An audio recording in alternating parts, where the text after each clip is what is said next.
The following is a presentation of the St. Louis Chess Club.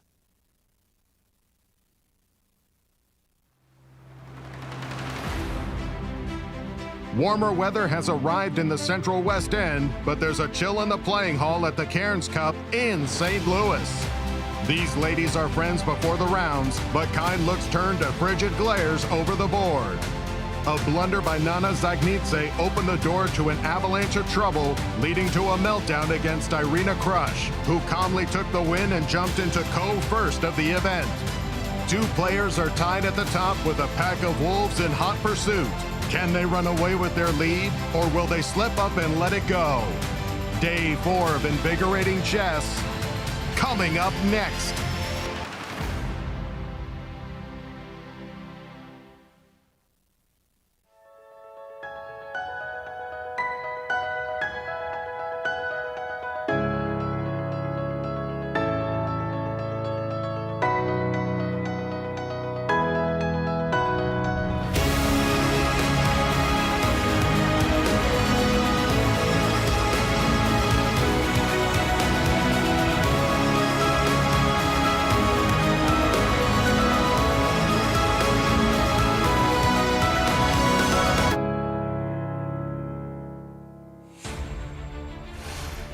Hello everyone, welcome back to round 4 of the Cairns Cup here in St. Louis. I'm currently at the Q Boutique at the World Chess Hall of Fame. If you're in St. Louis, you should definitely check it out.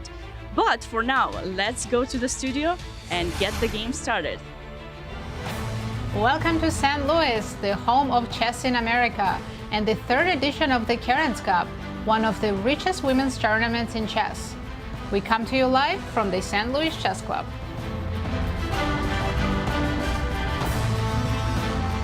Good morning and welcome everyone. Thank you for joining us.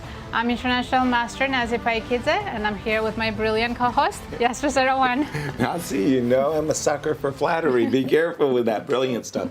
Wonderful, wonderful to call all the action.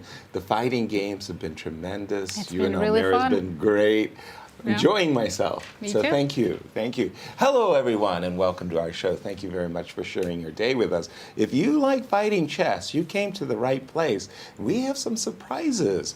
And the top of the standing is 2 Americans are sharing the podium. Do the honors, Nazi, and tell us who is in the lead.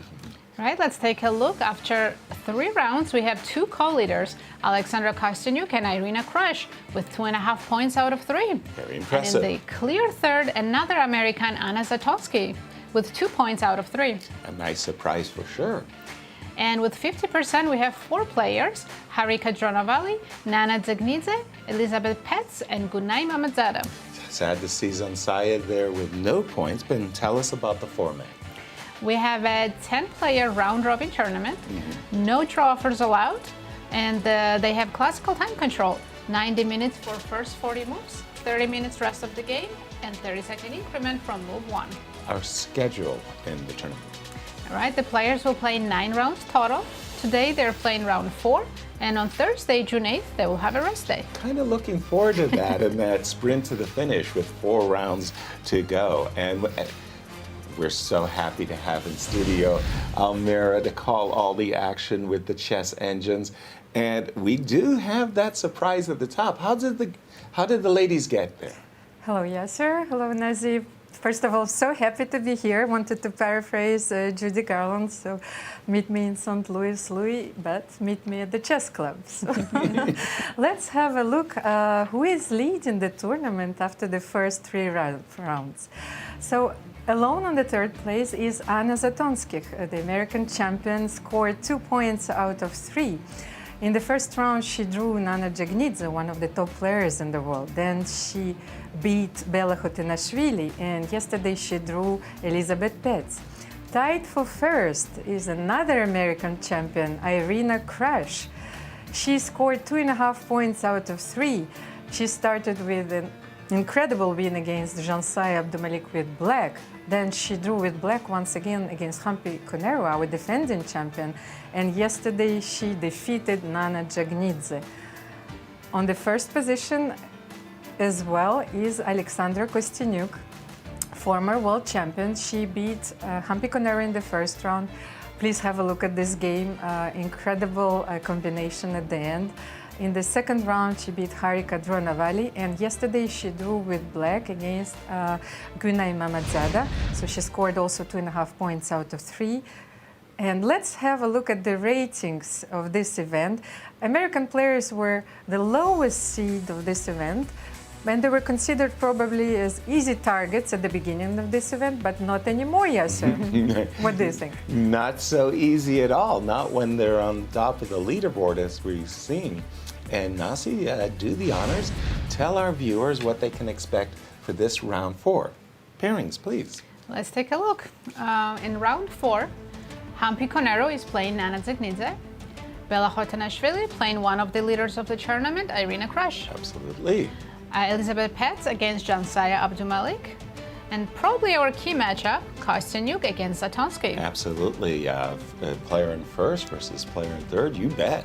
And Harika Dronavalli is playing Gunay Mammadzada. Fighting chess throughout. What are the ladies fighting for? They're fighting for a lot of money. There's a total of $180,000 in prizes. The first place winner is going to win $45,000. Second place, $35,000. Third, $25,000. Very nice indeed, all the way down to the 10th and final position of $6,000. As we were seeing that the World Chess Hall of Fame, the players are getting ready, taking their seats, and I noticed Alexandra, as she was sitting down, she does the first thing that I always like to do. I always like to adjust my pieces on the back rank, make sure that they're all perfectly centered, and then I do the pawns. Do you do the same thing? Yes, I do. I just never noticed, but I definitely do exactly how you described it. Exactly. But now here's the key question. Do you do it for your opponent as well? No. Me either, but I have had opponents who like to even adjust my pieces. And it's like, no, right, Almira? No. What you want to do with your pieces is fine, but leave mine alone. Did you ever experience that? Opponents adjusting your pieces? Well, I don't recollect, but I had one opponent who was cleaning the board. Cleaning Yes. the board? Like with sanitizer, yes, you mean, or sanitizers. something? But way before the pandemic, he just liked the squares to be shiny. Be shiny, and I'm noticing that for many of the players, they have their knights facing towards one another, and I noticed that Alexandra had her knights facing to the opponents. So there's the knights facing one another. And I think in Alexandra's case, facing her opponent. I like my knights facing my opponent. Forward, yes. Forwards. How about yourself for the knights? I think they're always facing each other, sideways, yes. Almira? Facing my opponent. Yes. I'm sorry, you were so close on this one, Nazi. I mean, I gotta give you credit. Chess is an art of war, so you have to face your opponent in every possible way. Chess is a game of war. And ladies, I really thought about it this morning in the shower. What are we going to name our chess engine? And it came to me, Oracle. How do you feel about the oracle? We can refer to the oracle because in the Greek mythology, oftentimes the oracle spoke with a feminine voice. I like it very much. So not the Delphi's oracle, but it will be St. Louis oracle. Precisely. Not the oracle of Delphi, the oracle of St. Louis. You're okay with oracle? Yes, I like oracle? It. Tell us what you think. And also, by the way, big shout out. We love being challenged by the social media, and you can join our conversation whenever you like. And you can also subscribe to our social media. So please do that. Stay in touch. Right. Our social media manager, Sabina Foischer, provides you with so many behind-the-scenes pictures and videos, and she likes to talk to the players right after the game, and you can get those emotions that you don't necessarily see otherwise. And this is how you can do it. You can send us tweets using hashtag Cairns Cup, or you can also send us your questions on YouTube and Twitch St. Louis Chess Club channels. Exactly. Wanted to ask you both about Nana yesterday when she made that blunder in the ending that allowed Irina to tie for first with Alexandra.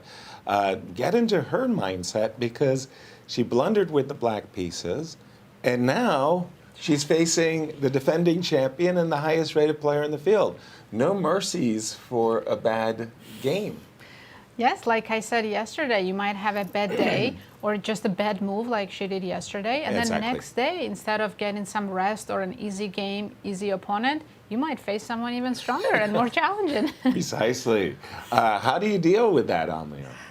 Oh, well, Yasser, you were talking about the Greek mythology, and I was thinking, how much do you need to do to win such tournaments? So the first day you need to kill the Minotaur, the second day you need to do something extraordinary once again, and Nazi is right.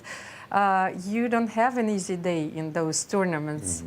That's the problem with super tournaments. Right. Is it 7 challenges, 9 challenges of Hercules? I think 12. 12 challenges? My goodness. In our case, it's 9. 9 rounds as the play is underway. Bella, roller coaster ride for her, for sure. She started with 2 losses. One we ascribed to jet lag as she blundered her preparation. But yesterday, she played a really nice game, and especially to close it out. I mean, she found all of those absolutely crucial moves at crucial moments, even when she didn't have that much time on the clock as well. Right, her endgame technique was absolutely perfect with just 1 minute on the clock. Yeah, and very, very, very impressive play. Am I looking at a London? Feels that way, bishop f4, yeah? Yeah, we have d4, d5, bishop f4. Becoming more and more popular, the London variation. It's, who can I really, Aman, absolutely, Hikaru, for sure, and then I guess Magnus even started adopting this age-old bishop f4, just developing the bishop, bringing it out early, playing e2, e3. Shortly thereafter. Dink Liren also likes it. Dink Maybe not Liren. with this move order, but London in general. Right, and it's been infused with the modern engines, including ideas of knight c3. I think I'll give Jobova some credit as well, because he's been throwing it out there for a number of years. E2, e3 on the board. And I think there is a specific line in the London that is referred to as Jobava variation. Right. And that's with castling queenside? Or is that? See, I'm not, you're not a London system no, I'm not a fan. Player yourself. So the idea is very simple. I mean, you're looking to essentially take advantage of the fact that your opponent needs to counter in the center with the move c7, c5. Your bishop on f4, your pawn on d4 really is preventing the move e5. So you're almost for sure thinking, yeah, that's what you've got to do. You've got to play c7, c5. With your bishop already lurking on this diagonal, there's ideas that sometimes you're going to play knight to c3, knight to b5, and other times you're thinking, I can capture this pawn on c5. Knight d2 already on the board, as the players are kind of going fairly quickly, I want to say. Yep, Knight c6, knight f3. Pretty sure they've both been prepared and ready for this. Exactly. And usually you choose London system to avoid a lot of theory. Right. And also to play familiar positions, right? Because Exactly. pretty much no matter how black responds, you can have a similar setup from the white side. Exactly. Almost like a Kali system. You know where your pieces are going to go. As we'll keep an eye on this one, and let's go to our other tournament co-leader game. Where are? It's unfortunately, well, that's interesting. I'm not actually getting moves. I had actually put in those moves of Bella and Irina, so I'm having a little awkward. I think we're on delay. Well, that's definitely one way of putting it. Absolutely, we are. But I think Almira's got some moves, so she can update us. Please. Well, I can at least update you on the opening because I know this idea. So I looked the moves on your board, looked up. So Right. here, after knight bd2, one of the main ideas is queen b6. Exactly. And I'm pretty sure that Irina is thinking right now if she is going to choose this variation because it's quite considered to be quite dangerous, even though the computer evaluates it as well equal or even slightly better for black. But you need to know a precise sequence of moves here. So after queen b6, usually you play d takes c5.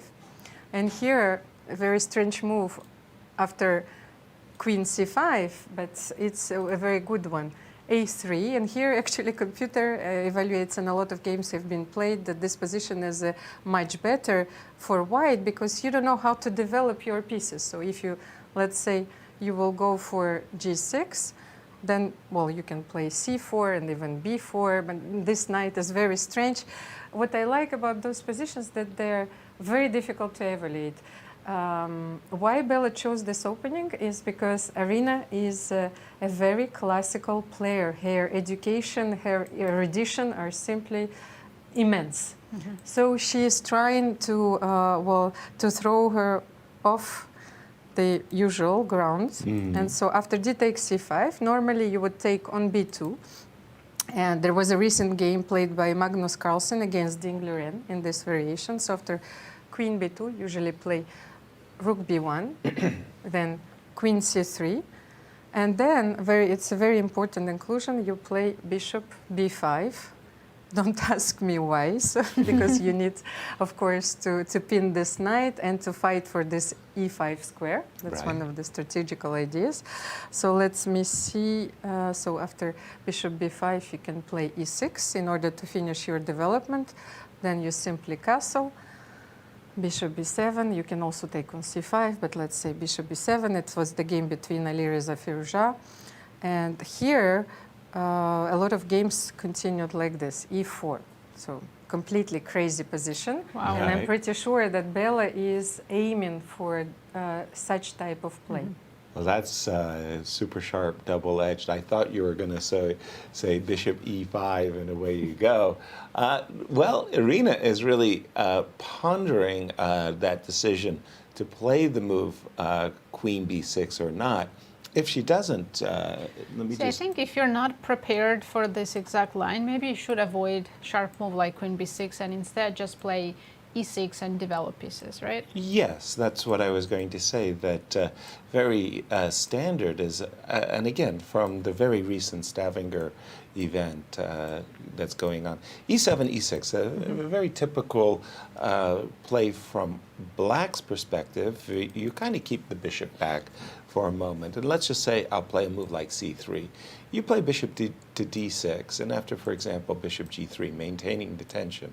Castles, bishop d3. This is really safe, kind of standard stuff that you don't have to go into those double-edged lines if you're black and you're thinking, okay, I just want an easy game. But at the same time, there's a lot of theory in this position. True.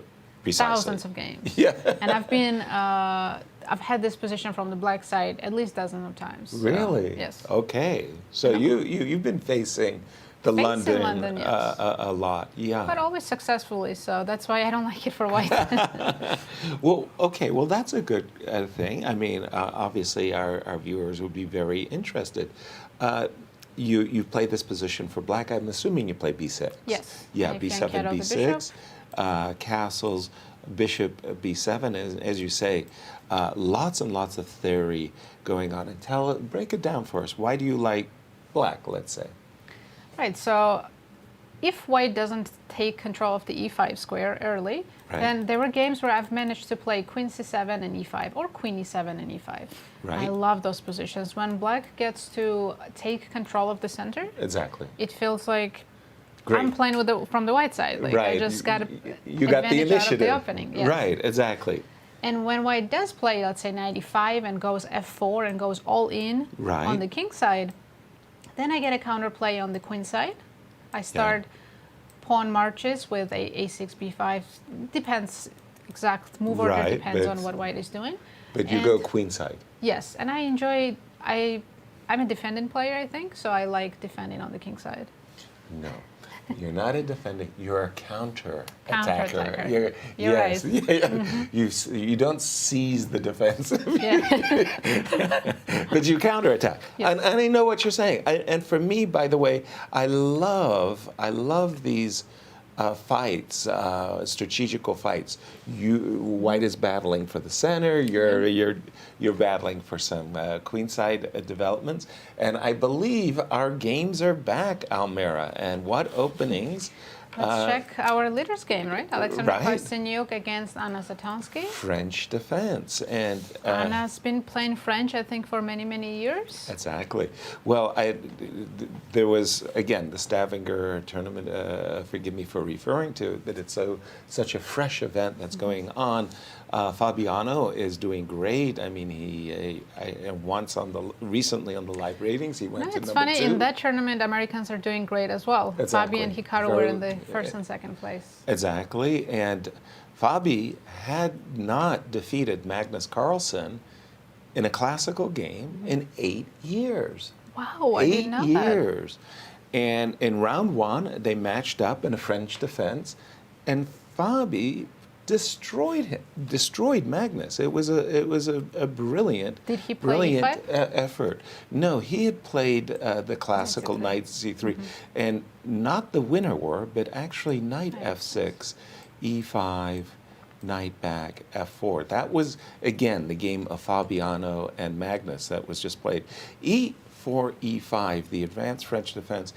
You know, it's strange. Today, people are playing the advanced French defense. It's like, it's come back in fashion. History repeats itself. Exactly. And if you only played the advanced French against me, I'd be playing French all the time. Because I have played numerous games where I got you to close the center, and I want to control the f5 square, so I like my knight not on the d7 square, I like the knight on the g8 square, so I could go h5 and knight h6. But you know, as a Caro-Kann player, I always wondered, why would Black choose to play this when you can get this exact position without the bad bishop on c8? Exactly. What could be sweeter, putting your bishop on f5 in an advanced French defense?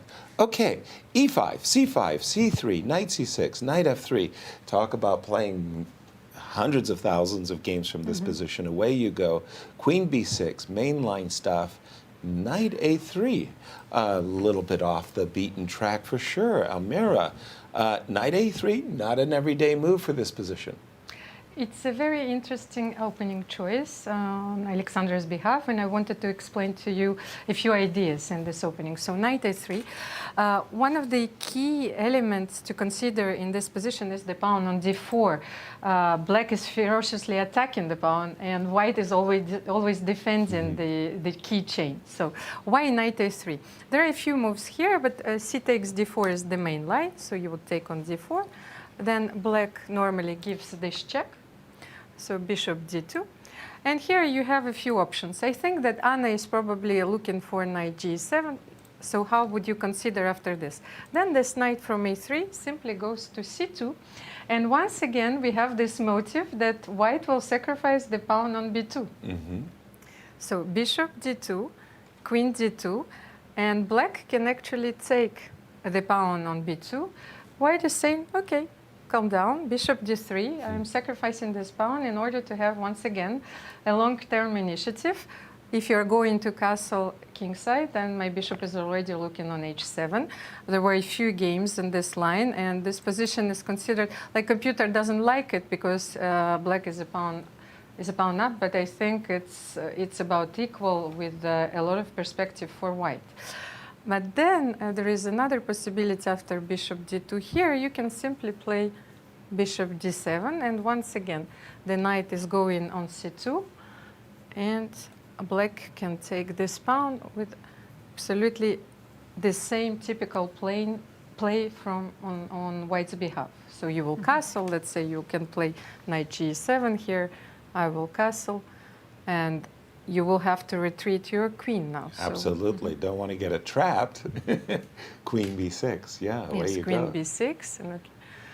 And white continues, but remember, now you have a lot of active moves. You can bring your king to g5, and then if you castle, consider a computer already is looking for the move like king f8. These are bad news for you. Yeah, and that sounds like great compensation. Thank you, Almira. Turning our attention to our defending champion, Humpy Koneru's game. She's up against Nana, the #1 player from Georgia, and it was a Queen's Gambit declined. I've had this position in my tournament practice literally for decades. This is what I do as black. And mostly, 90% of the time, I would play knight b8, d7, 5% bishop e7, another 5% for bishop b4. I never got attracted to the c5. I usually put that in abeyance, and I'll come back to c5 later in the game, I would tell myself. So knight b8 to d7. I noticed that Magnus Carlsen started playing this crazy move a7, a6. Now, this move was known long before Magnus popularized it, but at the time that I was playing, it was considered that the bishop was poorly placed on e6. Like many times when you have this position, a Carlsbad pawn formation, you put your pawn on c6, you castle, you put your rook on e8, and you wanted the half-open e-file so that you could also plant a knight on e4. The bishop on e6 interferes with those plans, so everybody said, can't do it. Can't put the bishop on e6. The modern chess engine said, there's nothing wrong with the bishop on e6. It may not be at its most glorious, but it's not bad. And bishop e6 became popular. Again, I've noticed this trend in a lot of openings, especially in Queen's Gambit a6 and even h6 Yes. on move 4-5. Right, And then with white, we saw at the World Championship match h3. right. Yeah, it's a trend. I remember this was great. So they invited the great Viktor Korchnoi to become a commentator. Wow. I think he was a commentator for one day at Gibraltar. And I believe his comrade in arms, no, pardon me, it might have been Tanya. They're commentating on a game, and Viktor Korchnoi, who played the French his whole life, they come to the game of Nigel Short. And White has just played the move knight c3, and Victor goes, very interesting. What will Nigel play? Nigel played h7, h6, and Victor said, next game. That's it. Like, I'm not going to look at this. What a lousy move, h7, h6. Do you think you would have same reaction to a6 in this game? Maybe. What I wanted to say was a very big surprise for me right here. Koneru played the move bishop f4. And I was like looking at that move and I going, really? Because again, the classical players, Almira, would say, what are you doing? You're voluntarily doubling your pawns. Is this engine approved? Well, you're absolutely right. Yes. So first of all, this is a very rare guest in practical play. But this line has been analyzed during the past years. So first of all, what I wanted to say. Here, of course, the main moves are castle or queen c2. Right. Classical player would always play this. But recently they found this move, bishop f4. What is interesting about this move, and of course, because the game could evolve into two directions, but here the world champion Magnus Carlsen at that time, it's about the structure. Where do you want to go? So he didn't like this idea of playing bishop b4, e takes e4, and he played queen e7 because he wants to take with the queen on d6, and do not alterate the structure, because he thinks that the knight on e5 will be very strong, and this is indeed a very powerful outpost. So the game continued against Levon Aronian after queen takes. It was simply castle here because Levon didn't take castle, and h3, which is more classical or to your eye. These are new developments when black take on f4, e takes f4, bishop g4. We are still following modern theory. Then queen e2 check, like in the game. And black, I think, is forced to play king f8 here, because after queen e7, you are forced to have your king on e7 anyway, and now the knight goes to e5 with tempo, and this position is much better for white. So king f8 is almost forced here. And then do we have a few games? Yes, castle was played in the game. So now a few different options. You can play c6 to strengthen the d5 pawn and to prepare queen b6, or g6, because you will always be, you have to consider this idea. Let's say you'll play c6, something like this, and black can lose the bishop. So you will be forced to give your bishop on f3 anyway. So sometimes black play g6 here instead of c6. With a complicated play, computer thinks that white is slightly better, but I'm not really sure that this is a wise choice against Humpy Koneru. Okay, intriguing game to be sure. I just don't like the double pawns for white, but then again, I'm very traditionalist where pawn structures are concerned. One game that has, at least to my eyes, kind of blown up, I mean, I suspect that it's all modern theory, is the game of Elisabeth Paehtz and Zhansaya. The Grunfeld defense waxes and wanes. I will Nazi. point out that, so Zhansaya started with 3 losses, right? Right. And you think today she would choose something very solid to try to make a draw? Yes. And the losing streak? Right. No, she comes in with the Grunfeld. Exactly. One of the sharpest openings you can play with the black pieces. Exactly. Really, really counter-attacking, swashbuckling defense. Usually very, very popular in open events. I must say, I see a lot of Grunfelds in open tournaments, Swiss Open tournaments, but in the tournament round robin, the closed round robin, and the match play, Grunfeld is considered a little bit too much. Bishop e3. I remember a World Championship match between Gelfand and Anand. Yes. They played a lot of Grunfeld. Exactly. But since then, Kasparov, yes, Karpov. Bishop e3 became popularized by Anatoly Karpov, and the idea was counterintuitive, was to put the knight on f3. Traditionally, in the 50s, 60s, they put the knight on e2 so that it didn't get pinned. But Karpov revised this and came up with a lot of intriguing ideas. One idea that Karpov liked to do is to play the move rook b1. What's the idea? He wants to force the trade of queens. And if you play the move a7, a6, you then play rook c1. And his idea is actually the pawn stands worse on the a6 square than the a7 square, because there could be a future where the b6 square is weakened, especially on a trade and knight takes d2. In any case, rook c1 immediately, and the players quickly achieved this double-edged position. And after I saw the move knight f6, I must admit, I'm not familiar with this line. I did not see the move d6, and I was thinking to myself, my goodness, what is white going to do to protect his d5 pawn? The bishop's hanging. If the bishop retreats, you better have a good way of meeting knight takes d5. If you defend the bishop, knight d2, well, I mean, could even consider grabbing a pawn. The move d6, well, that's a tactical indirect way to defend. Yes. Both pawn and the bishop. Exactly. So d7, d6, king h8, renewing the threat to the bishop. I suppose bishop e6 must be theory too, right? You would think so. But let me ask Almira, what's going on in, well, to my eyes, it's double-edged, but then again, the theory marches each and every day, right? Yes, sir. I actually had a look at the database, and a lot of games in this position, while it appear extremely sharp, and in a draw, because there's always a forced line somehow, Right. where the players cannot improve on their position. So after d6, the best move in this position is actually king h8. Wow. Yes, that was the move which was made in a few games. And then you play knight g5. That's how you protect your bishop.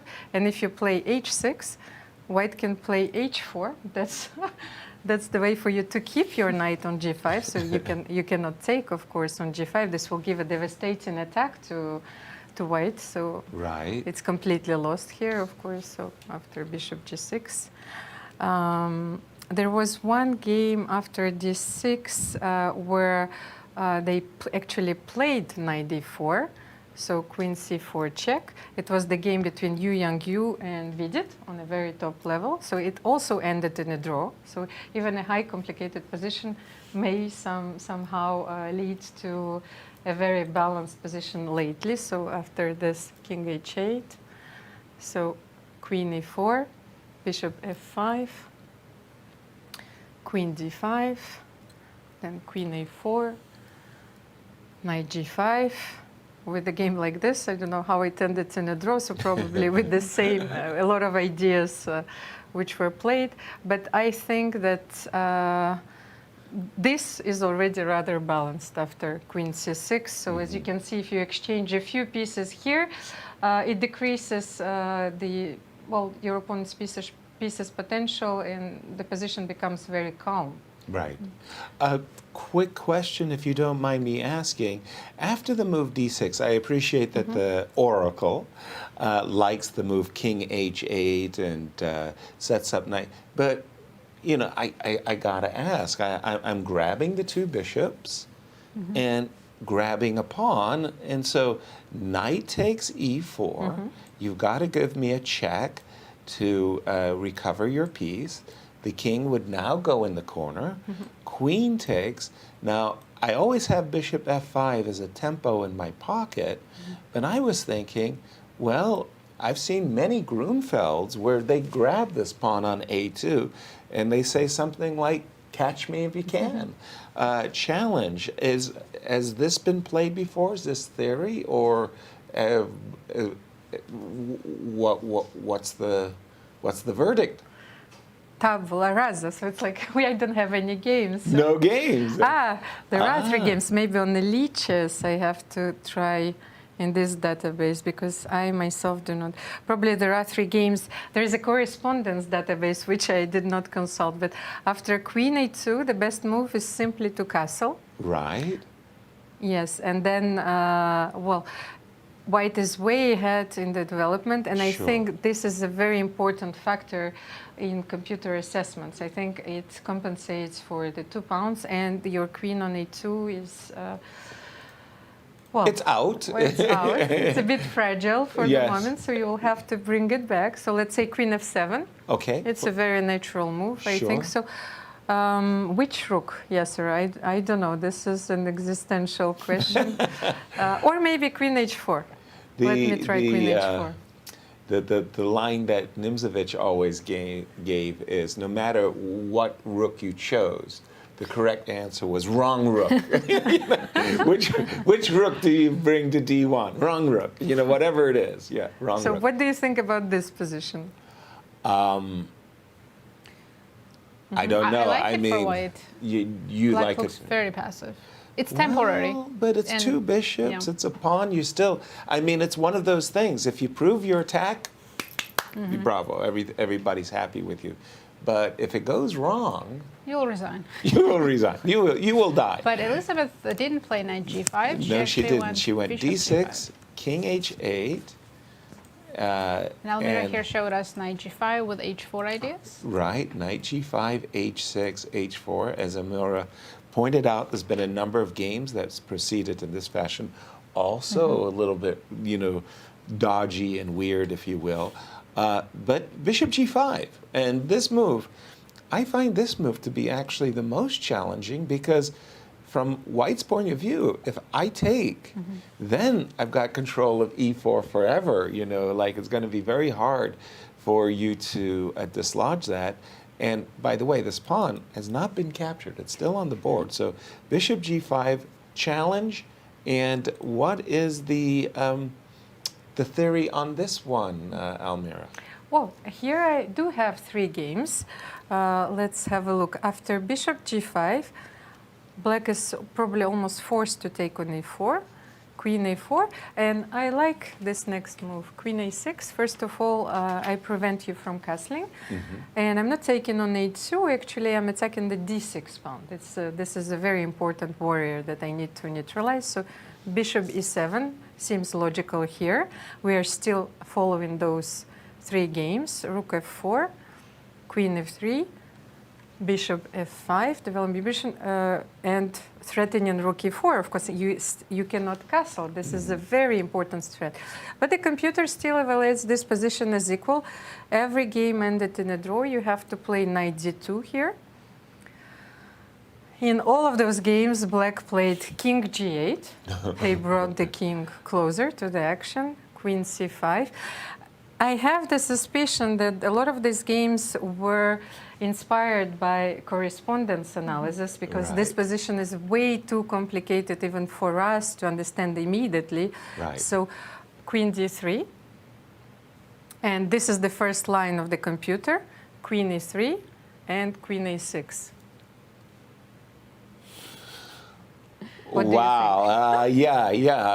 It's not the slow patterns that I'm used to burning. Yeah. Or maybe queen e3 here is also possible. How to assess? What's more shocking, the moves like king g8, that every player played king g8, or that all these games ended in a draw?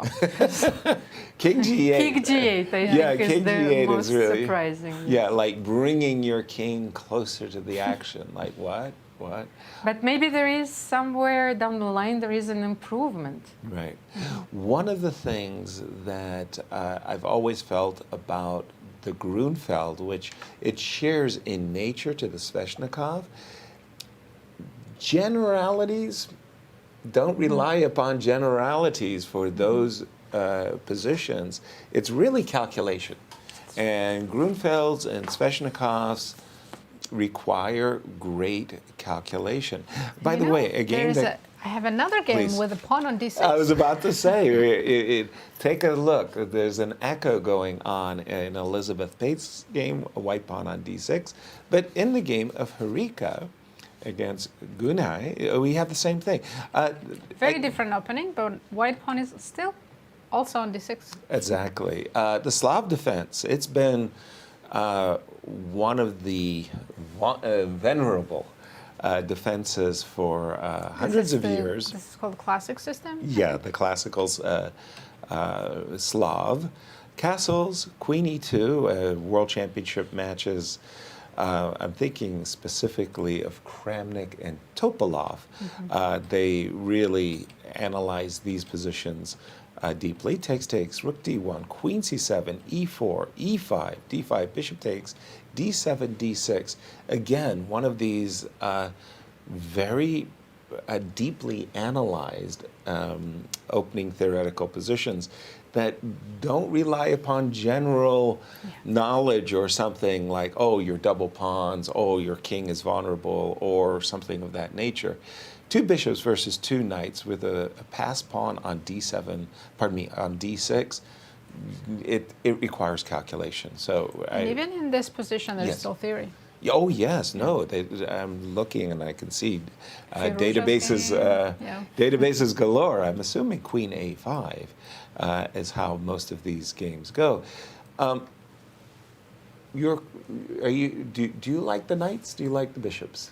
Depends on the position. Depends on the position. Yeah, but in general, bishops. Yes. Okay, because Vichy is one of the very few, Vichy Anand, one of the very few grandmasters in the world that has really, throughout his career, enjoyed the knights. And in this particular situation, well, you've got the bishops, you've got a pass pawn. You think life's good, but asset or liability, right? Is the pawn on d6. What d6, about yourself? I'm ashamed. My favorite piece is the knight. Okay. Why are you ashamed? Because I prefer the bishop over the knight, even though while I recognize that the knight is my favorite piece. Why? Because of its unusual movements, right? Everything else is files, diagonals, files, diagonals, files, diagonals. So you like that it's unique? Absolutely. And its ability to jump, its powers make it unique to any other piece. And how there are so many charming positions where the knight forks the king and the queen. Oh, yeah. That just makes it so What about you, special. Almira? Almira, your favorite piece, knight or bishop? Well, I love your conversation. I love the bishops, but you know that when I was preparing against Natalia Zhukova, when we were playing a very important game, I realized that she loved the knight so much that it was one of the most unique features for her in chess. So I based my preparation upon the positions where I can exchange those immediately, and both of them. And it was a very good strategy. So Yasser, now I know what I have to do against you. Okay, go for it. Yeah, so let's have a look at this position. And Yasser, I think that you would like it, especially because here you can grab a few pounds more. So they're still following the game Sargsyan-Firouzja. Right. Nazi was right. So after d6, queen a5 Right. is the move, b takes c3. Here, black has this very aggressive move, b5. So attacking the bishop, you have to retreat because, of course, this pawn is pinned. So bishop a2, then b takes a4, not f3. I think it was bishop a3, and then here, queen c3. With a very complicated play, which computer evaluates once again as equal. So bishops or knights in this position, it's up to you to decide. Absolutely. And two extra pawns. So this looks like a position for you with black, right? Yes, yes, yes. Sign me up, sign me up. And we have a social media question putting us on guard. Brace yourself, incoming.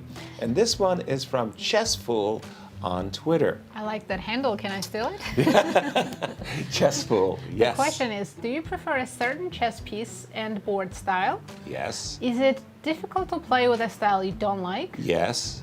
And what are the worst pieces you have played with? Yes. I have the answers. Are you a premium member? No. For me, I love Staunton design pieces. I love the wooden pieces. I mean, I've played with plastic pieces essentially my whole life, especially Blitz. But I love the luxury woods weighted pieces. I think that they are the professional, you know, the choice of professionals, if you will. So I like them. And yeah, and here's obviously a lot of designs. I love the wooden boards. The canvas roll-up boards are great, but I feel that that's really more for... What do you think about this one? Lovely. Aesthetically pleasing. Yeah, exactly. Put that on your living room table, but completely impractical. You know, wouldn't want to play with it. These are nice. These are very nice. Yeah. Did you like yellow pieces instead of white? No, I didn't like... and when I first, yeah, there you go. More colorful, hand-painted pieces. Yeah, wow, I like the colors though. And of course the walnuts. A lot of chess woods. at the Chess Hall of Fame. Yes. So many beautiful colors, Yes. pink and blue and mixture of all. And look at this. I love this. But I would have to learn which piece is which. Exactly. The king is piece. Well, there you have it. And here are the House of Staunton, designed by Frank Camerata, by the way. Just marvelous, marvelous stuff. When I started playing chess, I don't know how the rumor developed, but my friends discovered, family friends discovered that I played chess. So, like, I don't know, it was like a Christmas or something. I got the Milton Bradley black and red checkerboard, you know, like they have the checkers and the chess set. Yeah. And the rules are like one page, how to play chess. And the pieces are these incredibly hollow plastic. I mean, the cover, the box cover looks great. It looks like you're in some wonderful, great struggle of war. But they are easily the worst pieces ever. You know? And I got like 3 presents. The same? Yes, the worst pieces ever. Like, I mean, give me a break. It was really, really, really bad. The other thing And today it's become less of a deal. Like today we don't even really think about it. We all use digital game timers, DGT Yes. clocks. But in my day, the analog clocks, we really loved the large wooden clocks, you know, like they almost looked like tanks. They were these big clocks, as opposed to played the on quick, those. the cheap I first started VHB playing. black stick wind-up. So I really like not only the wooden sets, but the wooden clocks. like those clocks. Today, you probably never even played with a BHB. You don't even, you're used to looking at the clock and saying, I've got 6 seconds. Yes. I was looking at the clock saying, when is the flag going to fall? I remember those because when I first started playing in Georgia when I was 6 years old, Right. we had the same wooden clocks, and you couldn't tell if you had 5 minutes left or 5 seconds left. Right? It was like a weird impossible to tell. mechanism on the flag. But to answer one of your questions, one of the most unique chess sports and chess pieces I've played on was at the Chess Hall of Fame a couple years ago. With Elisa Melahina, we had this match where both sides were same color. So White. It was white for both. Yeah, the trust set. And Yoko Ono, I actually liked it. Neither of us got confused. We knew whose piece was what. And it just shows that for chess players, at the end of the day, it doesn't matter what pieces we play with, Exactly. as long as it's chess. Exactly. I played with Maurice Ashley the same set.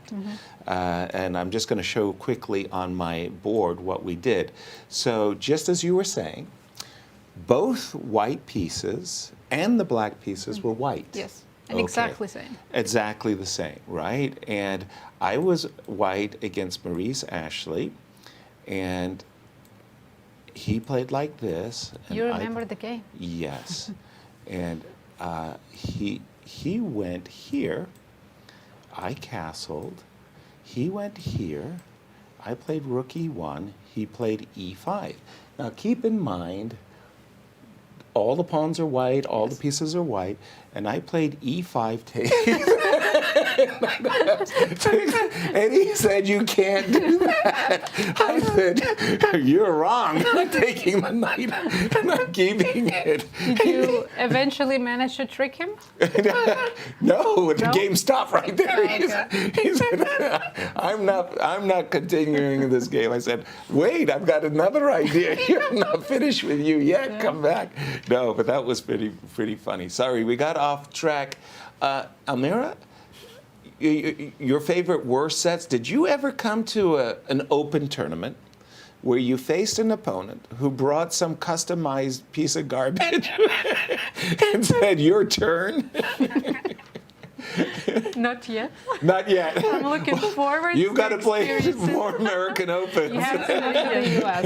this unique situation. But I was thinking that one of the most unique chess sets that I have ever seen was done by Man Ray, and I've seen and played on the original. You know, this I was very afraid even to touch the pieces. So, if you have a chance, I think that you might catch it on an exhibition one day, but it's very rare that it's even exposed. So, but if we come back to our tournament leader, Irina Krush, they came. I was actually right. I think that Irina hesitated and she decided not to play Queen B6 and Queen B2 because this position does not suit her style. You know, right. And especially with black, I think first of all you need to equalize and then to look for counterplay if the opportunity will present itself. So I think that let me have a look. This is the position on the board. Bella just played A4, and well, very few games. It's a very rare move. So I try to understand that first of all, white is keeping the bishop on g3. Black should never take on g3, let's say even after a4. I think that bishop g3, 8 takes g3. It exposes you to a lot of possibilities of the attack. So you should be careful with those moves. So black is usually keeping the bishop on d6, and he's waiting for white to take on d6. Here there are plethora of possibilities, and I thought, what if instead of a4, why Bella didn't play e4? Because it seemed to me, well, like a quite natural move. So let's say something like this, queen a4, g6, and even a long castle is possible. This can show you how the game can develop later. Bella decided to play a4. She's still postponing her own castle, but I doubt that she will be able to castle long now. But she's still expecting for Irina, to trade the bishops. Black has to wait. So what move can you make here? You can play with reversed colors. You can play knight f7 with the idea of playing knight f5 or knight g6. But maybe here e4 is even better. So it's better timing. You can play rook c8. You wait once again. But now maybe knight e5 is a very strong move. So even though the computer still likes the position very much for black, so maybe there are a few options after queen c7. I don't know. f4 is a very tricky move, but I don't know if you're going to make it. But maybe Bella wants to play something like this. But Irina actually played queen e7 after a4. Should we have a move or not yet? Yeah, queen Yes. e7. Queen. Okay, I don't have a move yet, so Yeah. let's try queen e7. I can see here. it from a beautiful camera angle there at the World Chess Hall of Fame. Queen e7 on the board. This variation is very rare, and I don't have a single game in the database, so this is officially a novelty, and it seems to be a very natural move. What is interesting is the computer suggestion here. He wants to pin you, bishop h4. So it would Intriguing. be very logical for black after queen e7 to play e5. I think Right. that's the idea, yes? So e5, d takes e5, knight a5, here take, Right. yes, take, and knight f3 with a tempo, but the position is still more or less equal. It's probably the matter of taste, if Irina likes her position or not. Right. Exactly. If it suits Yeah, if it her. suits her, yes, Yeah, of course. exactly. For me, I'm looking at the game of Harika and Gunay. Again, a very, very sharp theoretical dispute. There's a pawn on d6, queen a5. You spoke about this, Almira, a number of games, including Fallujah. Takes, and here, again, a number of games played until rook b1. And then suddenly everything disappears. It's got a clean slate on my screen.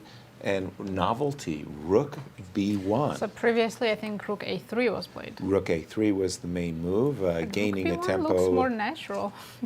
It kind of does, but on the other hand, you're just attacking Provoking pawn. b6?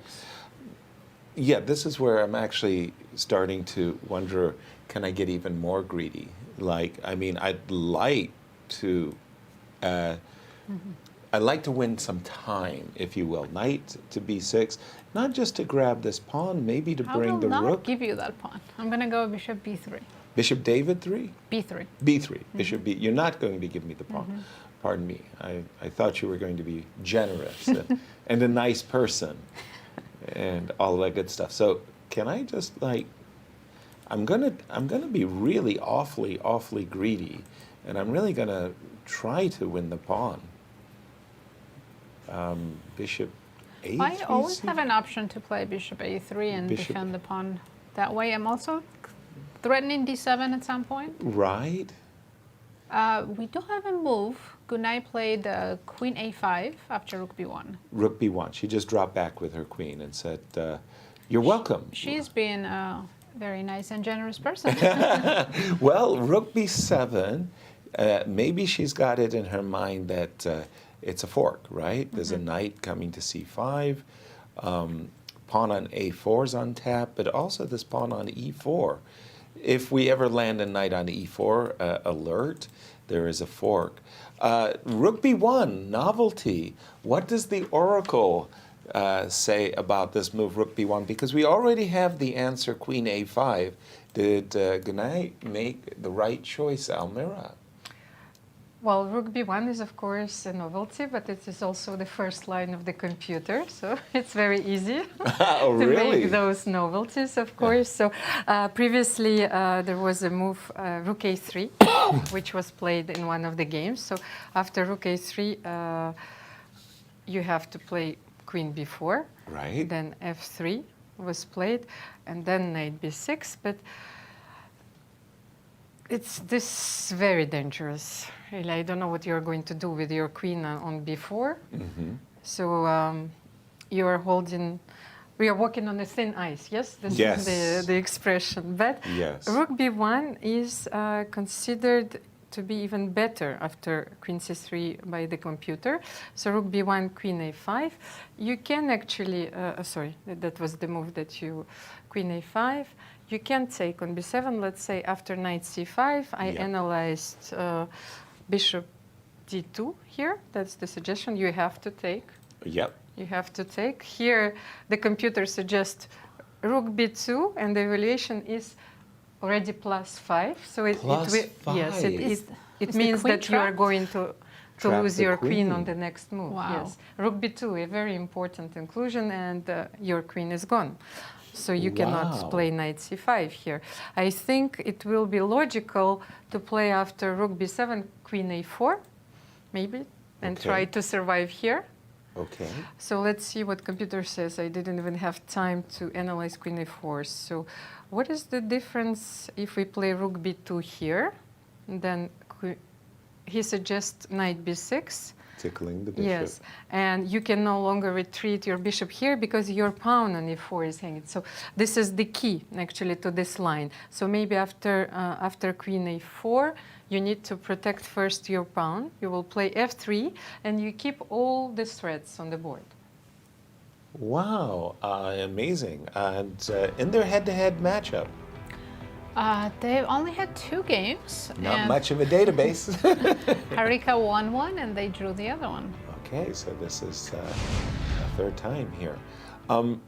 Wow, first of all, that valuation when the oracle went to +5, I didn't imagine that Black's position was so bad at the moment. So we're looking at rook takes b7, very natural looking move. Queen takes a4 with the idea of booting the bishop. We want to go knight b6, take the pawn. And the move f2, f3 is the main lines of play. It's not that obvious that white needs to play f3. Not at all. So many options, and you still have undeveloped bishop.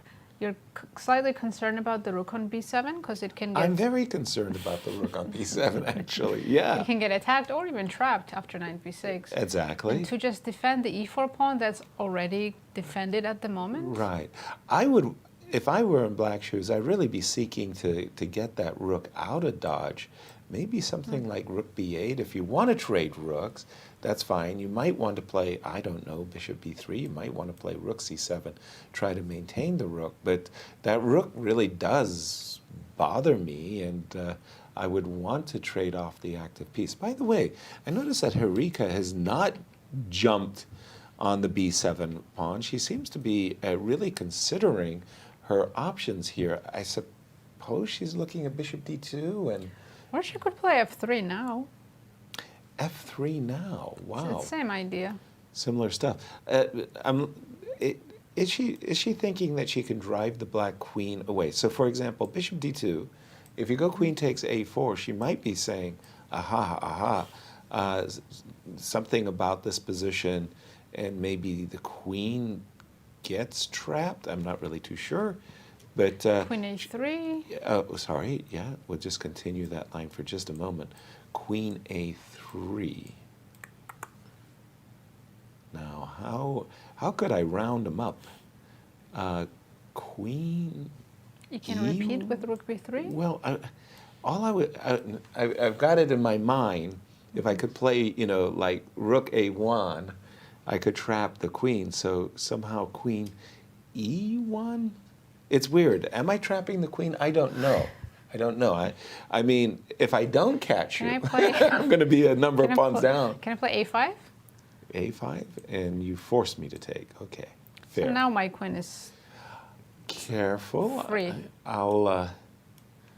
if you Not go that queen free. takes d6.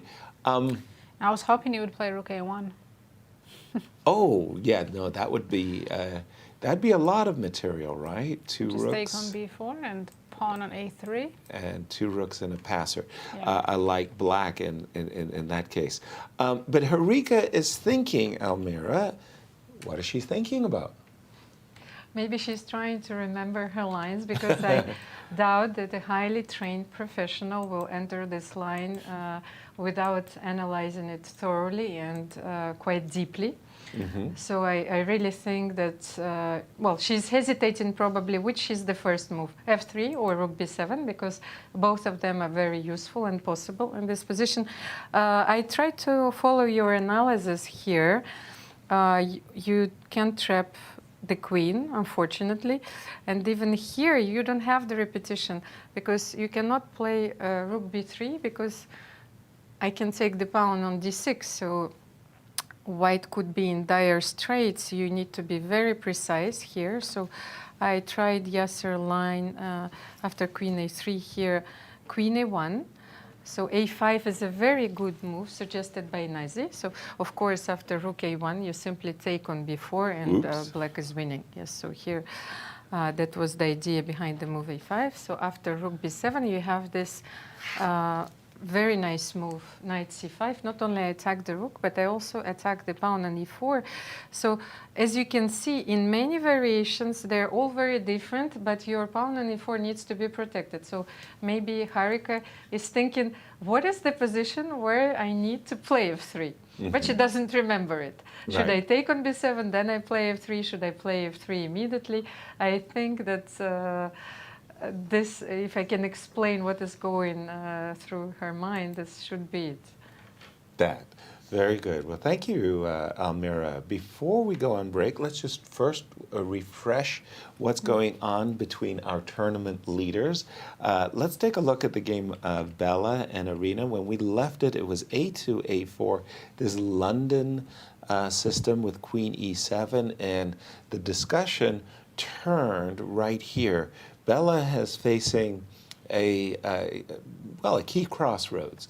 Should she play the move bishop h4, establishing a pin on the knight on f6? But allowing e5? But allowing e5 as an answer? Or should she be playing a kind of Harry Nelson Pillsbury attack with the knight coming to e5, followed by the move f2, f4. The Pillsbury attack was also an early favorite of mine. I really liked establishing my knight on the outpost, playing f2, f4, and going for the rover. This kind of position, by the way, also begs a question. Should I be castling long? Very well, if I want to castle long, I wouldn't have played a4. No. Or should I be castling short? So Bella's got some issues here. I would like to see her play knight e5. I think that would be a great one. Let's check in with Alexandra, because the players, well, in the case of Anna Zatonskih, of course, we're going to expect her to play slowly, but so has Alexandra. In this French, with the early knight a3, common enough that the knight is seeking to go to c2 just to reinforce the pawn on d4 takes, bishop to d7.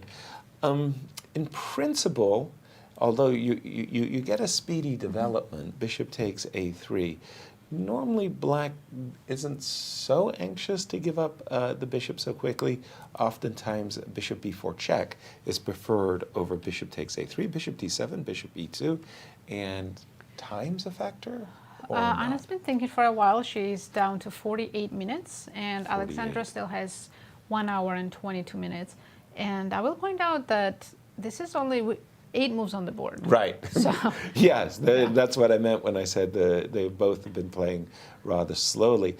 Here I would expect a move like knight e7, followed by knight f5, and or the early attacking moves f7, f6. I liked your bishop b4 idea as well. Also, to just relieve a little bit the pressure. The pawn on e5 is a cramping influence, and oftentimes trading pieces is a very good idea against an advanced center. As we get ready for a break, it's always a good time to check in on our dear friends at Q Boutique and to see what the daily special is.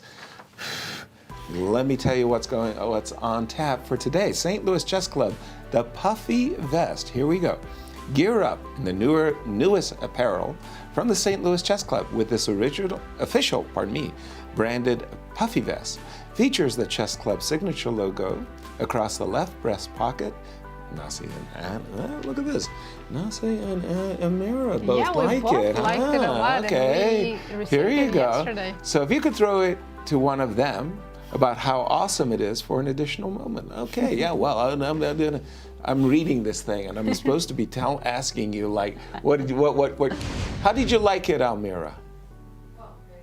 Very nice. Hot in St. Louis, so I didn't have a chance to wear it yet. Okay, well, very, very nice. And it's available only at Q Boutique, stlouis.com.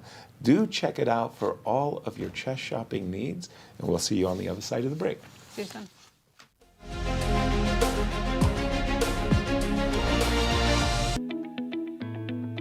How does it feel to be here in St. Louis for the third edition of the Cairns Cup? Yeah, I'm very happy. I played first one, and after a break, we're playing like third one, and very happy to be part of it. It's the strongest tournament in the world with huge prize fund, and I'm really glad to be invited. It feels good. It's my first time in US and in St. Louis, so I really love the atmosphere and I really love the venue. So I do look forward to play as soon as possible. Well, it's great. I was actually surprised when I got the invitation because for the second tournament I didn't, and I was really upset. So when I saw the email, I was very happy, and I told my parents like, okay, we're going to someplace again. Yeah, I'm very excited, and I think this time it's quite a different field with a lot of mix of young players as well. And definitely this is one of the strongest women tournaments and also with the highest prize fund ever. So I think it's going to be quite tough for everyone. I'm so happy to be back here. I mean, I'm so happy that the Cairns Cup has resumed after a couple of years, of a break for the pandemic. And yeah, it's a very special tournament. I mean, it was kind of formulated to be one of the strongest tournaments for women in the world, and I think it's going to be super exciting. I'm always very excited when I'm getting invitation from St. Louis, and I'm really very glad that I'm still here after 3 years of break. And yeah, I'm looking forward for a wonderful tournament. I'm really excited because after 3 years we all are here, and we understood the value of it after pandemic, and to give importance that we are here all healthy and playing the tournament. So definitely I'm really excited that the strongest tournament, Cairns Cup, is back with the third edition, and yeah, I'm looking forward to be part of it. So it's a long time I haven't been here. It was 2018, my first visit to St. Louis. And I had very good memories despite of my playing. So I hope that this year will be more interesting games for me. And I think very well here. I'm delighted that I'm here because I like this club very much, and this atmosphere, everything. It's really nice to be here again. First of all, I was very happy to receive the invitation almost in the last moment, because I think I was one of the last participants to join the event. But yes, I remember my time in 2019. Even so, I think back this time I got the last place. Not sure, but I think so. This time I hope I will do a lot better. I mean, at least to get somewhere in the middle would be nice. And yes, I am very happy that when I came here today, that I could recognize so many things. So nothing really changed, and it's still the same spirit, looking at the Hall of Fame. So I'm really excited to start, actually. I'm very, very happy and very excited. I was very looking forward to coming back because we had this 3-year-long gap. And every single year we got emails about the possibility to be back, and then somebody didn't quite work our way. So I'm very relieved to be back, and I'm very looking forward to playing again.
Welcome back, everyone.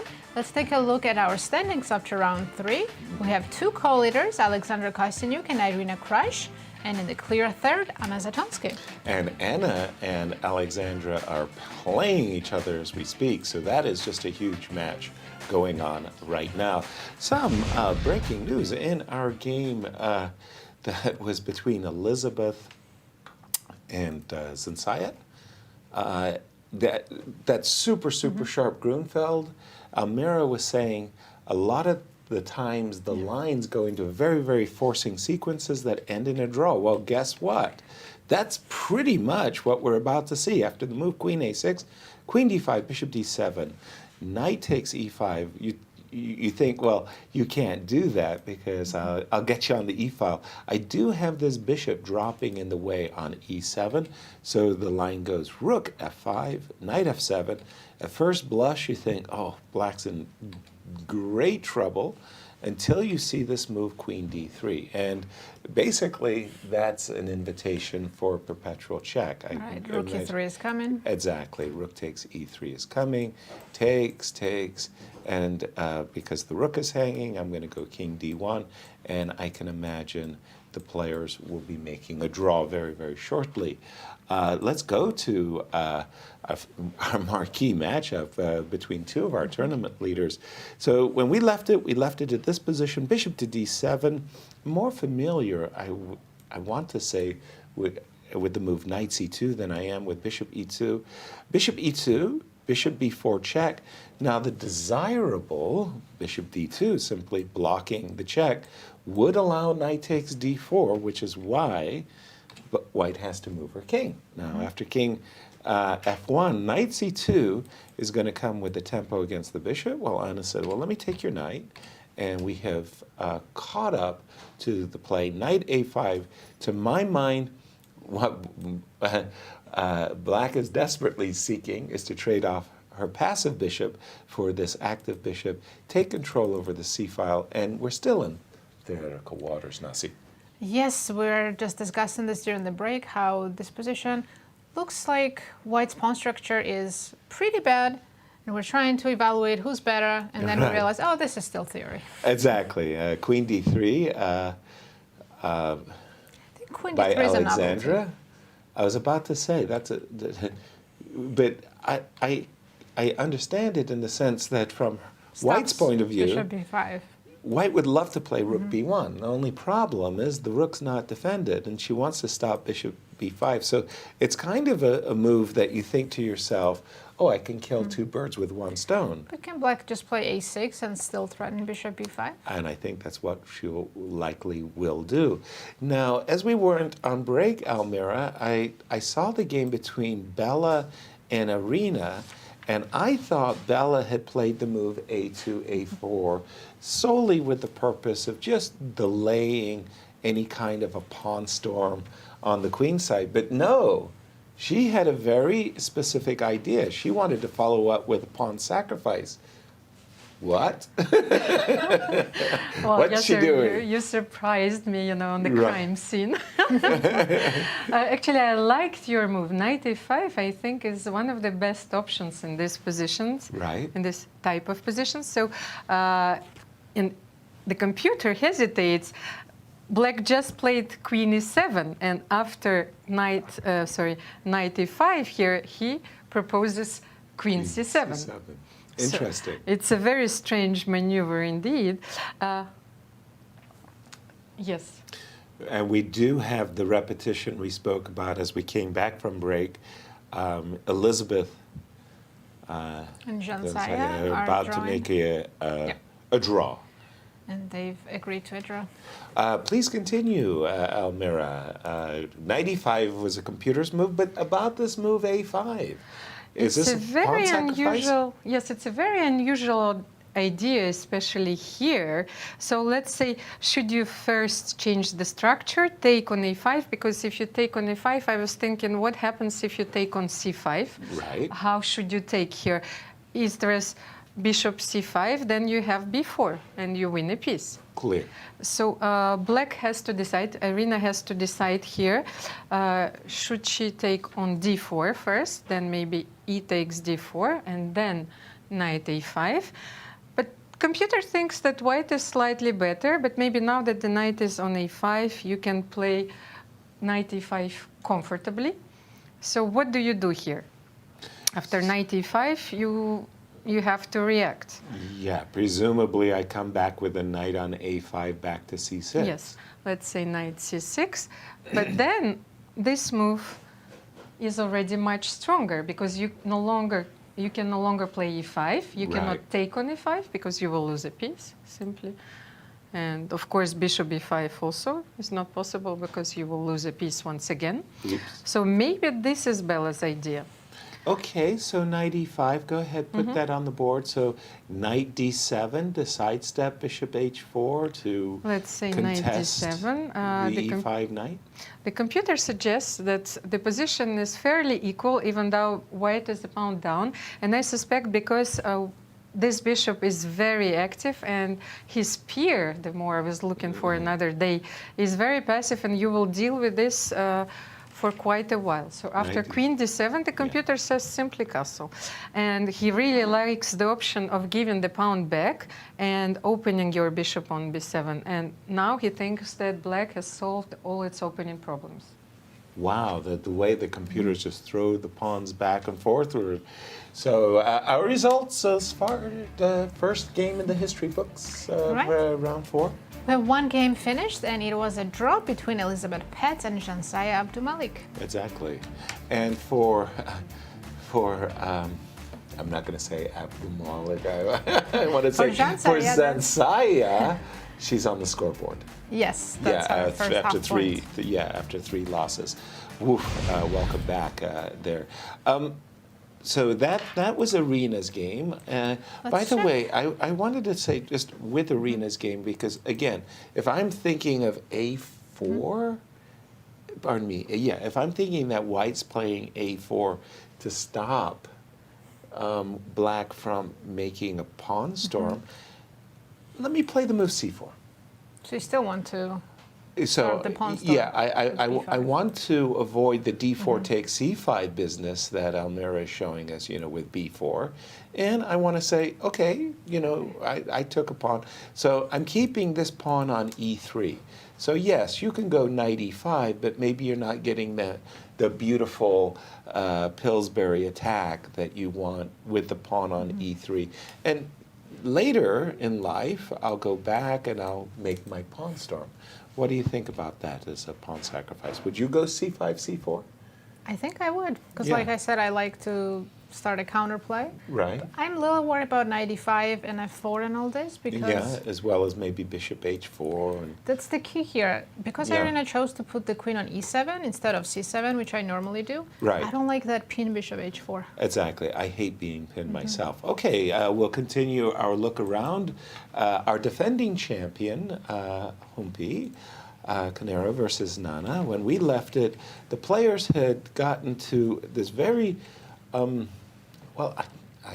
want to say intriguing for me decision of bishop f4, voluntarily doubling up your pawns. As we were told by Almira, no less a player than Magnus himself, did not capture on f4, preferring queen e7.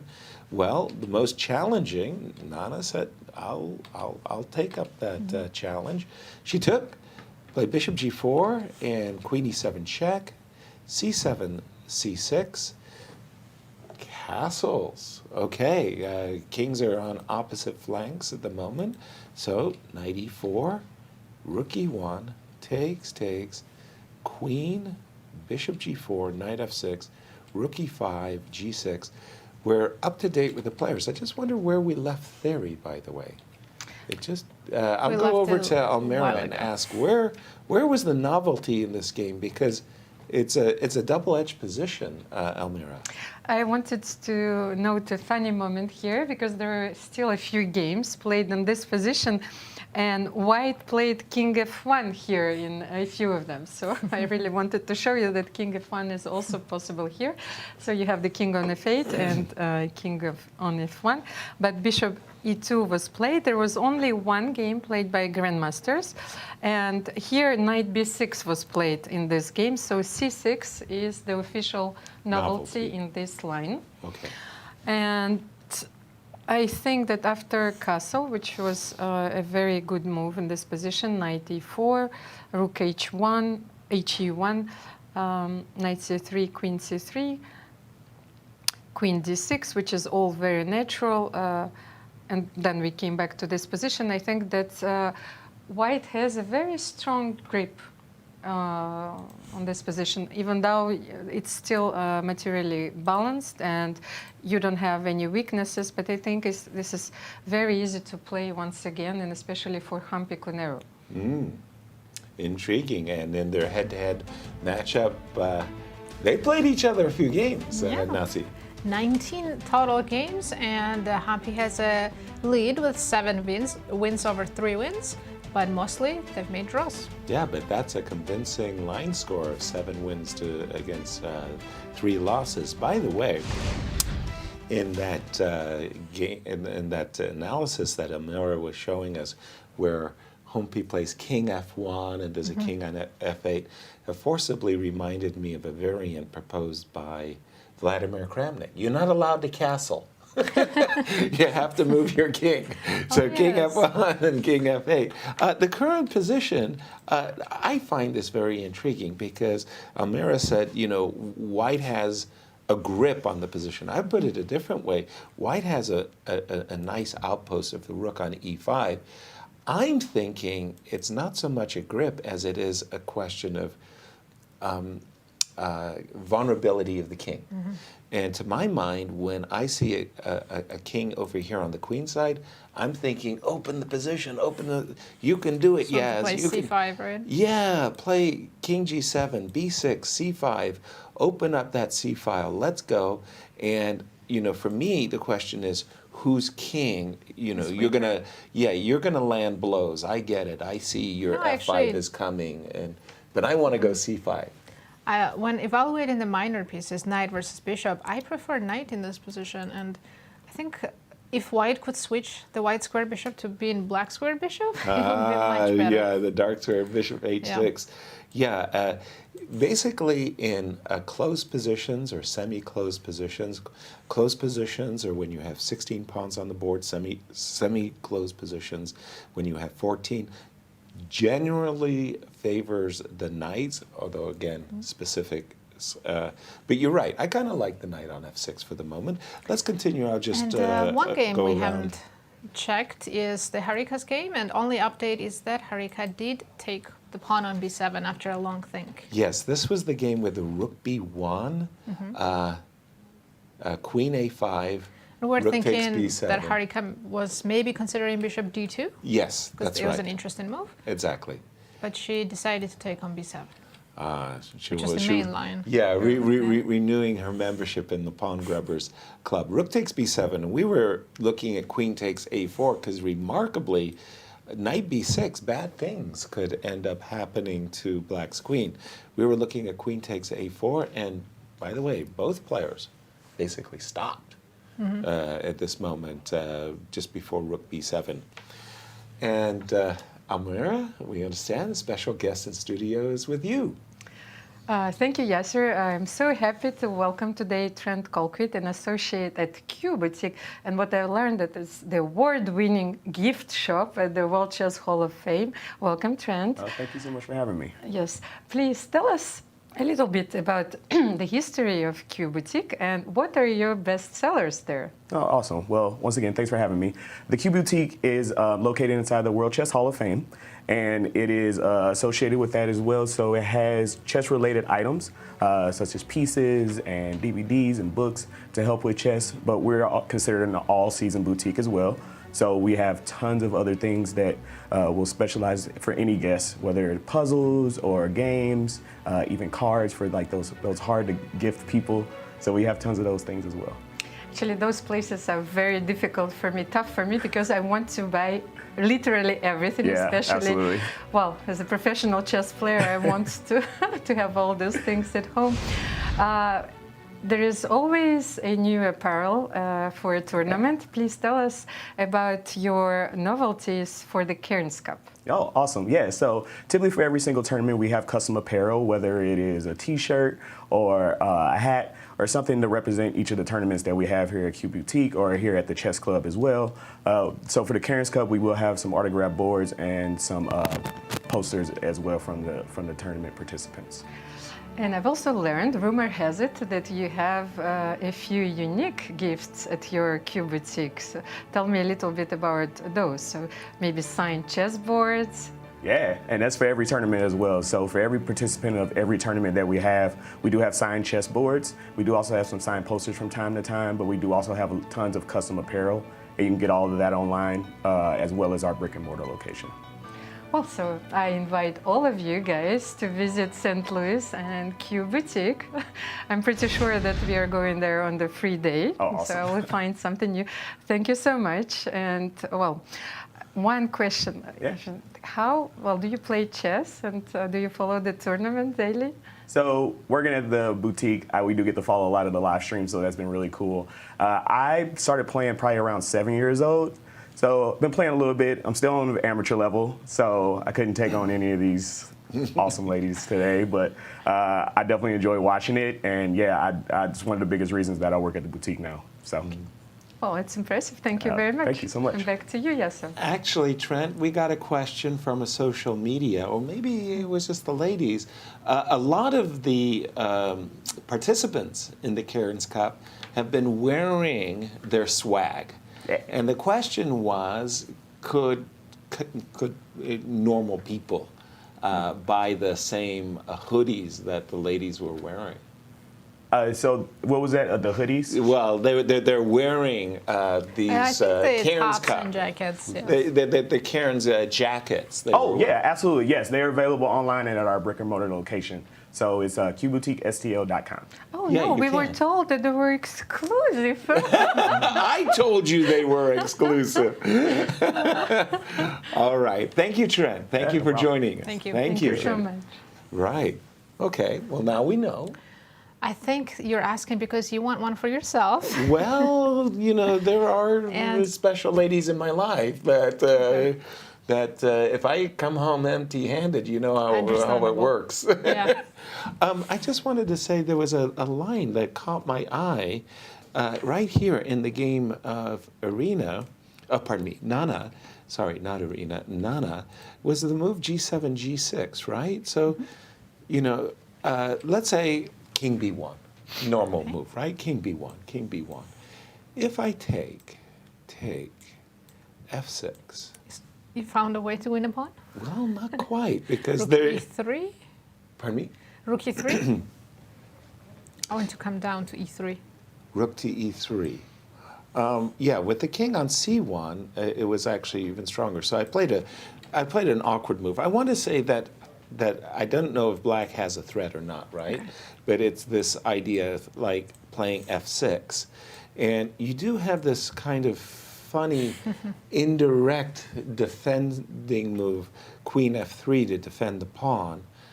So I would have to play King G7 and not be able to take the rook. And then your rook E3. So I didn't know if knight takes G4 is on tap or not, just thinking about it. Almira, over to you as, well, that was nice to get our questions answered about the apparel.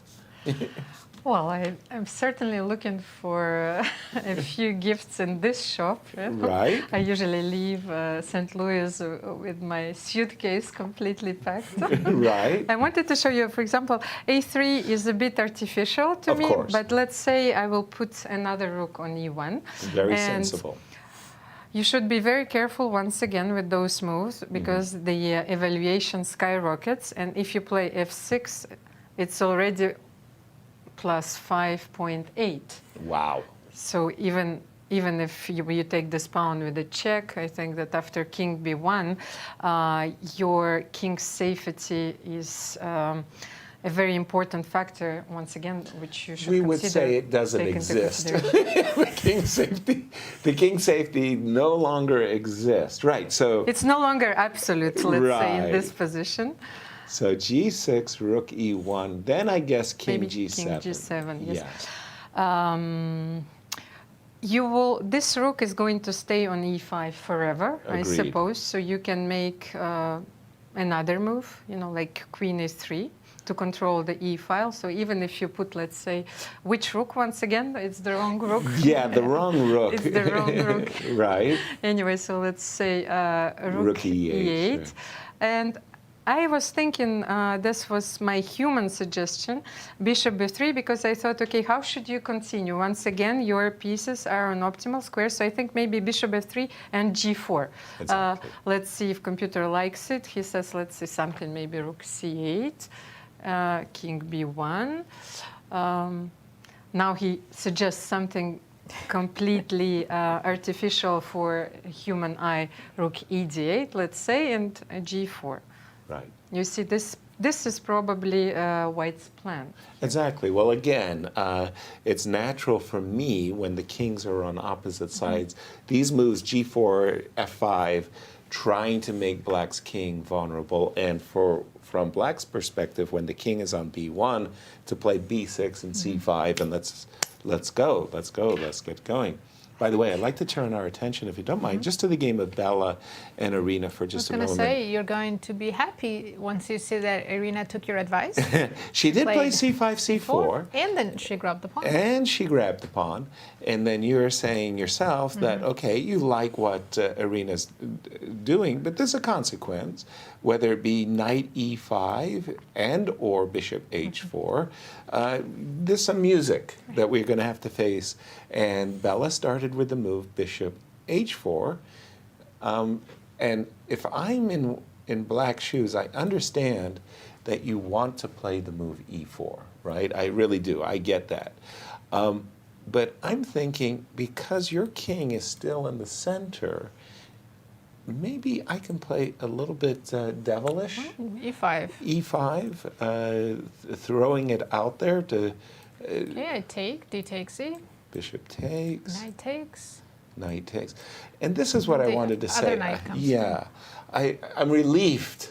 I'm relieved that but now you may have new problems. Okay. I went from one problem to another problem. Yes. I got out of the pin, but I didn't necessarily solve Yes. my issues. You opened up d file, and especially d4 square for my knight. Yes, Looks I did. Very good. And that's a nice outpost, I agree. where are you going to move the queen now? 'Cause That's the problem I'm really having. I don't have a convenient square. Right. Queen d6. Again, I don't want to... Queen e7 might be okay, but... Walking right back into it. Why did I play e5 if it wasn't... My whole intention had been to avoid the pin. Okay, I'm thinking, okay, maybe I can go knight e4, knight b3. Oops. That was supposed to be knight b3, folks. I don't know how it landed. Yeah, I mean, you have an extra pawn. You got out of the pin. But White has pair of bishops. Great outpost on d4. Yep. Possibly a target on d5. Yep. It's more like I'm never going to win that pawn, but you're going to have to be defending it for the rest of the game. Agreed.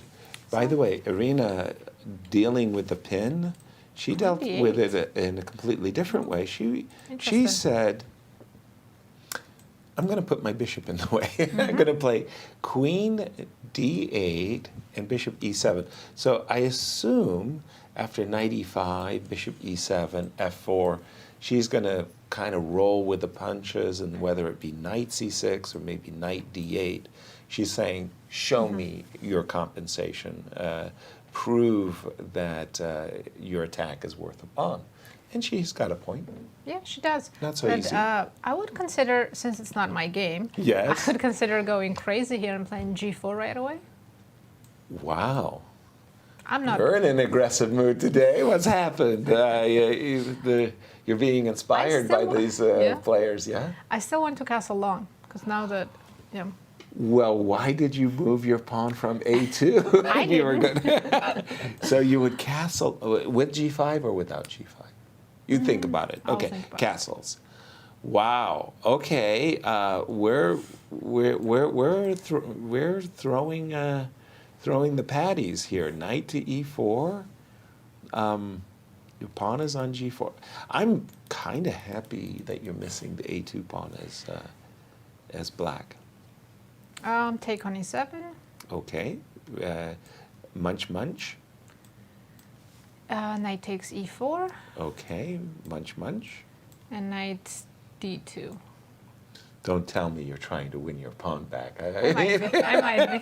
You might be trying to win the pawn. But if you do take the pawn on c4, you'll be walking into a massive But I invite you pin. to play f5. I finally want to open up the g file. All right, I'll fall for it. F5. Rook g1. Rook g1 probably. Okay, you'll tell me later if we made something wrong. B5. I just want to make f3 work at some point. Maybe now. It's not complete. You haven't convinced me that you've got yet. the compensation and who's attacking whom here. Yeah, play b4. Am I getting checkmated? Yeah, exactly. I might be coming first. I appreciate the fact that you're opening up the G file, but Irina, Almira, Irina's on a roll. She's got 2.5 out of 3. This is her 3rd game with the black pieces, reminding everybody she started with 2 blacks. Wow, this is good stuff. Let me show you something. Please. Because the more I look at this position, the more I'm thinking about something divine. Because the whole concept of White's play is really very deep. So first of all, why did she play a4, a5? Because this knight is no longer available for any defensive tasks. So knight c6, knight e7, knight g6. So this was the first step of the opening strategy. Now, bishop h4 is a very important move. I wanted to show you a simple variation why Irina didn't play e5. I think that maybe simply because of this. And then knight e5, bishop e5. You have bishop queen h5. And, well, I definitely win my pawn back. And you are having your b7 bishop there in the game, and the computer evaluates this position as slightly much better for white, and I think very easy to play. So queen d8 is really... I didn't see bishop f6 when I proposed but e5. I wasn't even considering it, actually. It's counterintuitive. Yeah. That means that Bella knows this position very well. It's like when Fabiano Caruana took on c3 in the King's Indian against Radoslav Wojtaszek, and this revolutionized the whole understanding of this opening, especially in this position. So let's have a look. Queen d8. I like this move g4 very much. Of course, black wants to unpin itself with bishop e7. So let's say g4 could be played. And once again, let's say if you play bishop e7 here, this bishop f6 comes in handy once again because you win so many tempi here. And here h4. Look at the computer's evaluations. He thinks that white is slightly maybe much better, like in the long run. So I'm not sure that Irina is feeling comfortably here, and even knight e5 is possible here. So your king is actually safe here. You don't need to castle Nazi. I think that it can stay here. If you don't, you can play e4 maybe a bit later. But for the moment, you will certainly concentrate on black's king. Nice. Wow, g4 is certainly a confusing move, and they're lifetime matchups. They've only played 7 times. 3 wins for Bella, 2 for Irina, and 2 draws. So a slight edge for Bella against It's interesting. our tournament leader. G4 idea could work, but you have to follow up with bishop f6. That's the key move. Wow, and when you're making these when you're making these moves, bishop h4 pinning the knight, it's not like you're giving up the bishop voluntarily, but I guess that's a key. I think once you realize how strong knight e4 is in those lines that we were looking at, you realize it's better to just take that knight. Get rid of the bishop. I'd like to turn our attention to our defending champion, Humpy Koneru's game for a moment, because if I've got this right, she just sat. I mean, she achieved a position, but there's the clock times.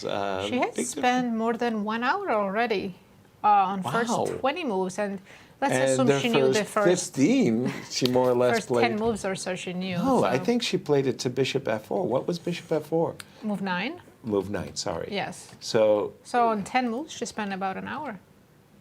Right on these parts right here, and Okay, we're up to date with the play. Bishop f3. For me, I like this move, King G7, Rook E1. I didn't know if I needed the move Rook E8 or not. It's like one of those things you're not sure. Mm-hmm. To my way of thinking, I really, really want to play C5. So I'm not sure I want to play it with an isolated pawn. So for me, the moves B6 and C5 have to be put together. There's one problem. When Please. you do play C5, you're opening up that A1, H8 diagonal. Yes. And unless you have D4 right away, Right. your king might be in trouble. Yeah, I see that I could easily end up If white plays compromising. G4 and Yeah. then quickly G5, you might end up Yeah, in I a could lot of see. trouble. Yeah, how and why I could get compromised very, very nastily by this. So something to keep in mind. But this is such a big matchup. I keeping my eye on this as we're going to jump to Almira, who has a guest in studio. Almira, over to you. Thank you, Yasser. We have Zhansaya with us for the first time. Welcome, Zhansaya. You had quite a difficult start in this tournament, and before we analyze the game a little bit, I wanted to ask you, well, how do you feel? Because it seems like after you lose, first 3 games, it seems that I personally think I will never win again. So tell us a little bit about how you feel. Well, yeah, I mean, it's not good when you start tournament with losing 3 games, but I mean, okay, it happens. I didn't play for a while. My last tournament was in February. We played in Munich. So yeah, I don't know. I'm just trying to stay positive. Zhansaya, and there was a very important event in your life. You got married, after the Grand Prix. So do you think, it will have an impact on your play? We were talking about some grandmaster were losing 50 points, some were winning 50 points. No, I think, okay, maybe for now I'll lose them, but then, I mean, I'll get them back for sure if I want it. But okay, now I'm busy with other stuff, but sure I'll be back, so it's fine. Does your husband support you during the tournament? He follows the games? Yeah, he follows the games even though we have like 11 hours difference. So it's very important for me that he's very supportive. And also it's not easy because, I mean, I think I'm staying here for like 2 weeks already. Yeah, not easy to not see each other, but it's fine, okay. Okay, so today you drew against Elisabeth Paehtz. How difficult it is to play against your friend, first of all? Well, honestly, I don't like to play against my friends because usually, you're kind to them, and I don't know what to do with it. So yeah, it's kind of my weaknesses, So I don't like to play against my friends, and okay, I'm trying to be like not that aggressive. Okay, but you chose the Grunfeld today. It's one of the most aggressive openings, but yeah, but okay. I mean, for the last time, I didn't work much, and the Grunfeld is my main opening, so I thought like, okay, why not to play the old stuff. Okay, so here, were you surprised by the line that Elisabeth chose today? I think, how far did you know here, till which point? I'm not sure if I remember my line, but I saw some games, maybe like years ago. So I was surprised after Bishop G5 when she played here, G5, so yes. I didn't know this move. I knew that there was some games of Irina Krush, I think it was from the Olympiad. And we were discussing, after the game with Elisabeth. She also saw the game, so she wanted to surprise me with Bishop G5. But after Bishop G5, when I saw like taking on E4 and Queen A6, I think I was really fine with my position because she couldn't castle, and I thought like, okay, it's very dynamic and equal probably, so it's fine. Yes, this was played actually a few times already, and White played Bishop B7 several times in this position. Were you considering this move? Yeah, I was checking some crazy line with Rook F4, and I didn't know if it's like working or not, because then there's this idea with Rook A4, this I knew, and then Rook A2 and trying to give a mate on A2, on E2, yes. So maybe Bishop F5 is something like this. Yeah, maybe this looks normal. So you were feeling quite confident here anyway, yes, after 94. Yeah, this is actually what I like from Grünfeld because it's dangerous, but I think that's my style, so I like to play this crazy, messy positions, so it's fine. And how did it go? Yes, it was the repetition of the repetition in a very complex position. And with the perpetual check, so... Yes, here I was thinking of king f1 and just running, but probably it's also a draw. What do you do after king f1? Let's check if our computer says something. Yeah, I think I can just yes, take you can take the rook. Yeah. Take the rook and you cannot escape the checks. Yeah, it's fine, safe. So now that you've made the draw, tomorrow you're going to be in a very aggressive mood with white? Yeah, against Alexandra Kosteniuk. Ah, so you already know your pairings, Yes. so you've prepared a little bit? Yeah, I prepared a little. Also, we were playing last year in the Grand Prix in Astana, and I lost with white, but I was like really well prepared, but she surprised me with one move, and then it just went wrong. So hopefully, like tomorrow, it will be much better. Yeah. Thank you, Zhansaya. You know, we never talk about our feelings or emotions, so you told us about the game that you lost with white, so are you seeking for revenge tomorrow? Well, maybe, but this emotion can be very risky for me because I mean I'm not in the best shape, and if you see my games, like I'm trying to push, and yeah, that's why I lost 3 games. So I don't know what will be tomorrow, but okay, I'll try my best. Okay, well, lots of luck for tomorrow, and we hope to see you once again. Thanks. Indeed, lots of luck, Zhansaya. Turning our attention to Alexandra and Anna's game, things have taken a very intriguing positional turn. We left it after bishop takes a3, b takes a3, knight a5, and exactly here, the move queen d3 turns out to be a novel move. It seems natural in the one way. We want to stop the bishop coming to b5. We would like to play the move rook b1 with a tempo. So queen d3 seems to accomplish both of those goals, but it's actually a novelty, and it's probably one of those where you kind of committed your queen early type of things. Normally speaking, I liked your move, Nasi, a7, a6. Like, you know, again, you want to trade off this light squared bishop, except for those times when the light squared bishop makes a great blockader. So in many winnowers, for example, you see a bishop coming to a4. And This if the might bishop be- ever comes to c2, it's great, sorry. Might be one of those rare cases in the French defense where black's white squared bishop's actually good. Exactly. So you don't have to exchange it. Right. You're not jumping at the first opportunity to get it off the board. On the contrary, the 2 minor pieces, the bishop on a4 as well as the knight on c4, they're making a very nice impression, asking white a very salient question. What is your dark square bishop doing?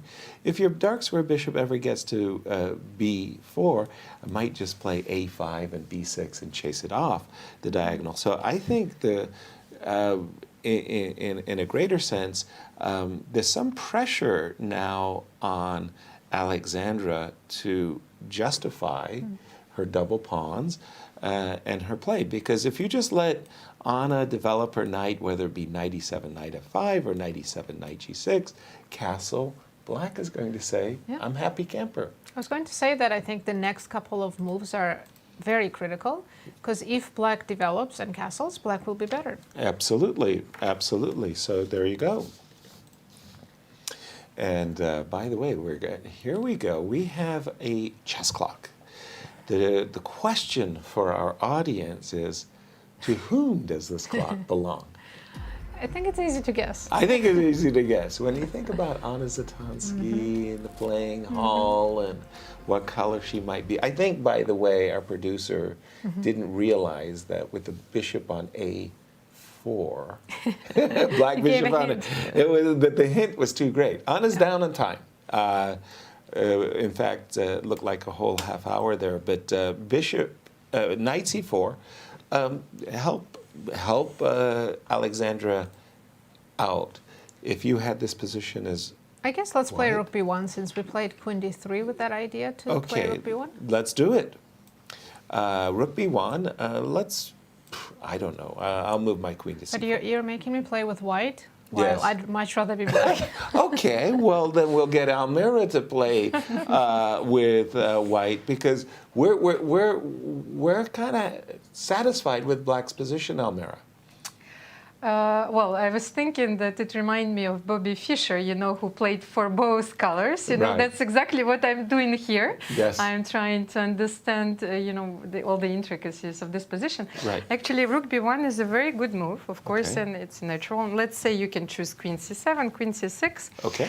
And here, well, I've studied these positions a while ago, but the same is true for many French structures. Very often you want to play h4, yes, this move, and bring your rook h2, h3, rook g3.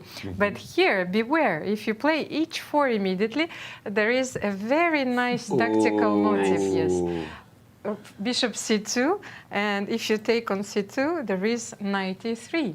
That's how you understand that first you need to prepare the move h4. So after rook b1, queen c7, white has to play a very strange looking move, rook king g1. But now Right. you understand why, actually. Right. So first king g1, let's say black will develop the knight on e7, and then I will start with h4. So I haven't made up my mind yet if black should castle here or not, because especially with so little time on her clock, Anna will be facing a lot of troubles here. Let's try castle. Oh, immediately plus 1.8. Yes. Yeah. Yes. You walked into trouble. Exactly. So even knight g5 is possible immediately here. So you have to be careful. Then it means that you cannot castle immediately. He suggests she, Oracle, suggests rook c8 or Right. h6, maybe to prepare the castle. And maybe I can continue with h5 here. Do you like this position for white, Yasser, or for black? This position, I'm starting to like white because I think the move rook c8, that's not to my liking. First of all, I love what you were saying about queen c7. I have missed this nice little tactical shot. Bishop c2. Why did we think knights were our favorite pieces? The knight discovered check to win was very nice. After king g1, knight e7, h4, I would probably find myself playing h6. And if you played h5 and or rook h3, with both of my minor pieces on a4 as well as c4, locking up the queen side, I start to think that, well, knight c6 followed by castles long, are you really going to get my king? I think it would be very hard to mount a successful attack with so many defenders in front of my king. So I would think that this is a 3-result game, frankly. Whereas I'm thinking that in the variation you showed us, Almira, where the knight went to e7, the pawn went to h4, the rook went to c8, I think the pawn went to h5. Now I'm thinking that the king, I don't want to go king side. I think I'm walking into an uppercut, and I don't want to leave my king in the center either. So I'm thinking that for Anna, I would like her to keep the flexible castles long. By the way, she did choose queen c6. It was a question, queen c7 or queen c6. I chose the c6 square myself.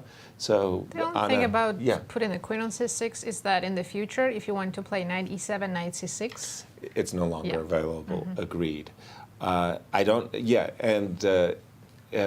Again, this move bishop c2 is very sneaky.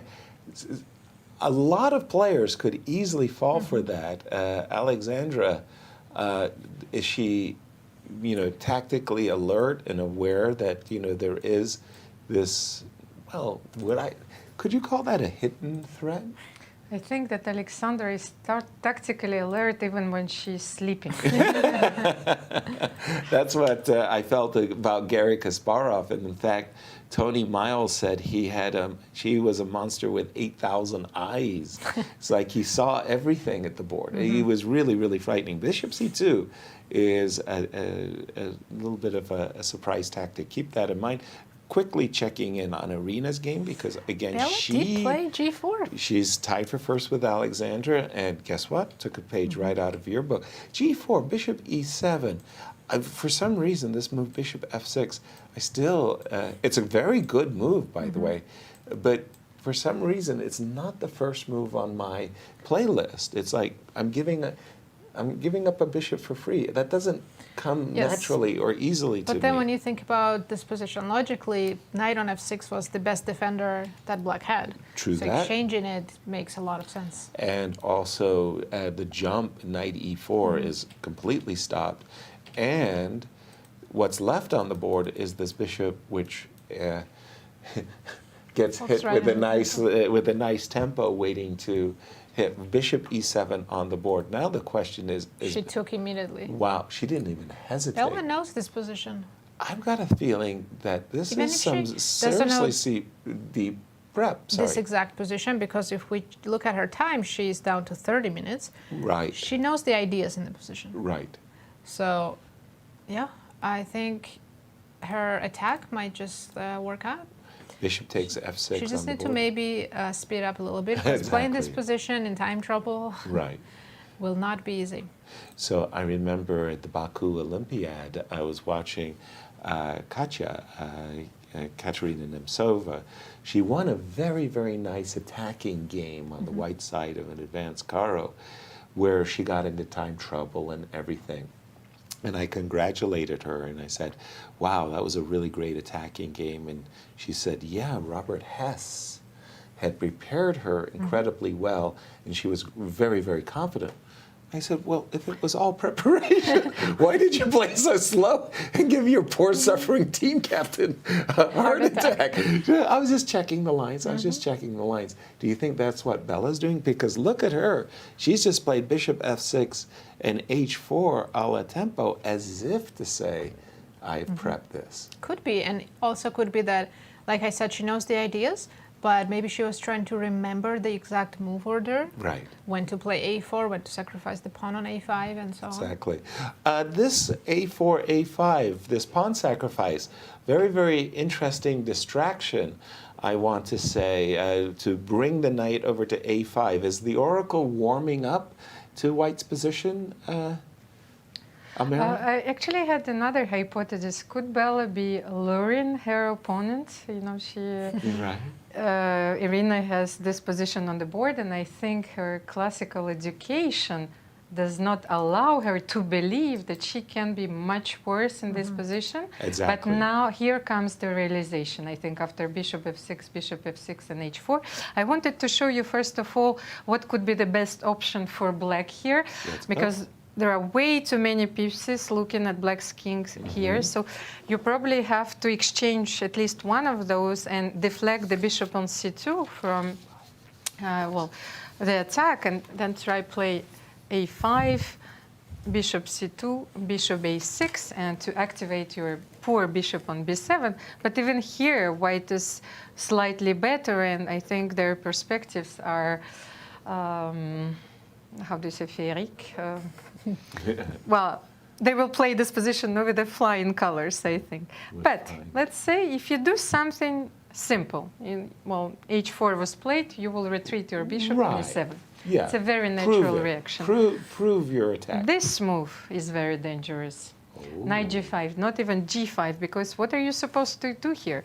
If you play h6, I will go knight h7. Oh my. So rook e8, and I will continue my attack. So I will play g5, or even, this was my human, but the computer says even knight f3 first. So I will not allow e5 and then continue. So I will deprive you of any possible counterplay and then continue. This looks very dangerous. Wow. But if you play g6 here, then he says, wait, don't rush, no h5, but first f4, protect the knight. And a lot of sacrifices are possible then. Knight h7 is maybe possible with f4 allows me to play queen h2 on the next move. I will be really worried if I would be Irina here. This looks like a very, very dangerous initiative. I completely agree with you. Yeah, Irina has to be very careful at this crucial moment. By the way, again, just before we jump to our break, I want to check in on the game of Harika for a moment. This game is kind of getting away from us because the players have played very slowly. But even though the players have played very slowly, they've also played those very, very key moves. After we move rook takes b7, we did see the move queen takes a4, not the knight b6 or anything. And guess what? f3. f3, just cementing the pawn on e4. And the idea is bishop to b3. Rook b8, challenging the rook, something I really like. Get rid of what's your best piece? The rook on b7. Let's trade it off. After f3, rook b8, bishop b3 on the board, queen a5, bishop d2. Players are beginning to speed up the tempo of the play, but it's still, I want to say triple edge. The one I caught myself. I thought that you don't want to play queen a3 here because in my mind's eye I had seen bishop b4 trapping the queen until I noticed I noticed queen takes b3 and I decided a break was in order. That was like a perfect time to have a break. And as we go on break, we want to share with you here in Missouri, they're celebrating the bicentennial, the 200-year anniversary of Missouri State, and Dr. Jeannie Sinkfield and the Eagle Scouts had a very special project. Have a look. In 2019, the Missouri Bicentennial Commission, along with Governor Mike Parsons, approved the building of a life-size chessboard to celebrate the 200th anniversary of the state of Missouri. Dr. Jeannie Sinkfield, a lifelong patron of scouting and Great Rivers Council Board member, proposed that the project be built as an Eagle Scout project. Jeannie invited 16-year-old Andrew Dowden of Troop 6, Jefferson City, to take on this incredibly important project. My name is Andrew Dowden, and I belong to Troop 6 in Jefferson City, Missouri. So my troop, we were down camping down at the Sing Fields, and Jeannie came down and asked, is anyone close to getting their Eagle or needing a project? She had this idea of the Eagle Scout project chessboard, and she wanted somebody to kind of work with her to see what we could come up with. At the time, I kind of had a project in line, but when she brought up this idea, obviously I wanted to choose it because it was a lot better idea than what I had started. Prior to this project, I did not really know anything about chess. Once I got into this project, I downloaded an app on my phone and started playing chess, and I took the chess merit badge down at Scout Camp. This was a bicentennial chessboard for the Historical Society of Missouri.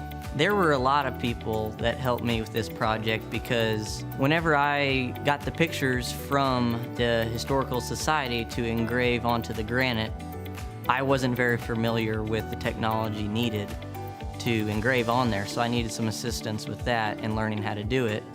And after all that, I'm pretty sure I know how to do it now. So to engrave those edge pieces, I went down to the Lake of the Ozarks Scout Reservation, and we used the Epilogue laser, me and Thomas Yang did. I wasn't really expecting it to end out this big, but as me and Jeannie were working, it just kind of got bigger and bigger and bigger, which I didn't have a problem with. I thought, I can take on a little bit more and a little bit more, and it ended out to be a really, really cool project.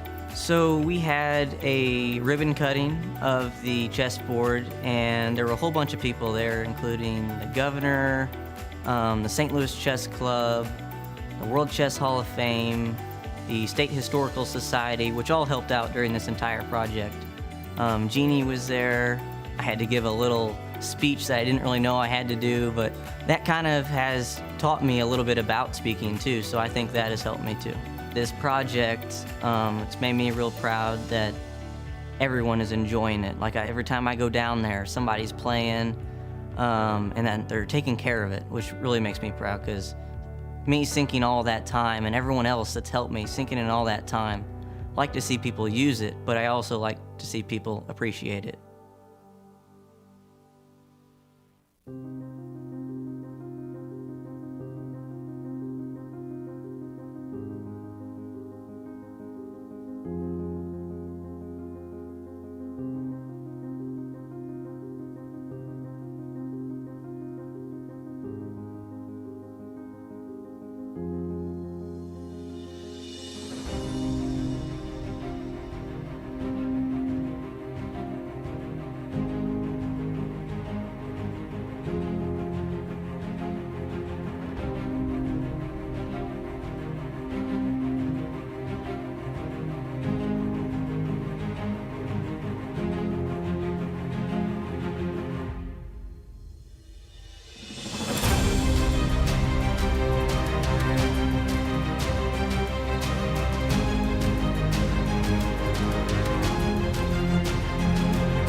Welcome back, everyone. Let's take a look at our results so far. We have one game that finished in a draw between Elisabeth Paehtz and Zhansaya Abdumalik. Exactly. Maybe Harika might be drawing as well, but the action, let's jump right into it, has got to be the game between Bella and Irina. As I wanted. Look how Irina's sitting at her chair, on her chair, Oh. with her feet underneath. Right. She knows that there's a big fight on her board. Yeah, big attack is coming her way. Well, when we left it, we mentioned a very, cunning, sly move. This bishop takes f6. Boy, it's not intuitive because you don't usually just voluntarily give up your bishop, but check out what Bella had in mind. h4, starting an attack, knight to g5. Gift me the pawn on h6. Yes, you're welcome to play g6, but as Almira showed, after g6, f4, defending the knight, ideas of knight takes h7 as well as h4 and h5 really come to the fore. And you don't want to play g6, you want to chase the knight back. So you play h6. Knight doesn't go back. The knight jump ahead. Roro, knight to h7, and Irina stopping. Do you think Irina expected knight h7? Half yes, and maybe half said, please don't play knight h7. Like, maybe she expected but hoped her opponent wouldn't play it. Now, the problem is that if we move our rook, which, well, I mean, it is hanging. Well, she's thinking about it, so maybe she's considering to sacrifice. Absolutely, that's what I was thinking. She's thinking. The move g5, and okay, you can just start, just count the number of pieces that are about to land on the king side. Something tells me you don't want to play g6 and allow h5. This is a really, really, really fierce attack. Now, what you had said caught my eye as well, which is, maybe you should just sacrifice the exchange. Please do me a favor, take the rook, and let me get 2 pawns for the exchange, and my king can run. I'm afraid she's not going to take the rook. Yes, I'm afraid h4 is really risky. Yeah, I'm afraid that she will just play knight f3, and the bishop comes back, and g5. Once again, this move g5.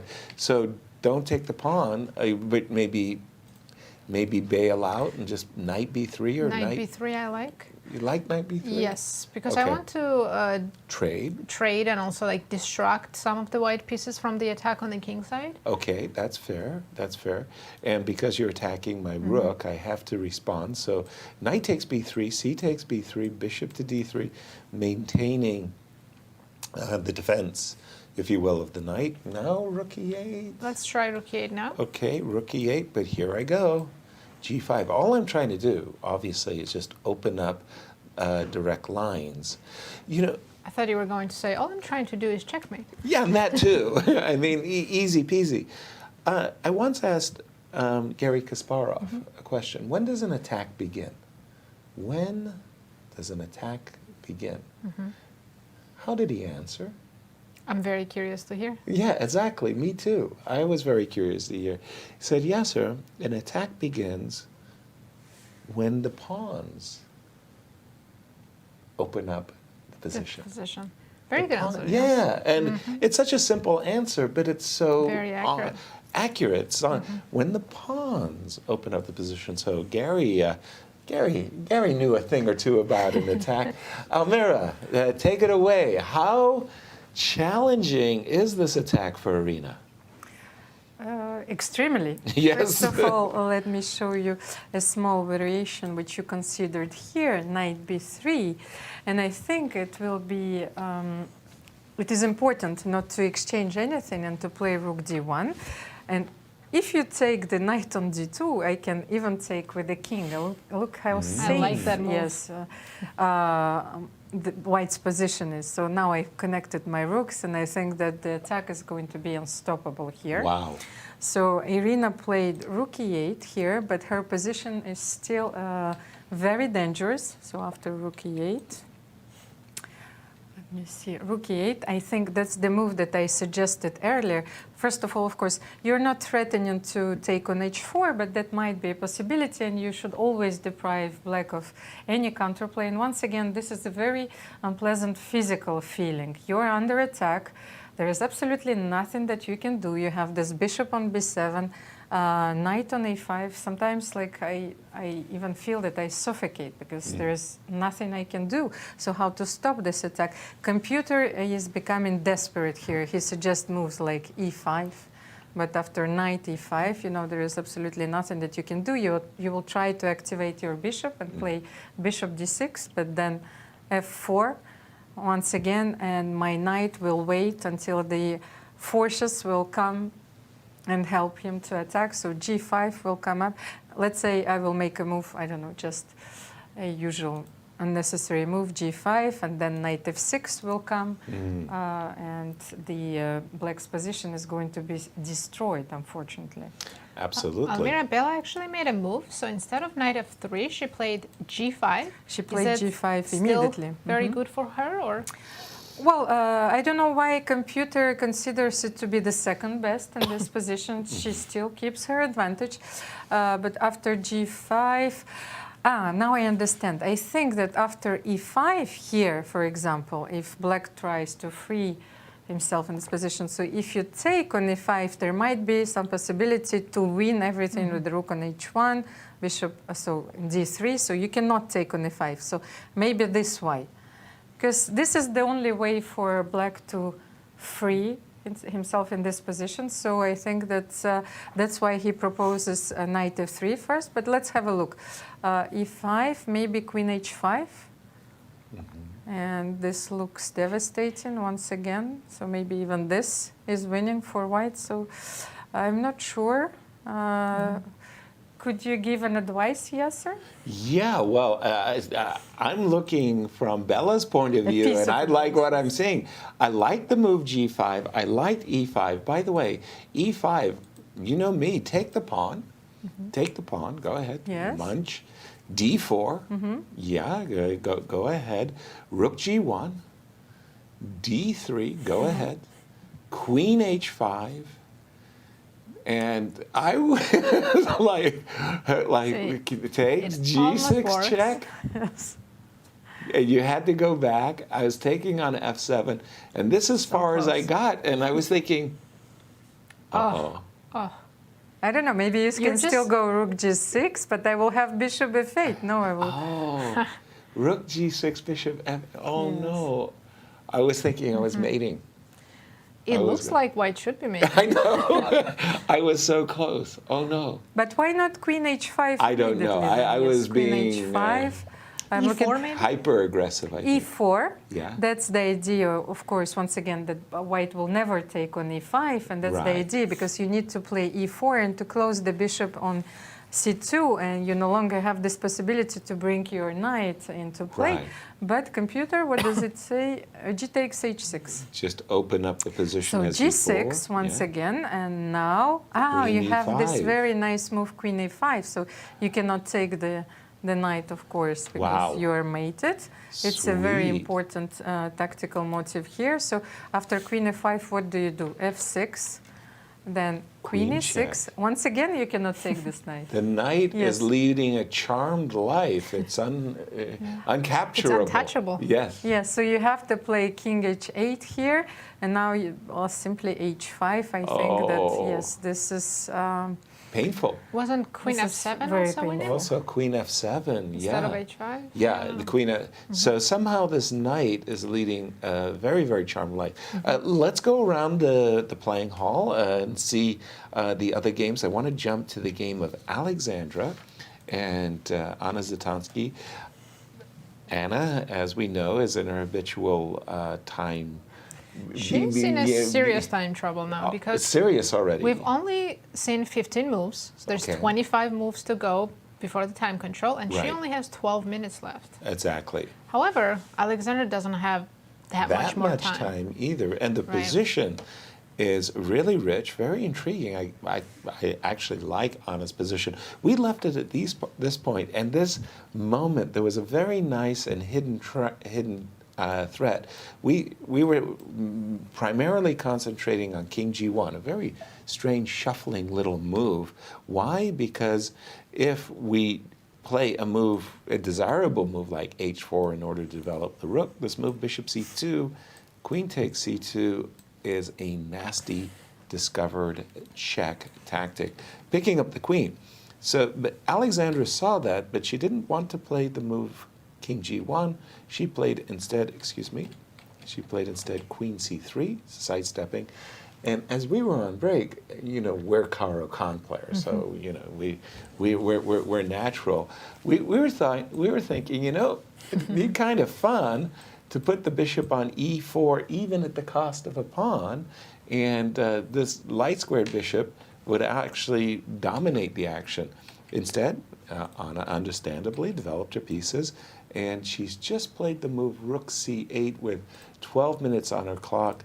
Double-edged game, but I like her position. Black's position is fantastic. It's just that time trouble can really play a huge role here in this game. Grandmaster Maurice Ashley says his best.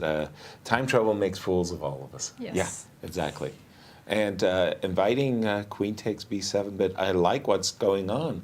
How many moves? 25 moves to go. 25. Gee, that's time management. Come on. So she has about... Yeah, dude. She doesn't have enough time.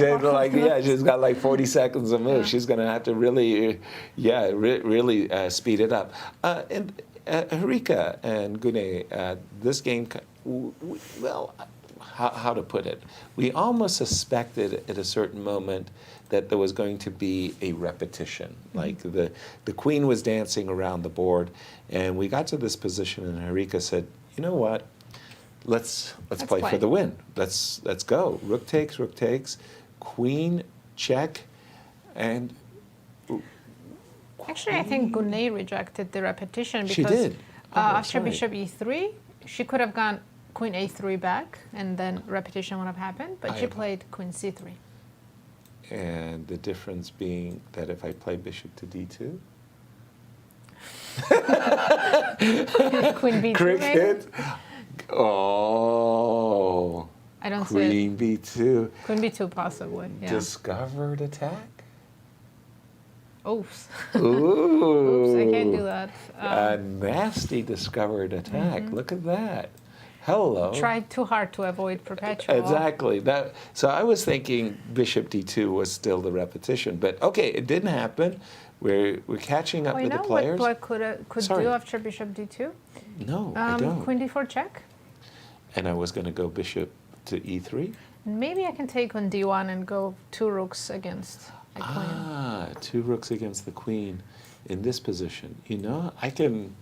Yeah, 2 rooks is much better chances than the rook and the bishop. Okay, current position. Tell us about it. How do you feel about the current position, Nazi? I don't see any problems for Black. So Black has an extra pawn. Yep. The knights are blockading the d6 pawn so well, and if Black starts to push the a pawn, I would be worried with white. Exactly. The 2 bishops, I love the bishop on b3 in terms of its aggression towards the king. The bishop on e3 looks good, but then how pertinent is it? As you said, the knights defending, blockading very well.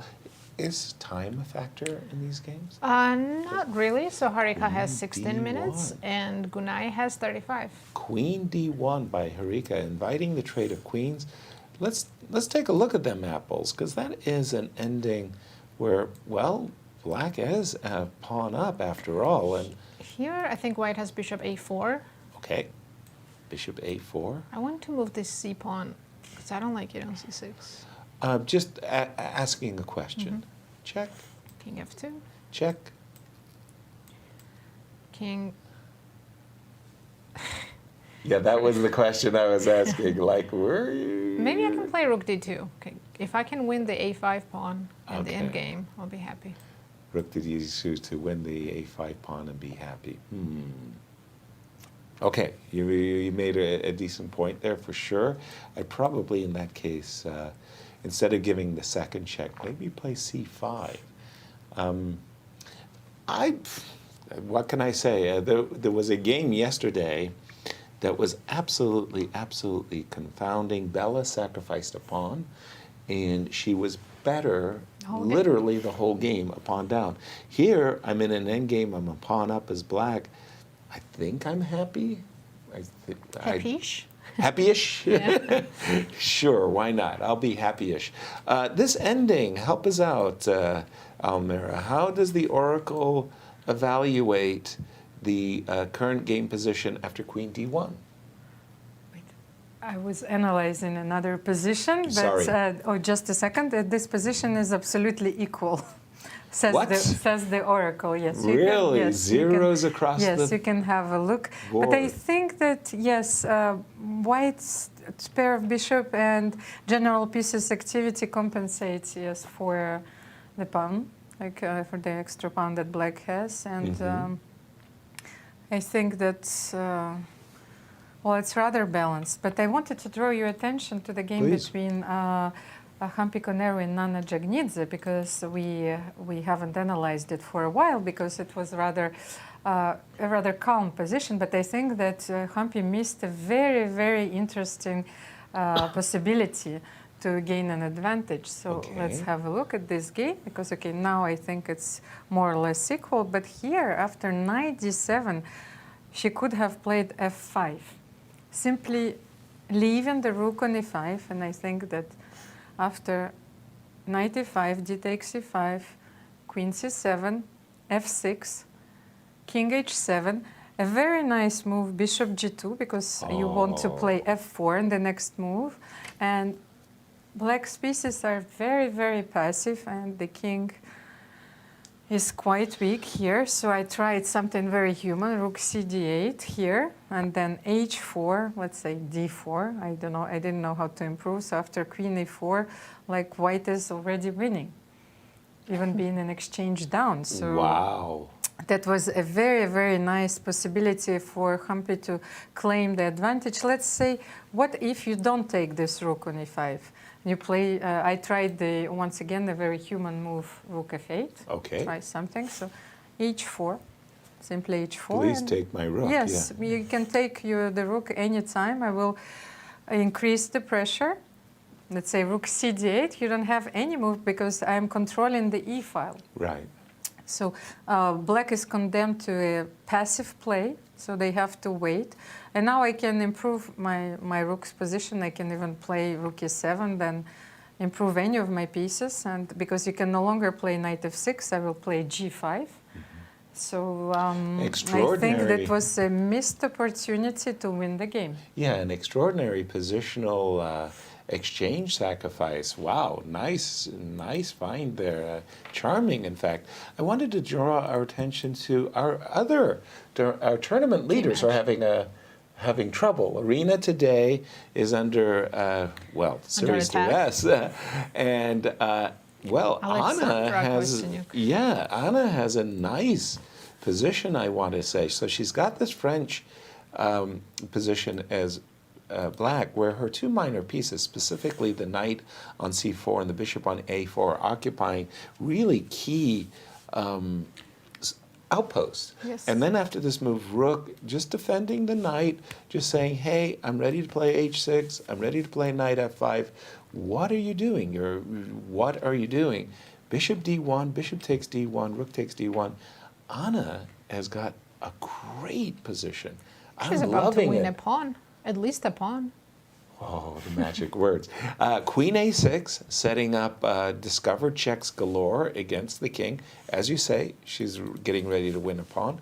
Maybe this bishop, dark square bishop, doesn't really have a future. Black's position is absolutely amazing. Dream. It's a dream position. I know the clocks are a factor, but for Alexandra, she's not a happy camper. Even though her opponent only has 10 minutes, the position definitely favors. Yeah, she only has 10 minutes, but now position is a lot more simplified and it's much easier for Black to play. Exactly. Not only she's going to pick up a pawn, but next couple of moves just very tempo, easy to play. Yeah, yes. tempos. So this one's looking very, very good for Anna. Let's just check in with Irina one more time, because when we left it, Bella just, is throwing the kitchen sink against Irina's king. Knight A7. She did, Is Irina. That a saying? Throwing kitchen sink? Yeah, exactly. There is. That's literally throwing everything. The dishes, the pans, even the sink. You throw the sink. I love that line that Almira suggested. Rook D1, knight takes D2, king takes D2. Something very beautiful harmony going on there. I can't fault Bella one bit, by the way, for capturing and putting her bishop on D3 either. This position, the knight, is saying, "Hey guys, rescue me," and White is saying, "Don't worry, we're coming." And Queen H5 or Queen G4, all these moves are coming. G5 takes H6. These moves are coming, and Irina's clock an issue? Irina has a little bit more time than Bella. She has 23 minutes against Bella's 16 minutes. More even, I would say, between them. But just like for Anna, it's pretty easy to play for Bella, I think. Just throw the pieces at the king. Student body right. Just bring everybody to the party over there. Does Black have to push the panic button here and just go E5 and try to... Something, I can well imagine.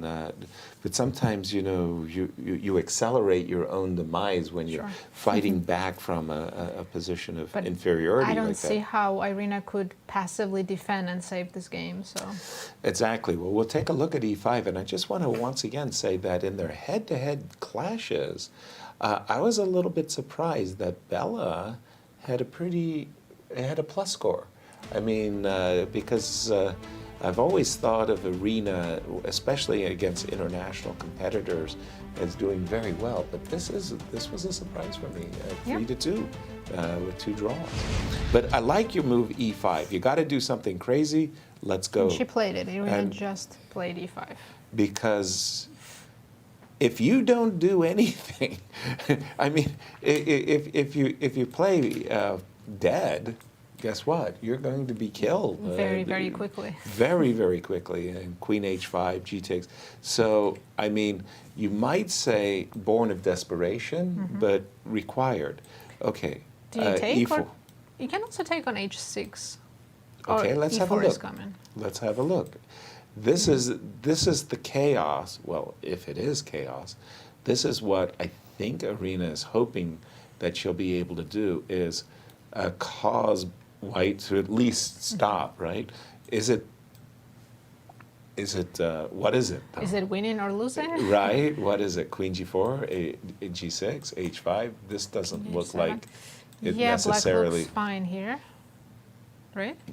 or you were going to say the opposite? I don't know. So I was thinking, okay, instead of G5 takes H6, you cause me to stop and to take. D4? Okay. And of course, I see you're ambushing my rook, but now I want to bring my crook into the game. Take on C3? All right, let's go. I feel like you're mauling me on the center and the queen side. Take on B2? Oh dear. Oh dear. Okay.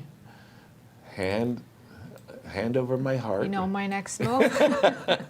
Okay, well, pause. But I always liked this line of Victor Korchnoi. With trembling hands, rook to d1. I don't know if knight f6 or knight g5 is which of those two, but for the moment, it's kind of funny to see these pawns. I have some moves, so let's do bishop b4 check. Okay, well. King f1 and queen takes h4. Roro, you've got some counter spiel going on over here. I might be blundering mate in 3, but... Well, do tell. If you see a mate in 3, let me Holy smokes, E4? H6 is hanging? F3 or E4 looks good. Yeah. I didn't want to block the bishop, so I was looking at F3. Yeah, mostly, right? To keep the... Maybe here I can just be brave and take on H6. Wow. We're just looking at some variations. We're just having a little fun with the position between Irina and Bella. But jump in on this one, Almira. It feels like White is killing it, but she has to be precise. First of all, of course, Rook D1 was a more precise move here, as we've analyzed previously, but it is what it is now. So D takes E5 now is called 4. Of course, D4 is the black's idea, Rook G1. Yeah. D takes C3. Right. And I think that, well, in the line that you analyzed, let's say G takes H6, C takes B2. It's very important not to take on G7. Not to take. Yes, because how could I resist? But it's, I knew my opponent. She was playing me like a fiddle. I tried to understand why a little bit later, but I think there is a very important tactical resource, knight f6, that you need to keep under your sleeve, I think. So here you have to play Rook D1. Okay. And you keep all the threats on the board. So I don't think that you can play Queen D5 here. So you try, there is your move, Bishop B4, so King F1. And you see that now when you play Queen H4, I do have this Knight F6. Yes. And so much then more effective. Where you go, I will take on G7. So I think King H8 is simply not possible. So King F8. Then I will take on G7. The position is extremely sharp, but black has to find the only moves. So King E7 here. Here, I didn't know what to choose from a human perspective because you have so many moves. I don't want to play Queen G4. I was not sure that if you can trade queens, you will win this game, but the computer suggested. Another move that he suggests is F3, which is a bit strange to me, but so let's try Queen G4 here. So Queen G4, Rook G4.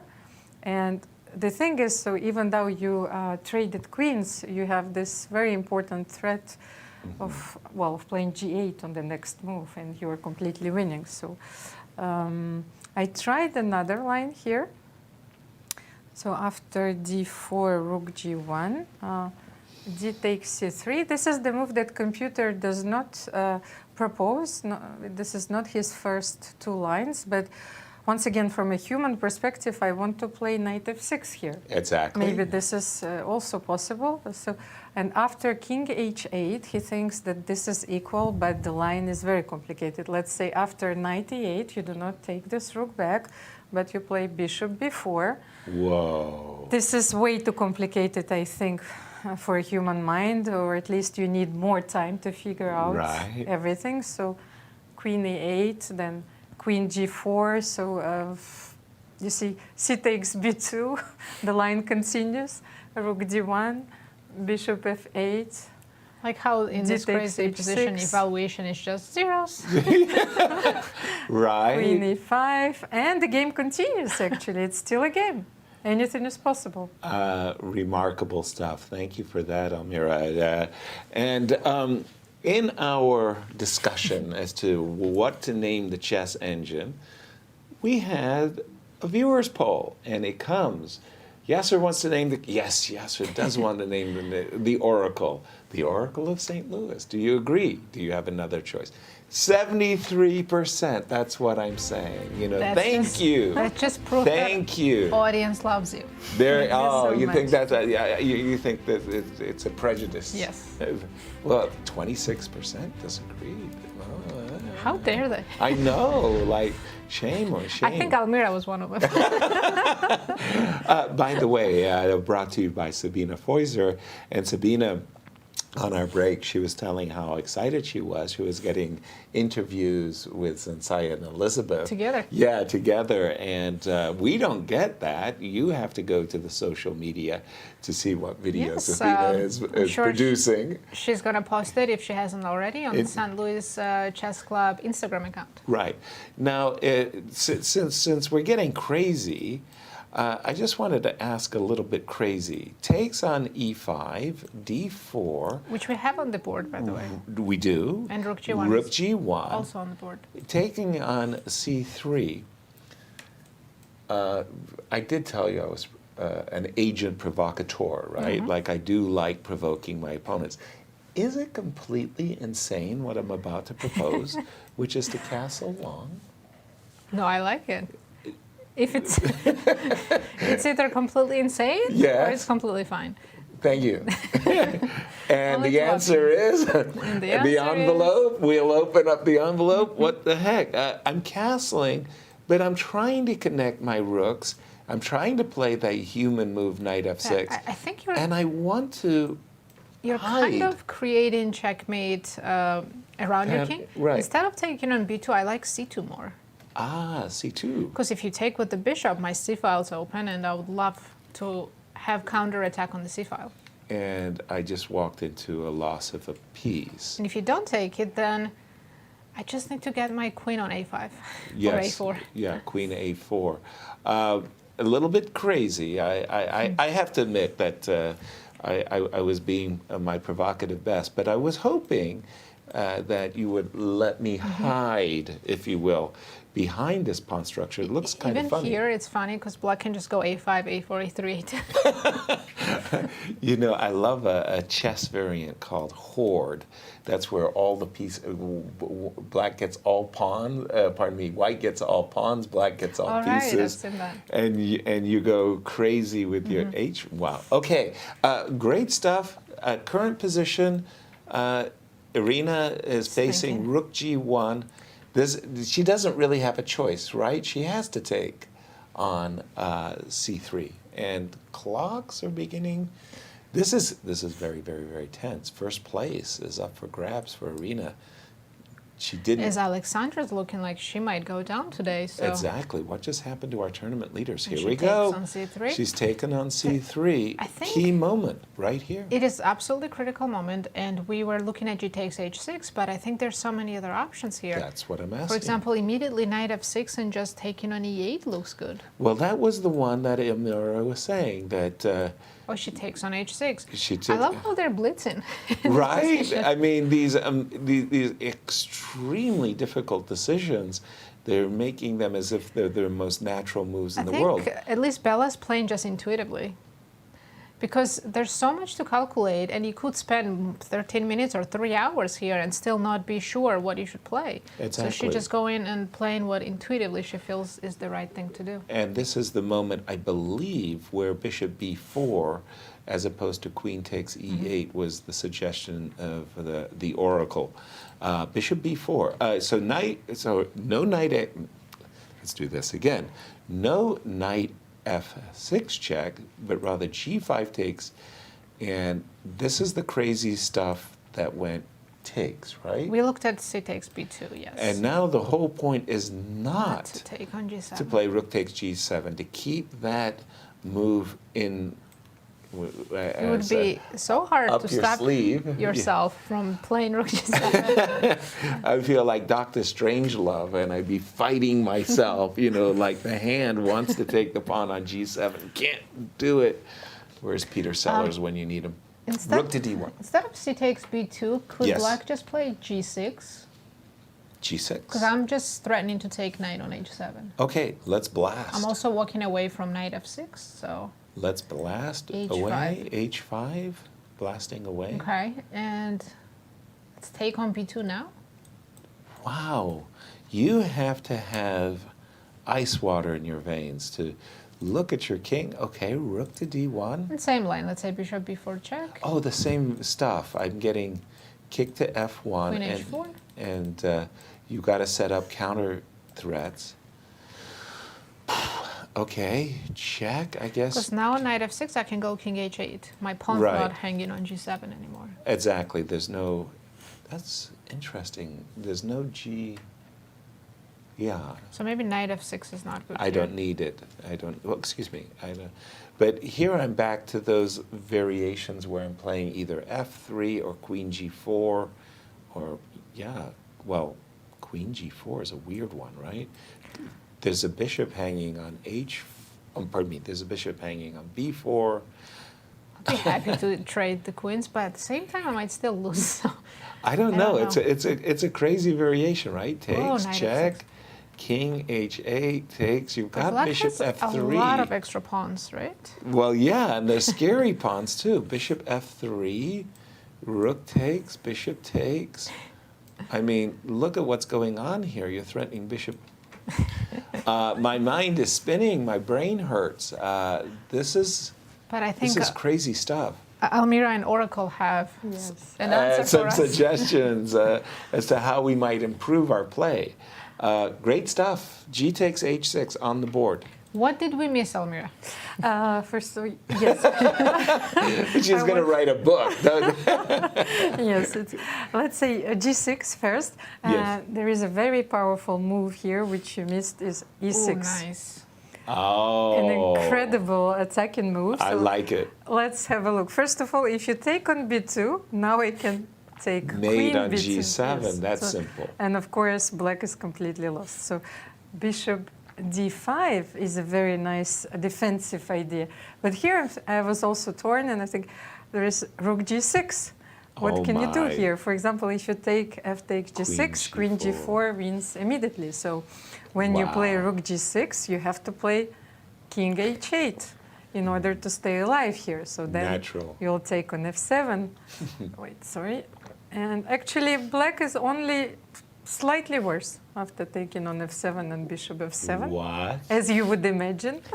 What? I would not imagine that black is only slightly worse. Yes, but here after bishop d5, I think that now you can play h5. So then you will be able to take on g6. Yeah, no, that e6 move is it's so much superior because first of all, you're putting your pawn to use and you're really making black's whole structure that much looser. But the move e6, oof. Right, but That's could you tell us devastating. also the line that we're looking at instead of e6? What were we analyzing? Well, we were looking at G6. takes. And We were, pardon me. after Yes. g6, we're looking at h5. Yeah, which is probably a bad move. E6 is better, much better. Could we once again go back to this takes on b2 business? Before. Okay, Yeah. so let's Which take on b2 Irina just immediately played. here, yes? She just played it too, because if rook takes g7 check is a trap Right. for your opponent, well, let's invite our opponent to make a bad move. And rook takes g7 check is so compelling. I mean, you have to be the patience of a sphinx. So How rook do you not d1. play rook takes g7? Okay, rook d1, yep. g6, I think, is Compelling. absolutely necessary. Yes. Yes. And But then your e6 move, right? Does that come No, back into the maybe knight g5, first of all. knight g5? Knight g5 here. We can come back. Wow. And So then, simple. then Bishop. rook takes g5 as well. And of course, now you can play h5, and I cannot see how you can defend this position. Maybe at some point you will be able to play b1 queen to deflect the bishop, but I think then bishop. But Almira, help me out. So Yes. knight comes to g5. If I go bishop b4 check, the king would have to go to f1, right? Now, the crazy part is I don't think I'm worried about losing my queen. Like rook takes, bishop take. Uh-oh, I'm recognizing there's a No, queen rook c4. takes, I think that you can take on b2 first. Of course, taking on b2. It's not that obvious because, of No. course, you will have queen f6, and then computer continues. You can take on g6, but you can play h5 here. So you cannot take rook g5 because your queen Wow. is in. Yes. Wow, I've got a feeling that we could get completely absorbed, lost in the entanglements of what's going on here. I just wanted to ask how Anna Zatonskih and She's still much, much better. is she really? And they're in Okay. the end game, yes. And they're in But an endgame. I have one more question for Almira. Please. After she takes b2, if Bella doesn't play rook d1, is she losing after rook g7 or any other move? I wanted to tell you, because we haven't looked at the evaluation of the position between Anna and Alexandra, and this is actually surprising because I didn't understand what Alexandra was doing at all. And the computer confirms my intuition. The evaluation right now is minus 3.2. Wow. So this end game is completely winning for this middle game, end game is completely winning for black. Okay, an extra pawn. And yes, an extra pawn. Once again, there is absolutely no plan for white whatsoever, no active plan. And the knight can come to f5. I think that if Anna doesn't spoil this game in the time trouble, she's heading for another victory. Wow, she's about to take down the leader with the black pieces. I know. Well, first of all, that would boost her fortunes, put her potentially tied for first or clear first. Coming into this tournament, she is the last seed by rating. Absolutely. And she's having a fantastic tournament. Absolutely. So this is the... the 3.5 minutes on the clock. This is where your nerves. If it was anyone else, I would say, oh, they're in time trouble, they can mess up. But it's Anna. She's used to this. Well, there's something about being practiced, right? I mean, I get nervous when I'm in time trouble because it's an unusual feeling to be in time trouble for me. For Anna, it's probably the most familiar thing, and so she's perfectly at home. But there was a question that Nazi had for you, Almira, and that was if Bella is seduced by the idea of rook takes g7 check, would the position be significantly worse for her, or after king h8? How does the oracle evaluate rook takes g7 and king h8? The position slightly worse, -7. -7? Yes, the evaluation changes dramatically. Yes, because we missed something then. No, that was the line that you actually analyzed, and then after bishop b4, king f1. Queen h4 is a very powerful move, and here you will have to deal with all the threats from the black side. So exactly. What did you analyze here? No. We stopped here. Sorry, I misunderstood you when you said -7. I thought for white, like the position was. And Bella played rook d1. And she did not get seduced by the. Rook takes g7 sure looks attractive, but rook d1 was the game continuation, and again, both ladies, their clocks are ticking, and they're making some really difficult decisions quickly, and this was the right one. Rook to d1 check, and again. G6 or bishop b4 check? What would you find yourself? I would be tempted to give a check. Right. Yeah. Let me explain why I would also be tempted to give the check. Because I'm thinking that the queen on d8 has got to go. Can't stay in the way of the rook. And when I'm playing queen takes h4, I'm getting out of the way, and at the same time I'm having my counter attacks. Here is the line Almira had proposed some time ago, where you hope you're not going to get a rook d7 check and a splat, right? You hope it's not roadkill. But for Irina, what g7? That's just fireworks on the board. Yeah, exactly. But g6. Bishop check and g6 is something I would think I'm losing. It's too slow. I can't get away with it. Almira, from a human point of view, would you play g6 or bishop b4 check? Forgetting the computer for just a second. Of course. First of all, I think that from a human point of view, you need to understand if you need to include bishop b4 and then play g6. And I think that when you play g6, you consider that the moves e6 are possible. That's why you include the move bishop b4. It's not so much for taking on h4, but I think that, when you see e6, you think, oh my God, I will have to deal with another threat, which So could be devastating potentially. So Exactly. we'll play bishop b4 first and then g6. Right. But this position reminds me of a story which I was reading when I was a kid, and at some point the warrior was facing a difficult choice, and it was written, carved in the stone. So on the right, if you shall go in the right, then you'll lose your horse. Okay, what to do? On the left, then you're going to lose your life. So, and if you go straight, then you're facing the unknown. So, Right. Well, everything is said in this story. Right. For me, I'm not willing to sacrifice my horse. Let's go with the unknown on this one. We're going to take a very quick break as our tournament leaders are in great peril, and we will see you on the other side of the break.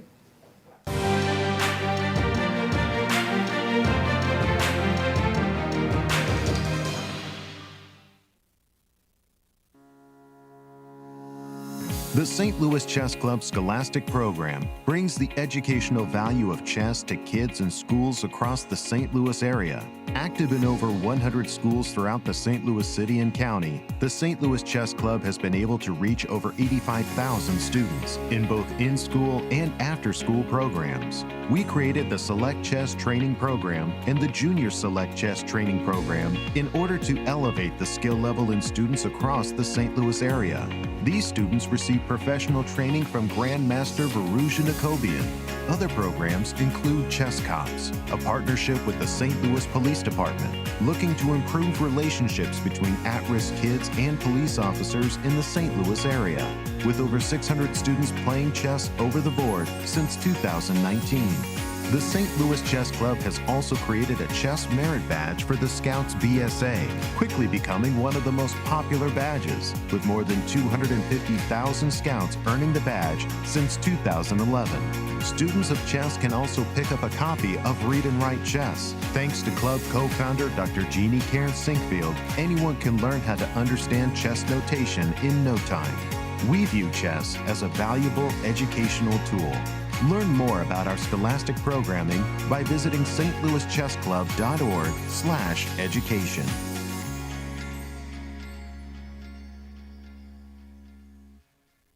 Hello, everyone. This is WGM and former U.S. Women's Champion Sabina Feuscher. I'm very excited to be here in St. Louis at the 3rd edition of the Cairns Cup. I'll be taking over St. Louis Chess Club's social media accounts. So please, if you want to interact with me and see more behind the scenes,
Welcome back, everyone. Let's take a look at our results so far.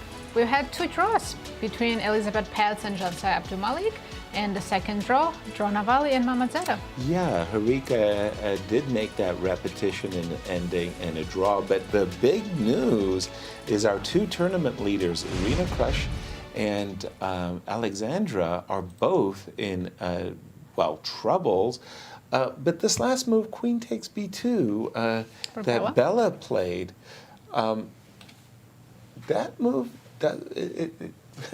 does that allow Irina to fight back? That was the question, because we didn't see the bishop b4 check. We saw g7, g6.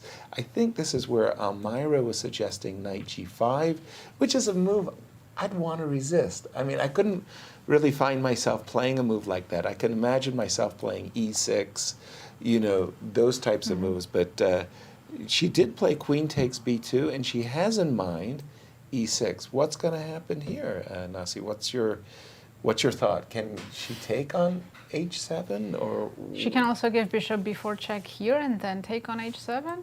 Bishop b4 check. I guess I'm going to play king e2. Take on, and so you have e6.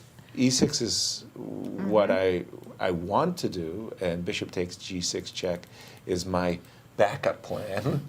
Not easy to play, right? Very hard to calculate. And what did Irina took on h7 without giving a check? Queen takes b2. Oh, yes, right, because now on e6, black just has bishop f6. Sorry. King, so she took immediately. By the way, their clock. No. Irina's down to 1 minute. Oh, my word. And she still has 13 moves to make. Queen takes b2. King, no bishop check. Sorry, let me just clarify that. She took immediately, and the idea is she's ready to meet e6 with bishop f6, not only protecting g7, but countering with this. But maybe. Can we continue the line? Here? Yeah. I was going to play queen b3 without e6, because that looked very interesting. Like Also, right here, queen right b3. here. Okay. Because again, I've got checks. And if nothing else, I have 2 pawns for the bishop I sacrificed. Or knight, I mean. Yeah. Okay, bishop to d5. Can I resist? Hoping I could go bishop g6 here. Okay. And can I resist? Rook takes d5. Oh dear. The attack's not over. It sure isn't. It's just beginning. Bishop b4 check. Taking e2. I'm doing my best. I'm not. I mean, I feel like I'm on the edge of a cliff, and I'm sliding off of it. And she takes the pawn on b3. A very attractive move. Queen takes b3. Jump right in, Almira. What's happening? First of all, the evaluation has changed here after the move g6. The first line, of course, is knight g5, and white is winning, so +2. The second line is queen b2, the move that Bella played, but this move doesn't yield white any advantage.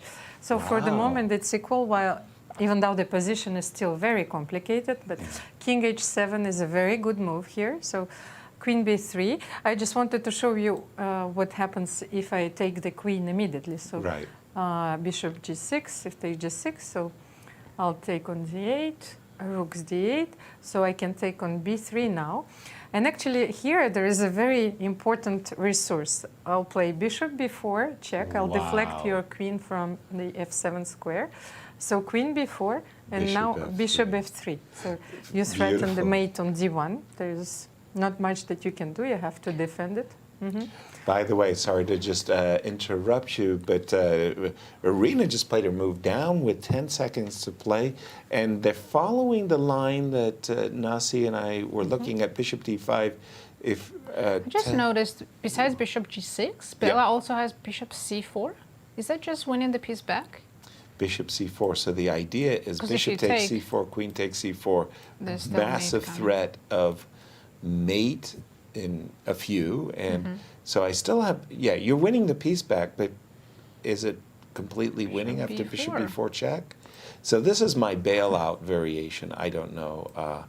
Can I resist like this with Queen E7? Yeah, Bella wouldn't want to simplify since Irina has 36 seconds on Exactly. Bishop D5 on the board with 36 seconds, and Maybe she Irina should take on G6. getting very nervous. I see her in her seat rocking a bit. You said she's got her feet underneath her? Yes, yes. She does that. I mean, I've played her so many times. I know whenever she's in time trouble or nervous, she sits on her feet, yes. Yeah, so Bishop D5. Well, jump right in, Almira. Bishop D5, the current evaluation after this move? Just a second, because I was trying to analyze bishop g6. So after bishop c4, the computer thinks that white is slightly better, but that's the variation that you've seen on the board. So you take on c4. You give check. Yes, bishop b4, queen b4. He thinks that queen e7 is a slight inaccuracy here. Maybe queen c7 is a bit better here, because after queen e7, queen f4, and you cannot take on e5 with your rook. That's why queen c7 is more accurate. Yes, is more precise. And okay, as you can see, slightly better. The attack continues, but after h5, black will take on e5, and I think yes. Wow. Okay, just to interrupt you once again, sorry for that, but amazingly, Anna. She repeated moves just to gain time. She repeated some moves just for the clock. Yeah. Bishop d6, rook d8, bishop, and Anna. Look, She's she getting knows closer to move forward. Exactly. Yes. That's what it's all about. Is just getting in those extra moves, getting that 30 seconds on the clock. She's a completely winning position. Knight e4. It's not just that she's a pawn up, but she's actually blunting any types of attacks towards her king. In other words, the rook on g4 was hoping that its colleague would go to g3 so you could double up the rooks, and on a good day you could plant rook takes g7 and say I've got counterplay. Not when the knight's on e4. We have another big update. Koneru Humpy seems to be winning now. Oh my. I'm not sure what went wrong in Nana's position, but the current position with rook on e7, is black getting checkmated in a few moves? Where does the king go? Well, I don't think you can take the pawn. King takes g6, walks into horrible, horrible things. Can I hide the king? King h6? King h6, queen d3. Same idea of rook d7, rook and h7. Queen h3 also. It's just checkmate coming. No, you're right. You have to try king g8 maybe? Can I go king f8? King, okay, let's do it. And here queen e1 should be good. Queen e1? Oh, nasty. Queen e1. I also want to go queen h1 as well, if somehow we defend e6. Yeah, this should be over. Okay, so if I defend e6 by tickling the rook. Wow, I'm sorry. I want to leave this. Exploding games. Exactly, all at the same time. Irina just made her move with 7 seconds to spare on a clock. Bishop takes g6, rook takes d5, queen c7. So how many pawns do we have? I can't count. 2? I think 2. Well, okay, with 2. Both our tournament leaders losing, that opens up the possibility for the player in third place, Anna. To be the sole leader. But Anna's playing one of the tournament leaders, so Irina loses, Anna wins, she's first place. Who picked Anna to win the tournament? No one. Shame on us. I'm shamed of you guys. What's wrong? Okay, sorry. Queen c7. In this position, does white have rook d7? What's after rook d7? Bishop b4 check. I've got you bishop b4. You don't have bishop b4. You're pinned. That's illegal. That was my go-to move. Oh no, gosh. You can take on e5. And then take on... Wait. Hold on. Can you? Queen. Okay, no, h8. rook d7 is... I don't... Queen takes e5. Queen f7, check. King h8, only move. How can this not be made? Almira. Calling on us. calling Almira. Yes, I have actually a draw for you in this position. A draw? Anyone? I don't want no stinking draw. So rook d7. The Right. only move, of course, is queen e5. Check. Queen f7, king h8. So Right. rook g6. Sounds So good. there is not much that you can do. What did I analyze here? I think bishop b4 check. Yes, Okay. king f1. Okay. Rook e7, but that's the only way to defend from the mate on h7. Fine. So rook e7, queen e7. Okay. Here, a very nice move, a geometrical motive, queen c4. So I'm threatening, Check. yes, queen d4. So queen c5, queen f7, 5 seconds queen on e7, Irina's clock. and it's a draw. And she did not. Oh, We have first of all, different there was no rook d7. There was an h5. Sorry, we got carried away by rook d7. Bella played h5. G5. G5 has just been Irina played. played with 4 seconds on the clock. And by the way, queen check, rook d7, She can still play rook d7 now. rook d7, queen takes e5. Hold on, how is this not mating? They This is both like, have less than a minute. oh and my gosh. Bella's looking for a checkmate. Irina's trying to avoid checkmate. E6. What's e6? Wow. E6. What That has is to be E6? too slow. Yeah. Right? Oh, for sure. I was so focused on rook d7, queen d3 check, rook takes, no, rook d7. Can black just pick up the pawn on How? h6? How? King h6? Or she goes rook d8. Rook d8. Oh, that's Oh my gosh, the time losing. trouble is Oh my God, she missed rook- queen b1. Queen b1, queen a1. queen b1. Oh, talk about geometry. Wait, is queen d3 also winning? Yes, queen Say- d3, queen d4. Queen d3. Oh, Bella found a checkmate. Exactly. King h8, queen. Bella played queen d3. I know. But it's the same thing. It's the yes. same thing. But queen b1 Wow. and queen a1 is style. She's Unbelievable. missed, has Irina, king h8, queen d4 check, and Bella saw. We But call this the ladder check. Yeah, I heard Ladder when check. Bella played e6, Var said that was a blunder and black was winning after e6. No way. Yes, I don't know what is the right move to win. Well, I think your king Maybe takes king h6 was maybe the way to to avoid go. this queen d3 checkmate. Yeah, she has missed queen d3 check, and Irina Yeah. is getting checkmated. It's that simple. Is it over? Does it say bishop f6 in this position? Oh, sorry.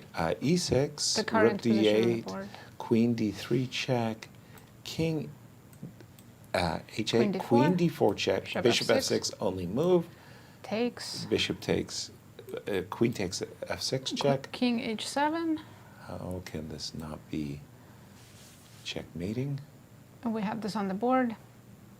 I'm sure there is a mate. It sure feels like it, right? Even if it's not mate, pause. it's just winning. But Queen f5 check. there's a very, very nice way to finish the game. There's rook d7 check. rook d7, And then queen g6. Mhm. Yes, that is the nicest way. So she's played queen f5 check. It doesn't disturb anything. Nope. But there is the very nice, aesthetically pleasing rook d7 and then check. And you get to pick up this guy Both with rooks. a check. But this one is also very good. It doesn't change anything. By the way, you have to go king h8, and I can play the same idea as before, queen f6 check and rook d7. The number of moves I want They to have say. 5 moves left till 5 the moves to time make. control, but I think game might be over before that. Exactly. So we think Irina's lost. We think Bella is going to win this game. I just want to check in with the game of Anna, because again, time trouble in this game as well. Yes, but actually Alexandra has caught up with the time trouble. She was also down 3 minutes, down to 3 minutes Three and a half, yeah. And Anna is +6, so she's got this. She only has 3 more moves to make before time control. Only 3 more moves, so there are moves Yeah. 37. An extra pawn, fabulous pieces for black, save king, love it. Sorry, And, Irina. Koneru is also winning her game. right? She did play queen d7, and yeah, we were looking at some ideas where was g4 just played? No, pardon me. She played rook e6. Not sure why, because she f3. So the idea behind Humpy's f3 is very clear. She wants to play rook But why e7. didn't she play rook e7 right away? Maybe. I think Almira's saying there's some kind of blunder. Almira, yes, this jump is a in. huge blunder because okay, yes. I'm just going to tell me what it is after. She shouldn't have played f3. Yes, what f3 is the move which changes the relation from winning to equal. Rook e7 was completely winning. Because? Because, well, where do you go? Queen d6. Only but then I move. simply play rook e8. Check. Then, yes, rook e8. I have to play king queen g7? Yes, queen f8. Oh, you know. Sorry, trade you want me to do? Yes. Yes, you trade, and then queen f8. Okay. And then queen d7. Yep. And then this position is hopeless because you have no moves with your queen. You're just almost in a stalemate. Wow. So in Zugzwang, if you want, but here like queen h6 is the only move. But then queen f7. Yep. King h8, queen f6, and so on. Gotcha. And in the current position, Nana now played d3, and she has counterplay. Whoa. Because that d pawn's distracting White's queen and the rook setup. So f3, d3, idea of d2, because the rook is attached. Pardon me, the queen is must protect the queen. Queen e3, sidestepping d2, maybe ready to play king. Almira, your hands are going in the air like, Mamma mia, what's going on? -10 now after this move, queen e3. You know, no. The tables have turned. This is such a dramatic turn of events because after d3, queen e3, black is actually winning because you will play d4. Okay. Yes, so you can show it on the board. She didn't play it. She didn't play it. She played queen is also c8. winning, though. Queen c8, let's have a look. Maybe this doesn't... Queen c2. No, but queen c8 is also a very good move because d4 was with the idea of playing queen c8 on the next move, so it's fine. And now there is not much that you can do. So if hold you on, play... Humpy's losing. She went from completely winning to lost with queen e3, one. Yes, starting with f3, an accurate move, and then queen e3. King a1, and now you play d4. It's the Did same she play ideas. king a1? No. This is time trouble. Yeah, time trouble. Because this is last 3 moves before the time control. She has just completely, well, d3 upset her, but queen c8, she just didn't have that on her radar. Time, look at the clock. 2, 1. She's lost on time. Oh, wait. She lost on time, right? I mean, there's a checkmate in 2 moves, queen c2, queen d1. And she's done She it. resigned. Wow. She That's lost. a Nana's lucky day today. Whoa, what an amazing, oh my gosh, what a turnaround. And Irina, time trouble still, or what's going on? Yes, they're on move 39. But Bella is completely overwhelming Black's king, right? She just... Well, nobody wants to take responsibility after this last situation. What were you going to say? Maybe Black can, yes, queen c4 and force some exchanges. And then in the rook end game, Bella does have extra pawns, but they're like doubled H pawns. So What? I'm sure it's still winning, just no checkmate. I don't see a checkmate Oh, anymore. no, we're trading the pieces with a check. Hold on, the game flares anew. Because I thought if you go king, I was just going to mate you.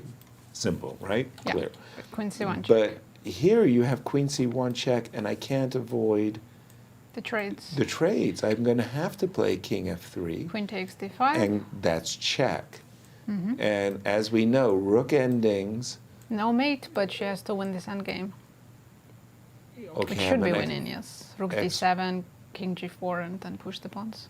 Okay, sure. Should be, but... Well, we saw her technique yesterday. Will it...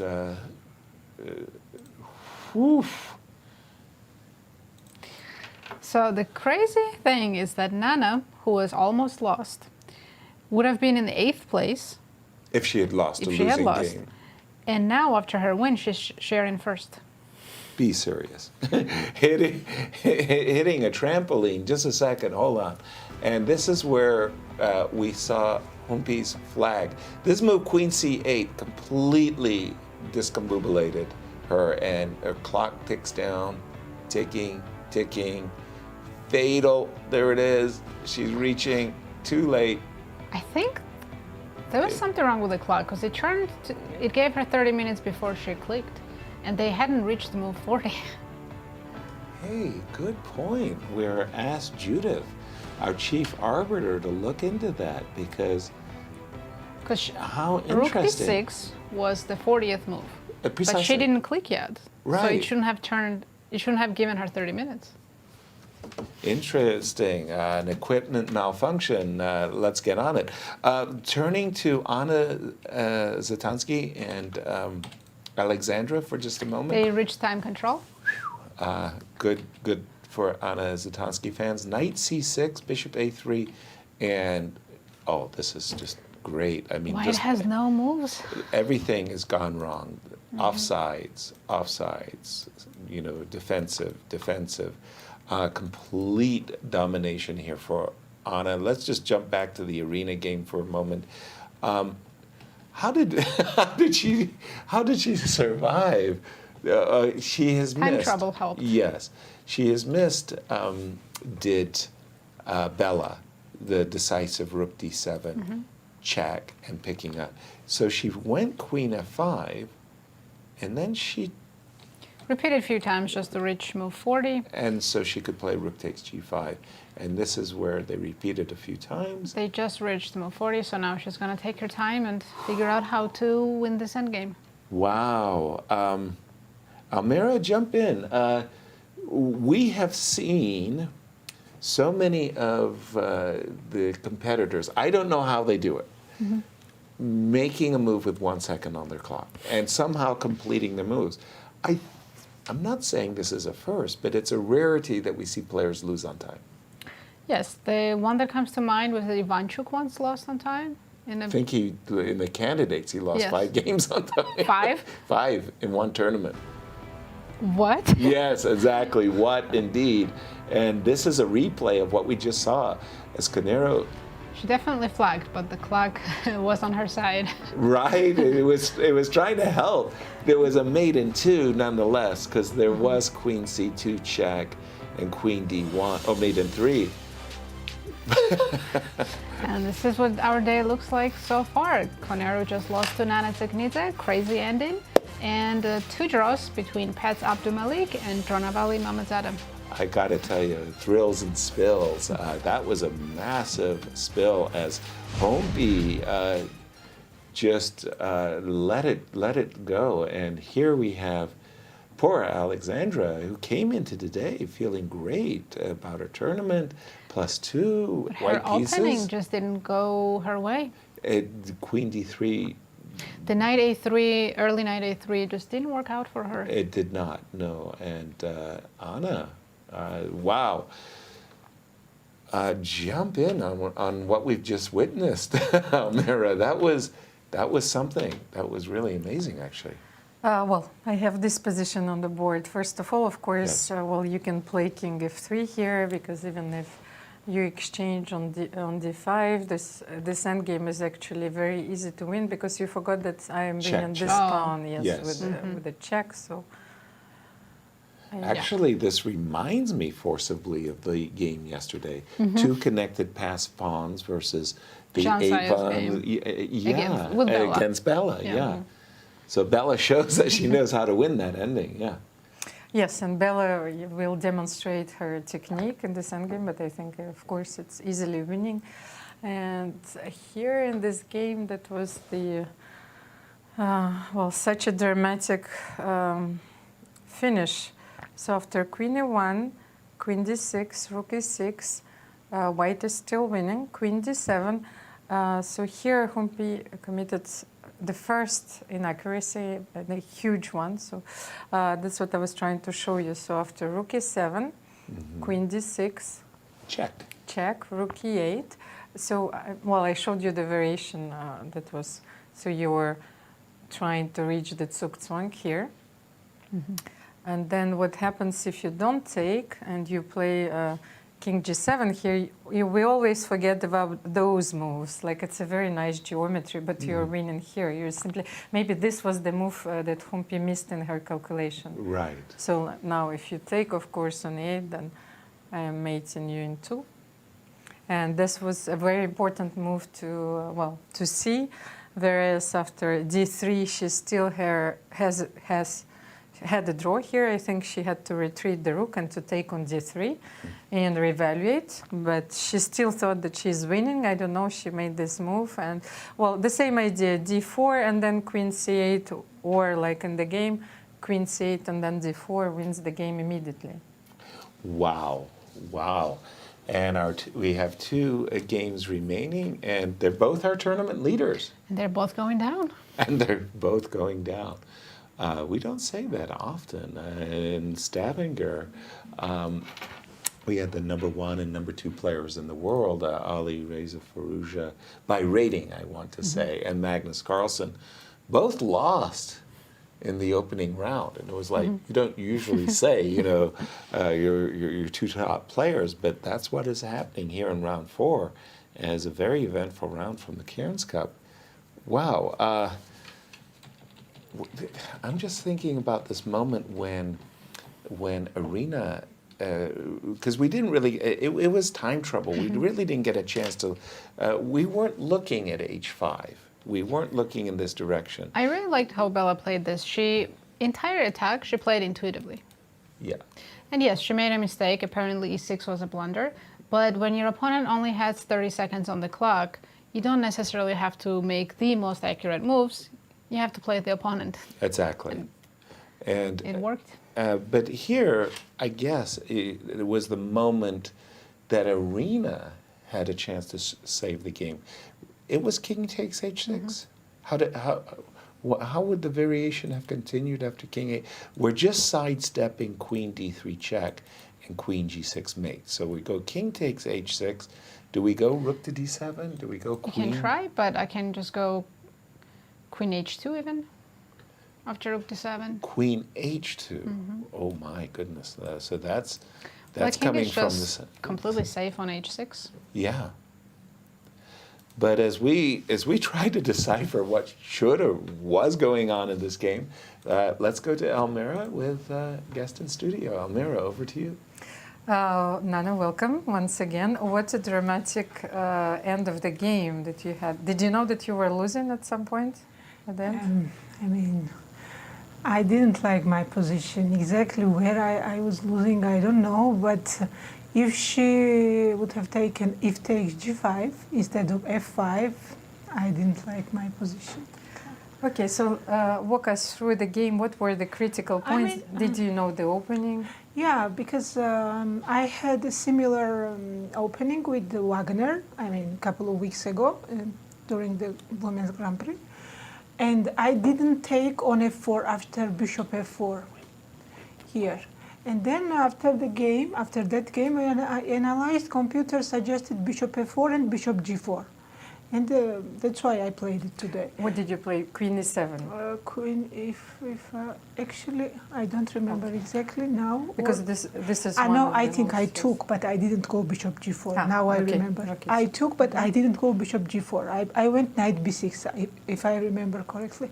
So, but bishop g4, this I remember for sure that the computer was suggesting. That's why I played bishop g4. And actually after all these exchanges, continue. I liked my position. After knight e4, I thought I had no problems, but then after rook e5, when she played, I couldn't find any plan for me. I was thinking to play like a5, a4, but I thought it's too slow. I liked her move bishop f3 very much. Because this bishop f3, I think it prevents my c5 counterplay, and also now she wants to come with this pawn g4, h4, f5. So I couldn't find any good plan for black here. I don't know. I think I I thought here more than 20 minutes, but yeah. But what I should make a move, so that's why I played rook ac8. Otherwise, I don't know. I was thinking, but I didn't know what to do. So yeah, after you can see it here. Yeah, here already I didn't like my position, and okay. I have a question for you here, because did you consider that white could leave the rook on e5 here? Of course, I was considering. Maybe try something. Yes, f5. Yes, I was considering. Actually, here I think g5 I was going to play. Yes, but now the g5, yes, weakens your king, yes. So you considered this option. I think this was a very nice continuation, but then... no, after okay, f5, and when... continue, please.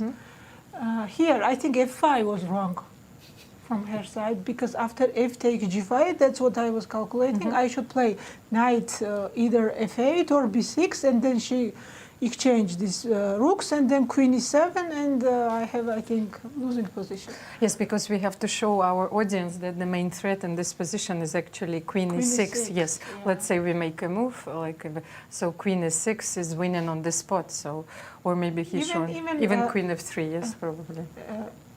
I mean, when she came like bishop g4, when she played bishop g4. Even here, I could take g takes f4, but after queen e6, I thought I was losing. No? Queen e6, bishop e6, I was calculating this line. And what? Knight f6? But if bishop c8? He considers that you have to give an exchange. Exchange, and rook b7, and I thought this was losing for me. That's why I didn't go on this line. Yes, it's not easy for a human eye to understand why is this worse. Actually, I agree with you completely. No, but it's. Okay. I understand, of course. So f5, knight f6. Yeah, after f5, after knight f6, I already start thinking about surviving here. You started to breathe a little bit, yes. And then. King f5, rook e5, still in tough position. So let's get back to the But at least my knight is in the play, so. And I think that the most dramatic thing happened here. Yeah, actually, yes. The computer shows, yes, that white is winning after rook e7, yes. Rook e7, I was going to play what I was thinking? I think queen g4, I was thinking. Then rook g7 or what? No, he wants to give check here. No, let's go back, yeah. Yes. And then the problem is that this variation, I think that maybe both of you missed, is that it's a mate. No, it's like queen f. Actually yes, queen f. Queen d7. Yes, and if I queen g7, if I go queen g7, then then he starts collecting the pawns. All the pawns. Yeah. And what did you feel here? Actually, did you know that you're after queen e3 you're winning? Queen e3, it looked very strange, and after that, yeah, I noticed queen c8, and already I thought it's winning for me. So, well, it's a very important victory, Nana. She was in time trouble, and that's why she didn't see this. I'm always asking a few questions, which have nothing to do with the game. Well, you are one of the most famous representatives of the Georgian chess school. So I wanted to ask you, what were the chess traditions when you were growing up? Is there something that you would like to share with us? Actually, I've shared several times this my chess story, because my name Nana, my father gave me after Nana Alexandra, because at that time when I was born, chess was like hugely popular in Georgia, because we had this golden Georgian women team. They won, I think, several times Olympic championship. Also, we had our famous world champion Maya Khotenashvili. So chess was very popular, and my father was fan of them, and that's why he wanted me to become a chess player and world champion. So even from the beginning, it was decided that I should become a chess player.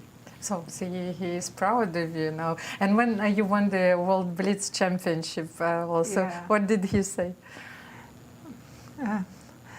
Unfortunately, my father passed away before that, but this achievement, it really was the biggest achievement in my chess career. So I'm really very proud of this.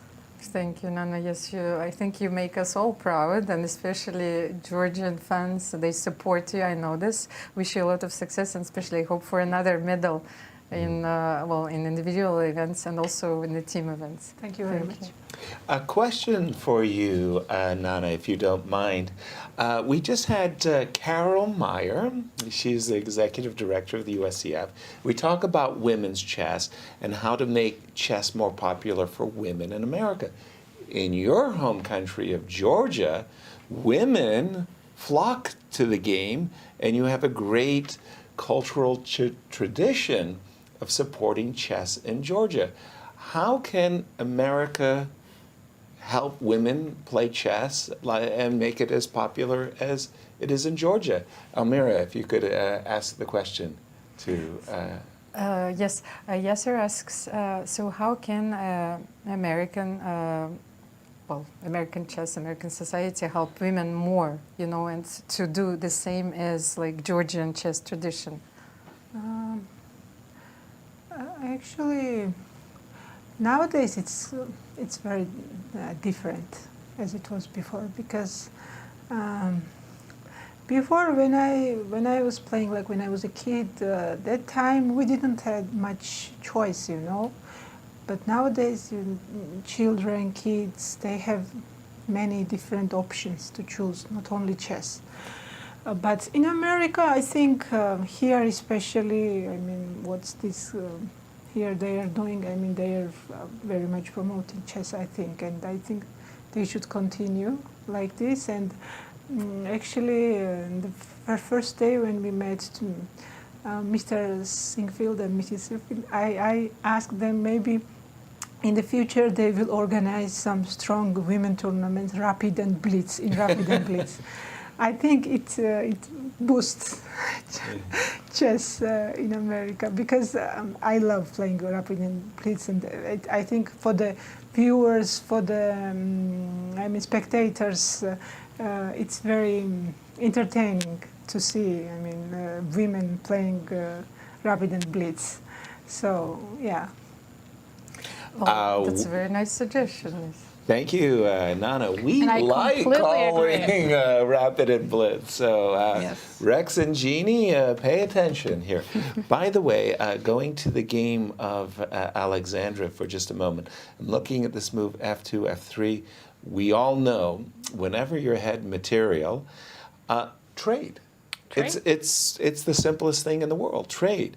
Also, Anna is so safe. Her king is so safe now. If we could just trade one pair of rooks and leave this knight on h4 and this rook on f4 high and dry and say, okay, rook to d2, rook takes, knight takes. That's just great. I think Black has no bad move in this position. No bad move. And if you don't like them apples, and I love rook d2, by the way, the other alternative is knight to g3. You can also pick up h5 as well with knight g3. Oh, how nice. I wasn't even looking at the h point. How many times? No, but yeah, it just feels like it's a completely overwhelming position. And Anna They reach time control, has reached time control. She's thinking it over. But for me, rook d2, for you? Simplifies things. I like knight g3 because You like knight my g3. rook on a2 is fantastic. It is. It is. I'll give you that. There's no question. It is fantastic. And so knight g3, ideas of... While I agree that when you have extra material, you should exchange pieces. In this position, every single white piece is terrible. So I don't want to exchange any of them. Yeah. The reason why I really like rook d2 on a level is that this bishop on a3, I was looking even to exploit it by, playing for the knight c4, bishop comes back, knight takes b4. But really, it is completely overwhelming, and I wouldn't be shocked if this is like one of those computer positions of +7, +8, +9. It's really terrible. And definitely, Alexandra knows it better than anybody. She knows that everything has gone wrong. And let's just jump back to the Irina game, because again, our two tournament leaders coming into today's game, Irina, Alexandra, both losing, and this is almost, it's not an identical position to yesterday's rook ending, but it's a very serious echo. Two connected pass pawns versus one pawn. Rook's going to be on b7, and you're just going to and I think here up the board. Black's king is absolutely terrible in the corner, but also, even if Irina had time to improve the king and put it in front of White's pawns, it's still lost. Exactly, even if the king was on e5 or f6, no difference. So technically speaking, another winning ending, but it's somehow that middle game, that crazy middle game that has occurred. It's remarkable for me that Irina was able to fight herself to, sadly, a losing ending. I agree, but it's very practical. Bella made a lot of practical choices in this game. Yes. She was in time trouble. She didn't want to miss some possible counterplay, so she went for the queen exchange, and she knew that this end game she can win. Exactly. And that's exactly what she's... One win per game is all you'll ever need, said world champion and legend Michael Tal. And he was right. One win per game. So maybe it wasn't everybody's spectacular choice, but good enough. And Anna Zatonskih, wow, to think that she comes into the tournament, the lowest seed by rating, and she could be... Sole leader.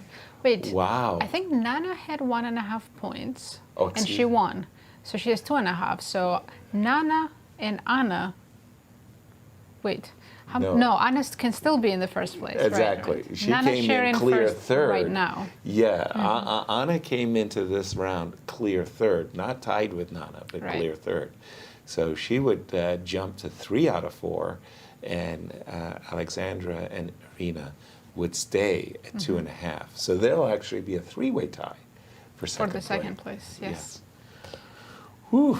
But it just shows how one move changes the result of the game, as in Koneru Dzagnidze game. Yeah, but it was f2, f3 was kind of the prelude to the massive blunder. Yeah, once I saw f3, I knew it was going. And it was like the Anna Zatonskih versus Bella game. f5 check was the prelude to throwing away the win that didn't get thrown away completely. But look at our day so far. The results. The results. We have 3 results, 2 draws, and 1 win by Nana Dzagnidze. Expecting 2 more wins in the 2 remaining games, though. Yeah, don't expect 4 draws. Do not expect 4 draws. And to remind everybody of our schedule. Rest day is coming up on Thursday, June 8th. Tomorrow they will play round 5, and then there will be a rest day, after which they'll come back to play 4 rounds in a row and playoff if necessary on June 13th. I love the fact that we have the luxury of a playoff all on its own. And by the way, that was a big question for me. Would Anna play rook d2 or knight g3? She liked your move. Knight g3 on the board. Very quickly came rook g4. So I think if she was in time trouble, she would exchange pieces and go rook d2. But since she has more than 20 minutes... Well, I liked your explanation. Your explanation was pretty darn good. All of Black's pieces are better than their opposition, so why trade them? I trade them because I know that I would win by taking pieces off the board. Knight takes h5, I like that. Not only winning a pawn, but again, just leaving this knight on h4 in some, I don't know, no man's land. Knight takes h5. Yeah. So she's up 2 pawns, and g5 is a position, massive even if threat. she wasn't up any pawns, she would still be winning. That's how good her position is. Exactly. It's like one of those French defenses where you've got to... How did the bishop end up on a3?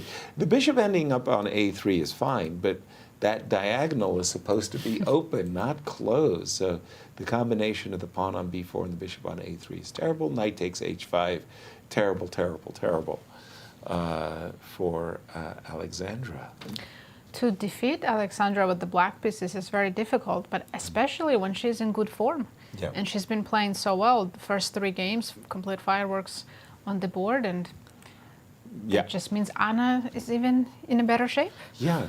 By the way, it just occurred to me that after knight takes h5, in order to stop the winning move g5, I'm required to play f4, right?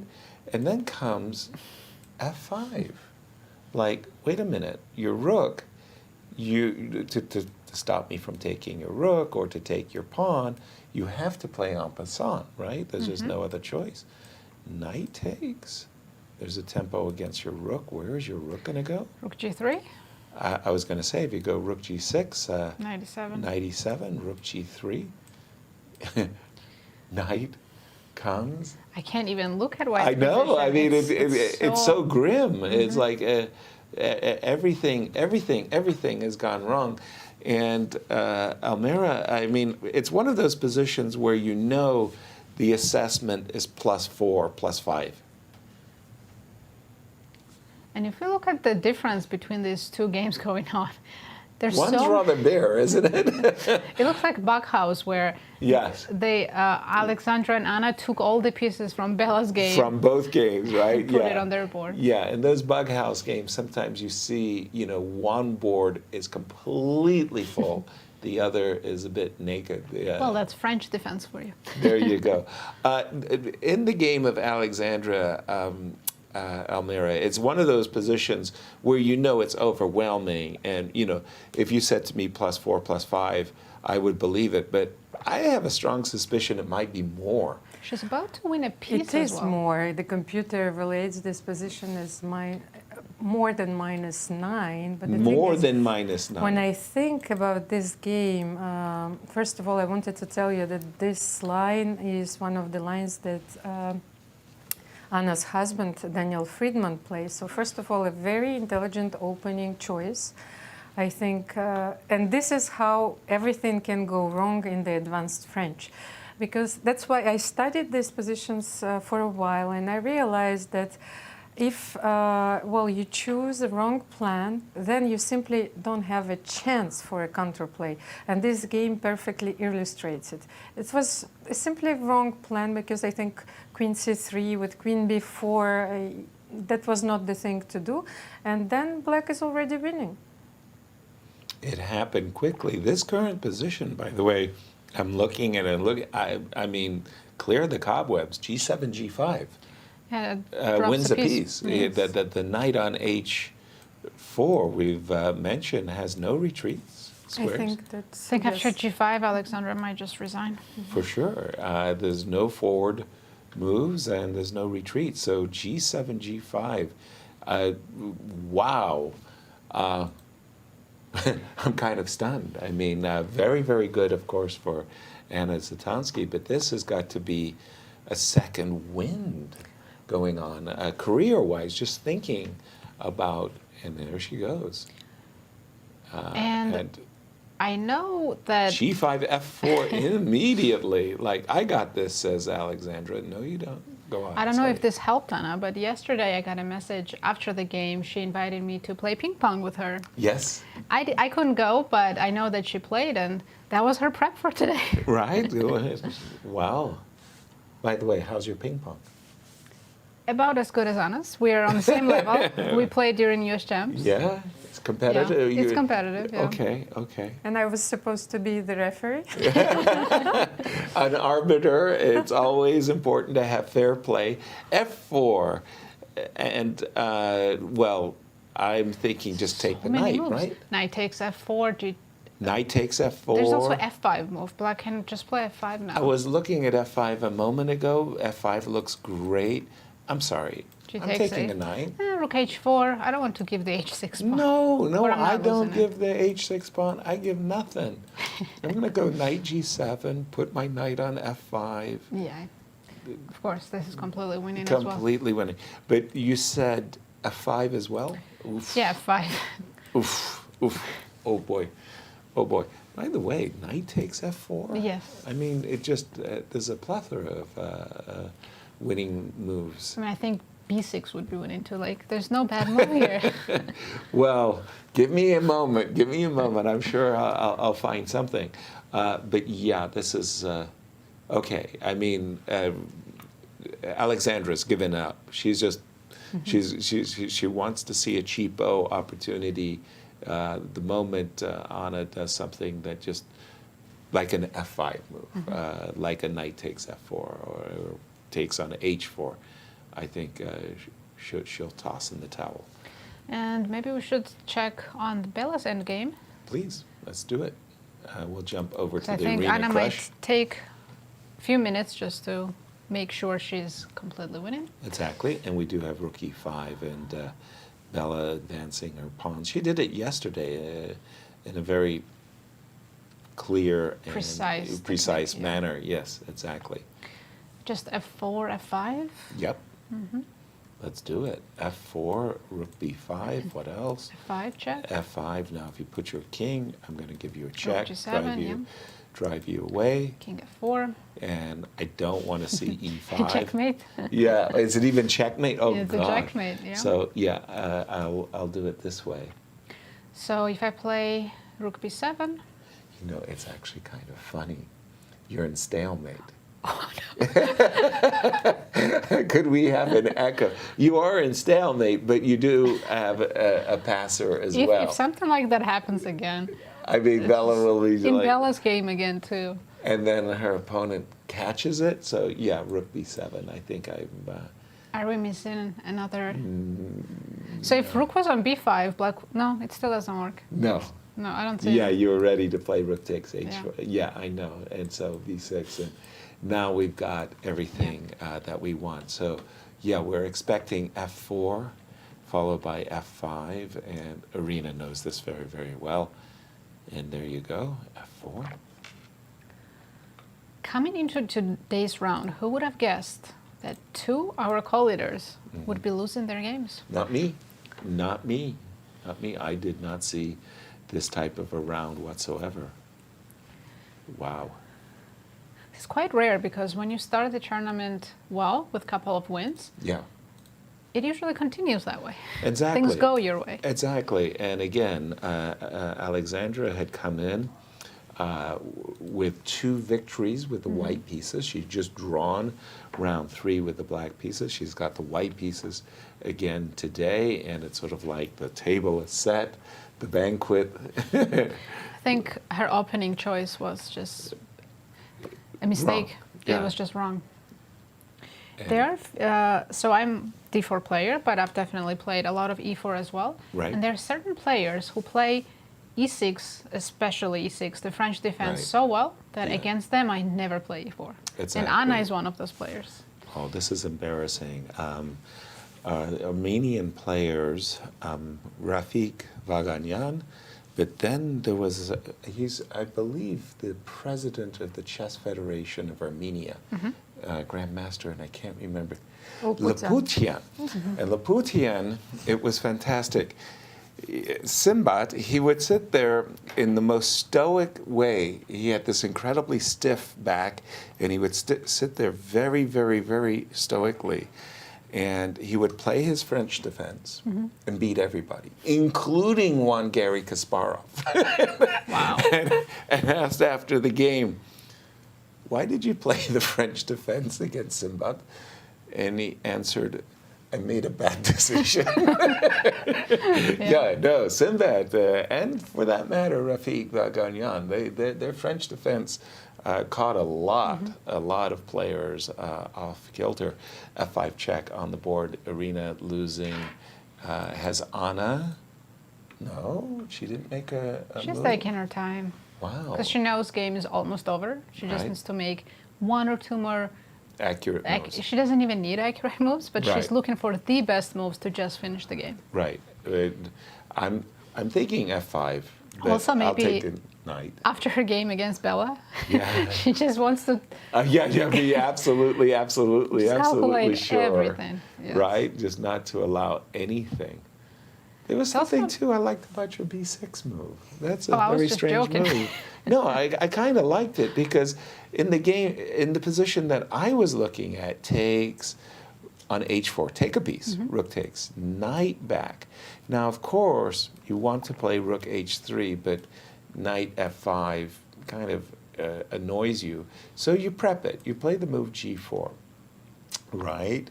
And then it's sort of like, well, if I play h5, right, there is this move bishop f8 that I don't know if it concerns you or not. And I start to think, well, if the bishop was not on, you know, there'd be nothing. B6 is actually a good move. Right? Like, distract the bishop, throw it away. I think she's going to go for f5. The most. No. Knight f4. No. Very safe. Couldn't guess.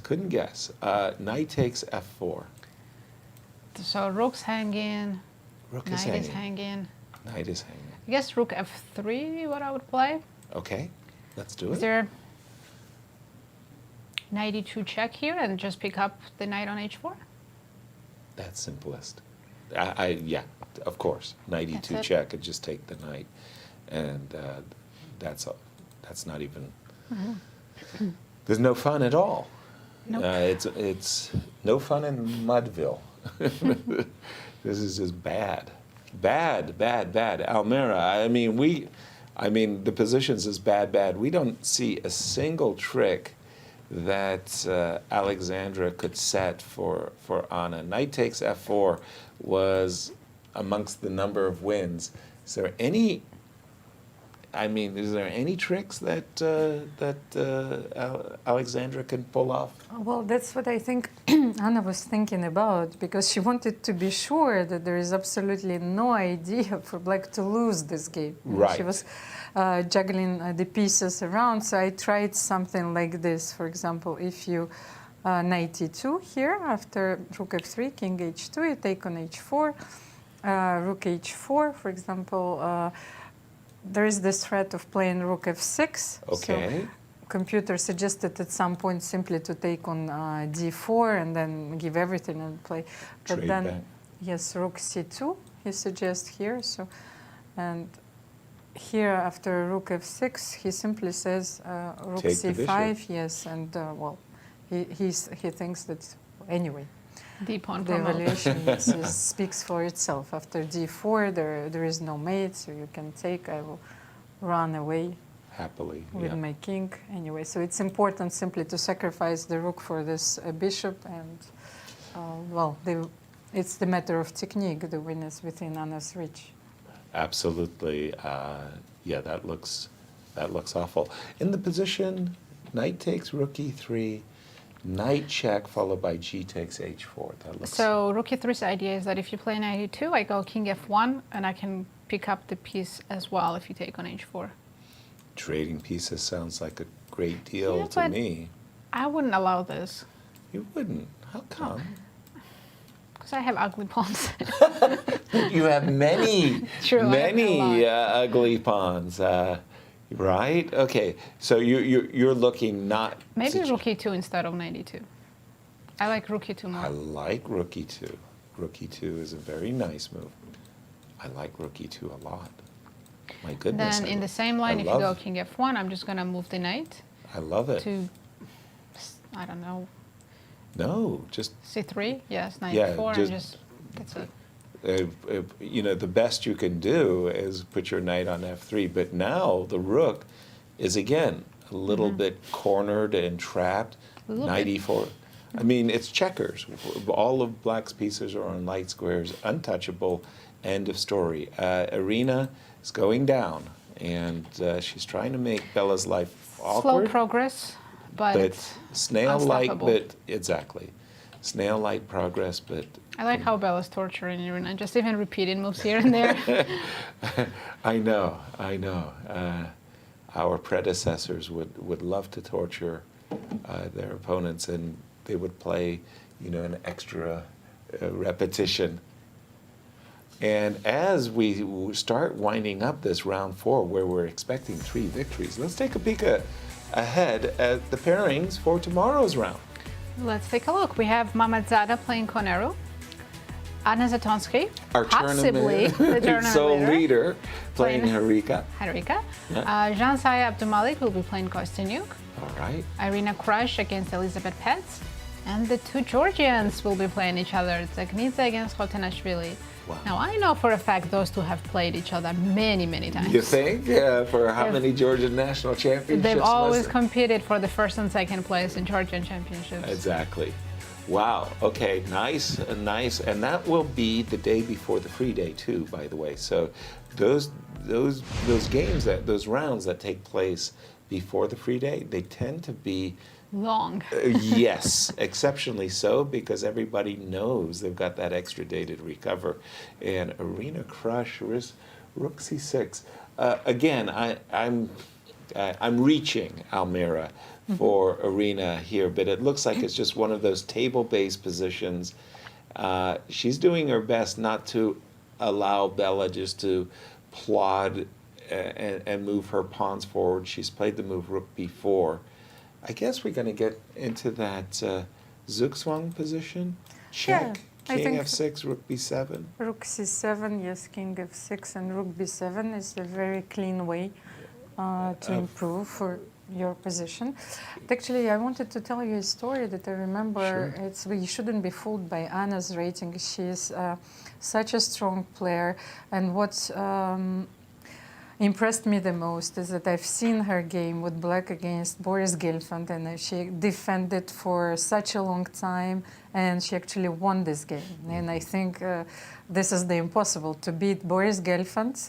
Right. It's something that you achieve only once in a lifetime, I think. It's a treasure, yeah. It's a treasure, yes. So she's tremendously strong, and sometimes and that's why I think that's very important to offer national champions this unique opportunity to compete in these super events, because there are very few of them. Exactly. Exactly. Make the most of your opportunities when they do knock. And Anna Zatonskih here, playing against a former world champion, Alexandra, and she's saving her best. We do have some more moves, by the way. After the move F4, knight takes F4, rook E3. None of the moves we were thinking about. We were thinking about B6. We were thinking about rook E2. What did you Even knight E2, we were thinking. Oh, 97. Knight E7. Knight E7, just saying, okay, your only play is on the king side. I'm going to plug up the position so that you can't do any kind of breakthrough. And she played knight e7, I suppose, to bring her knight to f5. And to Almira's point, when she was saying to not underestimate Anna because of her rating, yep. I recently read an article on ChessBase that they did research to show most inflated and deflated ratings in all the countries, and USA was #1 most deflated ratings. Most underrated. Deflated ratings. Yes. Wow, how did we manage that? Because we have USCF ratings. And a lot of tournaments in the US are not FIDE rated. Exactly. Yeah. And we have so many powerful junior players, they don't have their FIDE rating updated with their USCF ratings. Yes, when I play open tournaments, I'll be facing someone, I check their FIDE rating is only 2,000, so I expect an easy game. Right. I don't win. Then I check their USCF, it's 2,400. Yeah, exactly. It's like, wait a minute, and that's how we lose a lot of FIDE rating points. I get it now. Okay, that's what happens. By the way, sorry, but I mean, it's a beautiful picture. If you look at Black's Knights, what Anna has just done with the Black Knights, it's really very pretty. For a knight lover, this is right. I mean, as a French defense player myself, I'm just happy with one good knight on f5 like that. To my mind, is, just spectacular. She has trapped White's rook, like. Right. Rook on g4 cannot move. Exactly. So you start to think to yourself, like, okay, should I be I think she can play king attacking? g6, king h5, and just pick up the rook. That was exactly what I was thinking. How do I attack the rook? Well, I can attack the rook with my king. The move king g6 and king h5. The other thing that I find compelling, sorry to go back to the silly move b6 for just a second, but on a good day, if this rook ever landed on the 7th rank, it's like, how delish that would be. So we would have dream rooks and dream knights. Yes, yes, exactly. Just getting, getting everybody into the party. I would find myself very attracted to the move b6. Finally, I'm looking at the king for just a second. Can I suggest? Okay, I can pick it up. Rook e3. Oh, God. Okay. Good morning, St. Louis. Knight e3. I was thinking I wanted to get in a rook check and somehow, but yeah, rook takes e3. I guess what I mean to say, I'm going to wait for you to play rook takes b5 before jumping with my knight e3. And she goes king g6. I like this. I like where this is going. Oh, my goodness. And by the way, 4.5 minutes. Completely winning position. Anna I get just that. wants to feel comfortable. That's why she's getting into time trouble again. Yeah, but you know, somewhere in Germany, one Daniel Friedman is saying, Anna, wake up, don't do this to me again. I think he knows her, so he's not worried. No, yeah, he's feeling very good. King g6, intimating, and by the way, if you do play rook takes b5 now, knight e3 starts to look very, very attractive once more. So, what does white even play? I don't know. I have no idea. I guess bishop b6 or something. Just. I was trying to attract the bishop to that square. But to your point, when yes. you missed knight e3, I think a lot of people underestimate after playing a 4 or 5 hour game, right, how easy it is to blunder the most obvious thing. For sure, for sure. Because absolutely. when we had that incident with Bella and Anna, the stalemate, I saw it was shared on social media and people commenting, it's hard to believe that grandmasters can miss something like this. Right. Well, you have to consider this is 5 hours into the game. Intense work, and they come, sadly to say, a lot of the players do come tired because they've been doing all of their preparation. So it's not like they just came and they magically worked for 5 hours. No, they came after working for 3 hours and even longer. So yeah, they are tired. It's food, nutrition, sleep. That all plays a role. It's hard to explain to non-chess players that your brain does not work as efficiently at the end of the game as it does in the beginning. Absolutely, absolutely. King h2. Is king h5 now? Is she gonna go for it? Yeah, well, that's. There's no mates or anything, right? With the other rook, I don't see any options. Well, indeed. The thing is that after king h5, let's say rook takes, pawn takes, you start to think, okay, if you take this, if I could hit this pawn, could also do maybe knight e3 and right away hit it with the knight. Knight e3, yeah. I was just thinking that the moment I get the double rooks, this rook on d7 is the one guy that's not, pulling its weight. Put it on g8. And yeah, king h5. 3 minutes, by the way, keeping us on the edge of our seat. 3 minutes, counting down. And there's no update in Irina's game. Bella's just slowly making progress. Yes, she is. Yes, she is. It's incredible how after today's round, litter will change. The second place will change. Everything changes. Everything so fast. changes, and yeah. because all these women are so close in strength with each other, anyone can beat anyone in any round. Well, yeah, no question about that. I do not expect that Zhansaya is going to be gifting so many points. I think that she's going to be... She's done. Yes. She's going to be a force to reckon with in Just the like second Bella, half. she had a terrible beginning, and here she is spoiling the tournament for Irina. Exactly. And going back to the game of Anna for just a moment, because again, she was down to 3 minutes. She's completely winning. She went down to 2.5. I like it.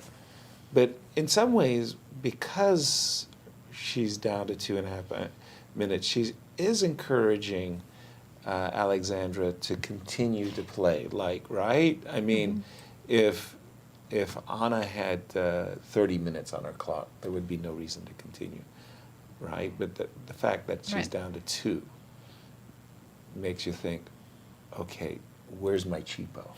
How? But her position doesn't have any cheapos. Yeah, knight H1, knight G1, knight H3. You start looking for anything. If she had a white squared bishop, maybe she would have something. Yeah. But with this bishop, that dark square all bishop. black pieces are on the white square, so the Right. bishop is just completely useless. Yeah.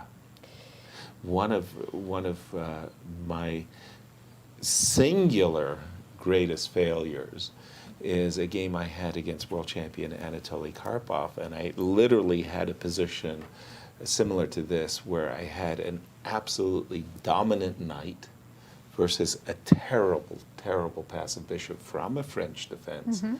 And I conspired against myself to get him to draw the game. it was horrifying. It was really the worst ever. But yeah, this knight on F5 dominating the position. I think 91. she should continue the march with the king. King G4, why not? It's very powerful there. The one reason I might just hesitate just a little bit is because, again, I'm so attracted to getting the rook. But you're right. If I played the move knight d3, I'm almost compelling you to play you mean king g4, right? If I play king g4 and then you go knight d3, I just have f3. And that wins on the spot. That's nothing to discuss. That's rook takes g2, and that's horrifying. She has king 1 g4. minute and 44 seconds, but Expecting king g4. not worried. I think that the only way she doesn't win this game is if she forgets about her clock completely. Who did that recently? Somebody told us. I think Dink did that at the World Championship. Yes, at the World Championship, the highest level of chess, Ding Liren literally forgot about his clock. And knight e3, by the way, this looks very, very good as well. Paralyzes the knight on e1. Exactly. No knight d3 for you. Rook takes g2 check on tap for, and king h3. Okay, getting out of the possible Now check. I think it's time for rook d8. Yes, finally, rook d8, rook g8. And by the way, now, like a magnet, our rook is drawn to the g3 square because it's even check. Something to be said? No. I was about to say rook e2, no. I'm a pawn grabber, so it just naturally comes to me. It's a part of my DNA now. You know, how can I win a pawn? You know, I can win a pawn like this, but I love rook d8. Minute and a half for Anna, but I'm expecting rook d8. Well, rook a1 also looks good. Is rook a1? Rook a1. Oh my goodness. Hello. Forget that I guess you white walk. has bishop b4. Okay, but that's really. And then you can play rook c7 maybe. That's what I'm talking about. Anything that liberates my Anna needs rook to on d7. not overthink this, because she can make any move and win the game. I've had, I want to say evil thoughts. And the evil dream I've had is this idea that my opponent, completely winning, as is now, my opponent winning is letting their clock tick down 5 seconds, 4 seconds. And of course they're going to make the winning move, of which there's many. And I suddenly make this incredibly loud sneeze, like just to distract them for that absolute split second. And I'm sorry, your flag fell. That's genius. That's evil. But Evil, genius. And then the opponent complains to the arbiter, but my opponent You didn't do anything sneezed. illegal. You just sneezed. I couldn't help myself. I sneezed. How would the arbiter rule? What would the arbiter say? I don't think there's anything to rule. You just opponent flag. And that's You it. flag. I'm sorry. I'm sorry. By the way, some moves. Let me just refresh King my g5. board. And Alexandra played g3. king g5, g3, because the knight is actually sitting on e3. Okay, I guess she's just going to, one day, I mean, play rook e2 or something that forces a resolution. I like rook e2 because it also protects the knight on e3. I mean, it's just a simple defensive move. Something, well, knight f5? Knight g4 back, Knight maybe? G4. Threatening rook h2 mate? Nope, she went to knight f5. Wait a minute. Knight f3 check? Just king g6. Just king g6, yeah, of course. But then... We're forgetting that black is also up so much material now. It's True. not just the winning position. Black's up in exchange and 3 pawns. Except, I mean, that's huge. But it is a strange decision, let me just say, to play knight e3 and then knight f5. And I mean, it's like she forgot the fact that she's a rook or an exchange up, right? So yeah, it's kind of all right. I mean, fine. But knight f3, king g6, I like it. G takes f. And then maybe king She just h5. needs to start using her other rook. And Exactly. Anything that brings that rook into play, I'm all for. Anything that b6 even, you know, bring the rook to the a file, rook to the c file, get that rook into play.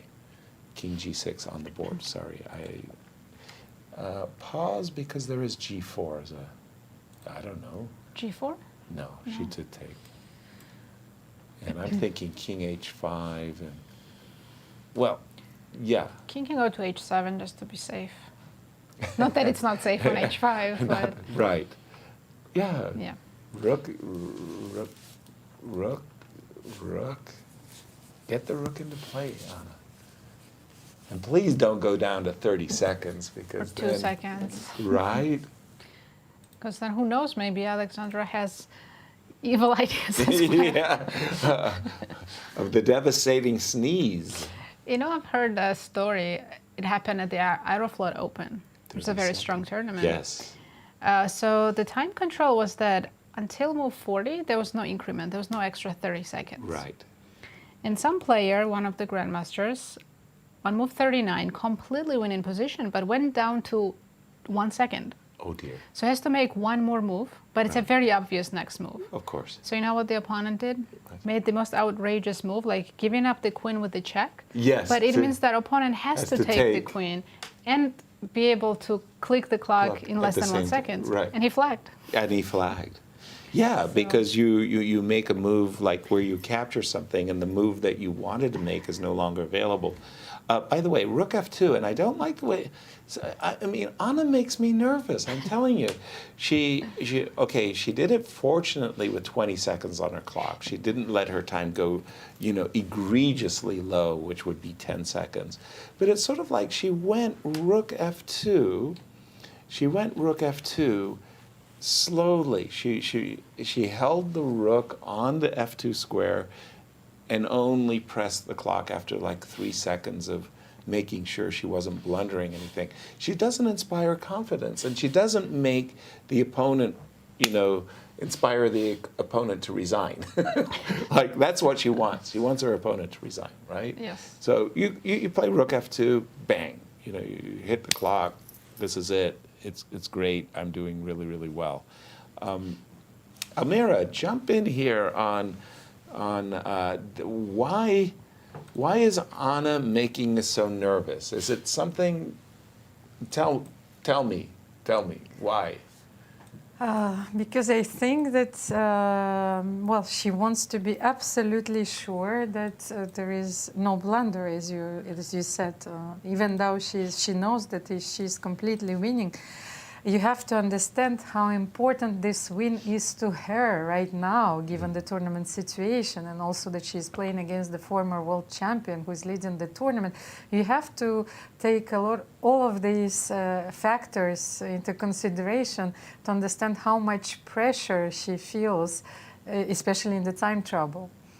And she wants to make everyone happy as well. But is it dare I say, a lack of confidence in some ways that she has to double check and triple check and quadruple check everything. She's such a strong player. She knows she's winning absolutely materially. It's overwhelming. Again, it could be because of Bella's game. That in that rook end game, that she missed the stalemate, right? so it scared her. Yes. Yeah, rook f2, and again her clock we can is switch going down to 20 Bella's seconds. game for a moment. Yeah, just a second. Sorry, I'm looking at 19, 18. I wouldn't worry about her clock. You wouldn't worry about the clock. I worry about the clock. Worry about the clock. Okay, we'll switch. I see our production. Well, why did Bella didn't need to win this pawn? Why is she? I think Irina sacrificed the pawn, hoping that maybe she can force some kind of a draw, but there is no draw. If you play rook e1 or rook f1, I guess rook e1 is her idea. Okay, sure. She wants Bella to play e6. Now e6 would be a terrible blunder. Rook e5 and take on f5. Exactly. But Bella can give rook h7 check. After rook e1, rook f7. Or actually, I don't need rook h7. Rook e6. Yeah, rook Six e6 looks like, but rook h7, no. No, just rook e6 check. Rook e6 check, you defend the pawn. King somewhere, f7, and I just bring my king c6. Or king c6, and you bring your king over to to escort the pawns to coronation. Yeah. That's pretty simple. And Nazi, if I go the other way and I go rook to f1, trying to provoke f6. Now I'll play rook h7 and then play f6. And, oh, no, I didn't want to go there. Okay. And f6, rook f5. This should still be winning rook e7. And yeah, I agree. Nothing to discuss. Going to go back to our game with Anna for a moment because finally Anna did. Moving. Yay! Bishop e6, rook e7, bishop a5, rook e8. The rook is involved. Very nice. Rook e2 on the board. I'm expecting king h5, rook g8, and that's rook takes b5 on the board. Oh, now there's a simple tactic, rook e3. She didn't play it. There's rook e3, king g2, rook takes f3. Yeah, I see you've done your puzzle rush tactics there, Nasi. Very, very nice, by the way. That would have gotten a handshake on the spot. You're absolutely right. A very pretty little fork. I think from Anna's perspective, she sees something similar. Yeah. But with this king actually in a checkmating box, she sees rook a8 to a3. Can't criticize her for that. But you're absolutely right. Rook takes f3 would have been a clincher. This is White's going to play rook b3 here to not allow rook a3. Right. And then I'm just going to run you out of moves, actually. King h5. It's funny, you're still putting a2. White's king in stalemate. Yes, but if I can get rid of all three pieces, but you've got a stalemate. bishop. No. You're not even close to getting your much coveted stalemate in that game. In that case, and you can almost feel Alexandra is just like her mind is screaming. Like how can I trick my opponent? At this point, she's just like, just win this game so I don't have to sit here and suffer anymore. Right. Bishop a5 on the... Oh, excuse me. Bishop on a5 on the board. Still rook e3, rook f3 is winning. Indeed. But we've kind of pounded the table a little there for the move b7, b6. And what a time to actually get the move b6 in. It's almost like a crowning achievement. She's reaching for the b pawn. Right. That's actually... For me, that's a little stylish. It is. I love your rook e3 takes f3, no question about it. That's pretty simple too. But this one, it gets my vote.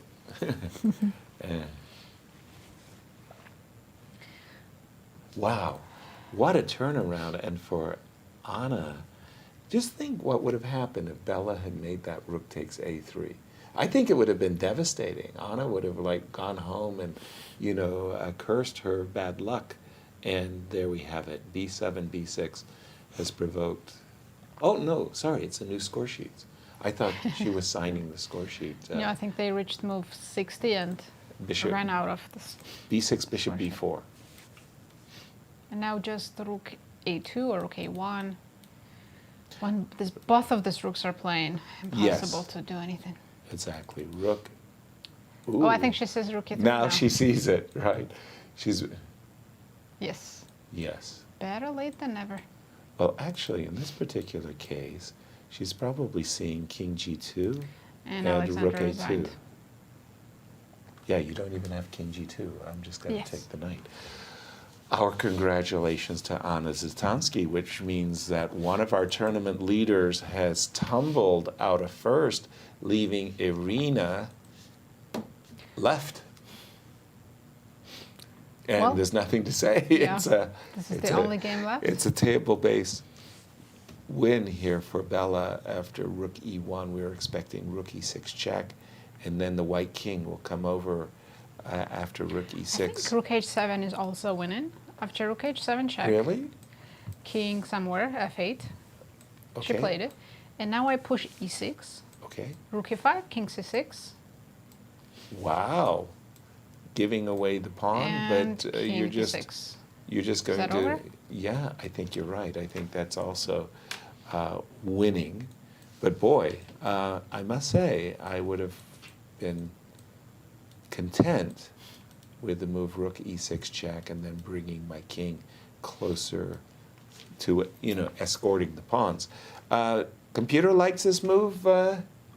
Almira, rook H7 check, it's okay? Yes, rook H7 is winning, and Nazi demonstrated quite accurately how white should proceed after king F8, E6. Right. Rook E5, king C6, of course, rook F5, king D6. But not king D7, right? Well, I don't King D7. King D7, yes. King D7 is actually a draw, so that's king D6 is a very important move. Yes. Okay. So, because why is it a draw? Because check. Check. Sorry, yes, because check on D5, yes, and then king will be king E8. cut off. King yes, E8, the king is cut off. Right. But then king D6 here is winning because, I don't know, computer was given... E7 check is a threat, rook H8 check is a threat, so both are winning threats, actually. Yes, you cannot play rook F6 here because now you can play king now, D7, yes, of course. Right, wow. And so with one game remaining, our results of round 4, it's going to be epic. Today we had wins with 2 black pieces. Nana Dzagnidze defeated Koneru, and Anna Zatonskih defeated tournament leader Alexandra Kosteniuk. And we had 2 draws between Paehtz and Abdumalik, and Dronavalli Mammadzada. And in our remaining game, it looks like, again, our tournament co-leader coming into the round, Irina Krush, is going to go down to defeat Bella, has got 2 connected pass pawns, and they are racing up the board. We're only looking at king F8. If we go king E8, E6, nah, this is actually even easier. Check, you take the pawn, king D6, and we're actually threatening to trade rooks and escort the pawn home. Yeah, this is actually even easier. King E8, and for Irina, at what point do you say, okay, my opponent has demonstrated enough? She's going to play until the king D6 move. Till the king D6 move in that variation after king F8, yeah? Right. I have a feeling we're not getting stumped by our audience. They're not. I mean, the Oracle. I'm glad that we settled that one. But yeah, I found also the answer that Nana gave to be very interesting about the Georgian chess scene and the Georgian women. And the idea was that in the Soviet times, if I can use that expression, and pardon me, I don't mean to be offensive, but in Soviet times, chess was so popular because there wasn't so many choices. Today, with all of the computers and video games and all the entertainments that we have. Too many distractions now. Too many distractions, right? And Nana said, well, if you want to keep women in the game, give them more opportunities and play blitz and rapid. And blitz. I completely agree. Because when we played the American Cup, I love that format. I love the rapid format as well. I would like to see more of the American Cup style formats. I think that they lend themselves to really entertaining and fighting chess. And since GCT has rapid and blitz events, I think they should start. They have Women's Grand Prix, which is just the classical, but they should definitely introduce rapid and blitz as well. Exactly. Because right now, I think only rapid and blitz tournaments that these women have is just world championship. Is the world championship? The only one. Yes. But then why should we limit ourselves only to rapid and blitz? Why not a women's Grand Chess Tour? There you go. Very good question. Which has not only rapid and blitz, but also features classical tournaments. Really, these again, it's more opportunities, more really strong events. And when I look at the junior players today, I see just fantastic players, the next generation. How well they play, and the young Indian players, what they did in the Olympiad. They had like a C team, a B team. Yeah, they were just spectacularly fun to watch. Very promising moment in the world of chess. As Irina sitting there saying, okay, how can I trick my opponent? How can she trick her opponent? King D8, King E8, King F8. What's the tricky? I guess trickiest is King F8. King F8 is the trickiest, okay.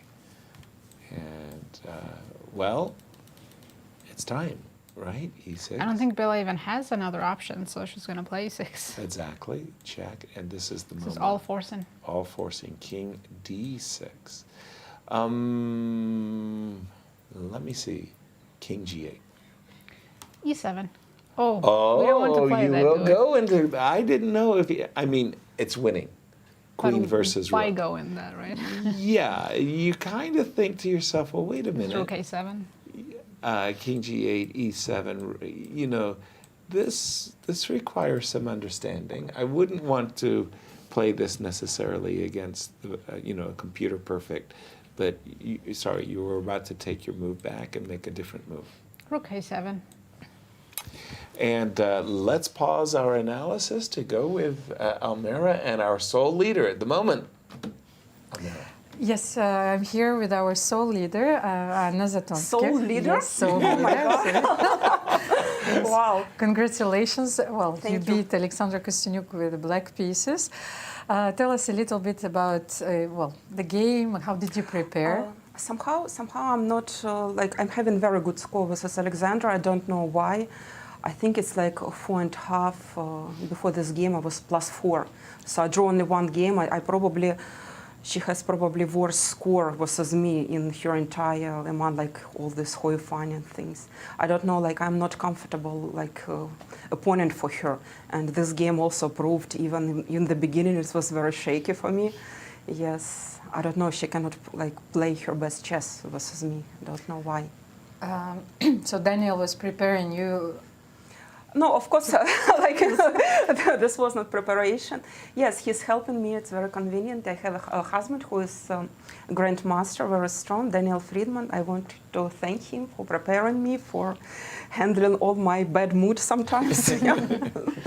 This is very nice. But I found actually one of his games in this variation, so let's have a Oh, really? Yes. Yes, because I was preparing something different, and mostly I concentrated on move knight c3 and different line in French defense.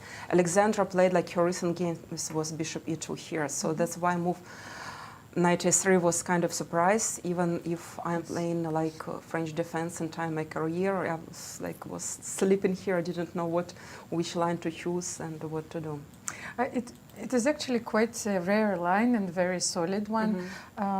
Bishop e2 is not considered to be the best move here. Because of what I did, or well, you played well, yes, bishop before. Before it's a thematic idea here, of course. So I like to. No, but the problem is I was not like I didn't know like how to evaluate this position. I'm like, my development is very bad. I don't have dark squared bishop. But on the other hand, I have wonderful c4 square. I'm trying to exchange light squared bishop. And I spent a lot of time because I was like trying to evaluate this position. It was not like, it was not obvious for me what is evaluation here. Well, it's perfectly equal for the moment, but I think that you feel maybe this position's better. No, I didn't feel that I have good position, especially like with, like I was down on clock a lot. And I want to show nice tactics, like couple moves, like after rook b1. Bishop c2? Yeah, bishop c2. Bishop c2 was a threat, yeah, in some lines. But you know, like was interesting, in some lines I was even considering for her like sacrificing queen, because like all my pieces on back rank and just queen is running somewhere. But of course, maybe it's not. King g1, yes, king g1. Here probably I should take on e2 and continue in development. You wanted to take on e2? I'm not sure. This was, I consider it at least. So let's see, queen d2. Knight in 97, yes. Well, and then h4, the typical plan. Yeah, h4, h6, and yes. And it's a different game. So I think that Alexandra lost the thread of the game here after queen c3. Yes, I think she blundered. She just realized that bishop c2 is a threat. Okay, so, and then... And here's very nice that I'm very happy that I evaluated in this endgame, queen b4. After queen Let's b4. play, no, right here, queen b4, I played rook c8, so this is pawn sacrifice. And after queen b... No, she should take on c4 first, of course. Bishop takes c4, pawn takes c4, queen b7. Here we're thinking, okay, not to take on b7, but play c3, and I think I am better here. Well, you are winning here. Winning, oh! So, yes, so this end game also had to evaluate. You related this correctly? I played many games, thanks to Tatev Abrakamyan, who was like training me a lot in this type of position. In one of US championship, we had like many matches when it was different system. We play like similar structure a lot. Yeah, it was fun. And so when you were completely sure that you're winning, I know that you were never. Okay, not win. Like I was when I tried queens. Okay, so okay, not winning. That I'm very close to win when I exchange queens. Turning point in the yes, games. Yes, because like okay, bishop is not very good. I have like pure extra pawn. Why shouldn't I be winning here? Okay, and then well. And then I was like very nervous. I was like kind of shaky because yeah, it was not that I didn't like my position, because it was like very tense game, a lot of calculation before, and finally suddenly I am winning. So this was... well, I think that was a perfect, clean, positional game. Congratulations, Thank Anna. you so much. Nazi told us that you invited her to play table tennis. Thank you. Yes, I played yesterday table tennis. Thank you, like guys who was playing with me. Maybe I should do today. A repeat preparation. Yeah. Well, we are hoping to join you today. Okay, yeah. Our congratulations, Anna. Very, very nice. Just a very quick question for you. I mean, the sun is shining, the birds are chirping, everything is beautiful, everything is going your way. Imagine Bella had made a draw in that moment that you gave her. You wouldn't. Yes, how your mood between what would have happened and now. I'm playing chess for how many years? For a lot. I had everything in my life and moves like rook a3 as well. So yes, and I should admit I have a lot of luck in this tournament, and I have feeling I should have less points. Okay. Our congratulations. May the sun continue to shine. Well done. Thank you. Yeah. Great game today in the French defense. Very much so. Very surprised that Irina has fought herself to king and rook versus king and queen, because for me, the decision, it's winning. It's winning. There's no question. Right. But the move King G8, Bella could have just moved her rook, and it would have been impossible to stop rook check, and I think Irina would have resigned, actually. Right. Maybe Bella wants to demonstrate that she knows how to win this endgame. Maybe she does, but I was about to say that there's a very, very famous story here in America from 30 years ago. And I think it was the computer Bell with Ken Thompson, who had discovered that the queen versus rook had some peculiarities that was unknown to human players. So Walter Brown was invited to have the king and queen versus the king and rook, and a wager was made over the outcome. And Walter said, well, this is ridiculous. Of course I easily win. And he couldn't do it. Really? They had a rematch, and Walter studied the ending and won the rematch. But he had to study it first. Exactly. He had to relearn. Sense. Yes, he had to relearn everything that he thought he knew because the old knowledge was not correct. So. But I think Black's king is already in the corner. Yeah. And very close to being checkmated. Exactly. So that's why Bella went for this. So one of the reasons why the old think was wrong, the idea was that you want to force the rook away from the king. Yeah. But what the computer found is that you can, before you're forced away, you voluntarily move away. So it was something like you don't wait for your rook to get booted, but you accept that it's going to lose it with checks, most All likely. Right. Where can I put the rook where maybe I'm not? Okay, go ahead. Demonstrate how you pick up my rook. Okay, queen f7 check. Okay, well that doesn't actually force the win of the rook, does it? Or because rook g7, queen h5, and king f6. Rook g7. Queen h5 and king f6. And king f6, and then you force my rook Now I'm away. forcing your rook to move far away, and now I'm going to now you pick it up a different way, I suppose. Right? Yes, either e8 or g4. And she has played king. Well, pardon me. She played rook g5. Let me just refresh. Rook was my on board. g5. She played king g7. Exactly, king g7. Okay, so every this move is besides king e7 is winning. Oh, not that. Oops. Oops. Oops. Oops. Sorry, you were about to say every move beside king e7 was winning. Or giving up the queen. Yes. Right. Queen e7 check. And king h6. King h6. And king f6. King f6. Mm-hmm. She's done king f6, king f6. And there's got to be a forced mate here very soon. Yes, yes. Unfortunately for Irina, she started the position with her king in a terrible situation already on the side of the board.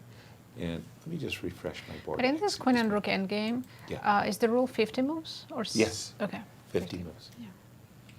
In fact, strangely enough, I think if I've got this right, the table base, if I set up the worst possibility for the superior side, it's a forced win in 29 moves. Just in the 29. worst, in the worst possibility. So 50 is a generous amount of moves for you to demonstrate the win. Yeah, I feel like it's over. I feel like the computer has really changed our knowledge. Like, for example, imagine that you have two bishops, and I have a king and knight only. That's it. Do you think you could win with the two bishops? No. No. If I have a lot of time, maybe. Yeah.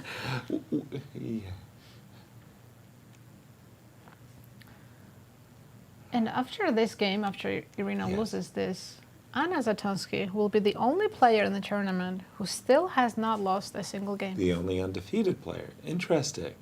Wow. just after 4 rounds. Everybody except Anna will have a big donut. Yeah, at one time, the great analysts of the world thought that the 2 bishops versus the knight was a draw. And then the engines showed us that it actually is winning. It actually wins. Okay, rook a6. And Almira, over to you. Yes, sir. I simply wanted to show you or to remind our audience one of the positions that is essential to win those games. So what you need to achieve is this position with black to play. Right. So yes, king on f6, let's say queen on h5, king on g8, and rook on g7. This is one of the positions where you're going to lose your rook for sure. So this is what Bella is trying to achieve. Right. We just saw the move rook a6, and oftentimes you don't necessarily go for all the checks, but you do some move like a queen b7, let's say. So the idea is to try to achieve what you're saying. Put your king on f6. Just always be mindful of the stalemates. You don't want to do that. But in this particular position, is there a check to pick up the rook? I don't see it yet. But I would make one more move, maybe queen d8. Just to stop queen 8, rook and a5. threaten mate on h8. So if you move your king, say king g7. 7th rank, here queen c7 check. Uh-oh. Are you going to do a ladder? And queen c8. A ladder check? Rook a5 and king f6. I thought this was... Yeah, no, this is essentially what Almira is saying. You know, you set up... Bella wants to put her king on f6 so she can set up those mating patterns with queen h8 and queen h3. So, that's a nice one. I kind of like that. Me like. Nice. Rook a6 on the board. Have you ever had queen and rook? Queen versus rook? No, never. What about you? I don't want to say never, but it sure doesn't come to my mind. And I've had about 4,000 classical games in my career. It's just not a common ending at all. I've had the rook and bishop versus rook a lot. And I haven't had the 2 knights versus the pawn. You know, I actually lost rook against rook and bishop against Anna. Yeah. Zatonskih, Yes. one of the US championships. Yeah, it was on move 48 or something, on move 49. Yeah, it was. We were counting with you. Trust me on that one. I relaxed a little bit too early. I was defending correctly, and then I thought, I just have a few more moves to make. And then I walk right into checkmate. Devastating. And then a week later, I got the exact same endgame in a different tournament, but in that one I made a draw. So if I lose this again, I'm quitting chess. And queen d. Whoa, Bella, you found your move. Queen d8, quiet move, stopping rook a5 check, but at the same time also setting up a very, very nasty mate in one threat, queen to h8. Yeah, and... How about you, Almira? Have you, in your tournament career, a classical tournament career, had to play king and queen versus king and rook, either with a superior or inferior side? No, I think that it never happened in my professional career, but I know that I was so terrified by this possibility that this position will occur in my game. So I've studied not only this endgame, but also a few possibilities of how to break the fortress with the rook and a pawn against the queen. So, right. Because I knew that when you play a game, and especially when you are so short on time, that you have to know how to win those positions, because sometimes if your opponent defends like a computer, you will, and defend stubbornly, you will have a few moves left before it will reach the move 50. Right.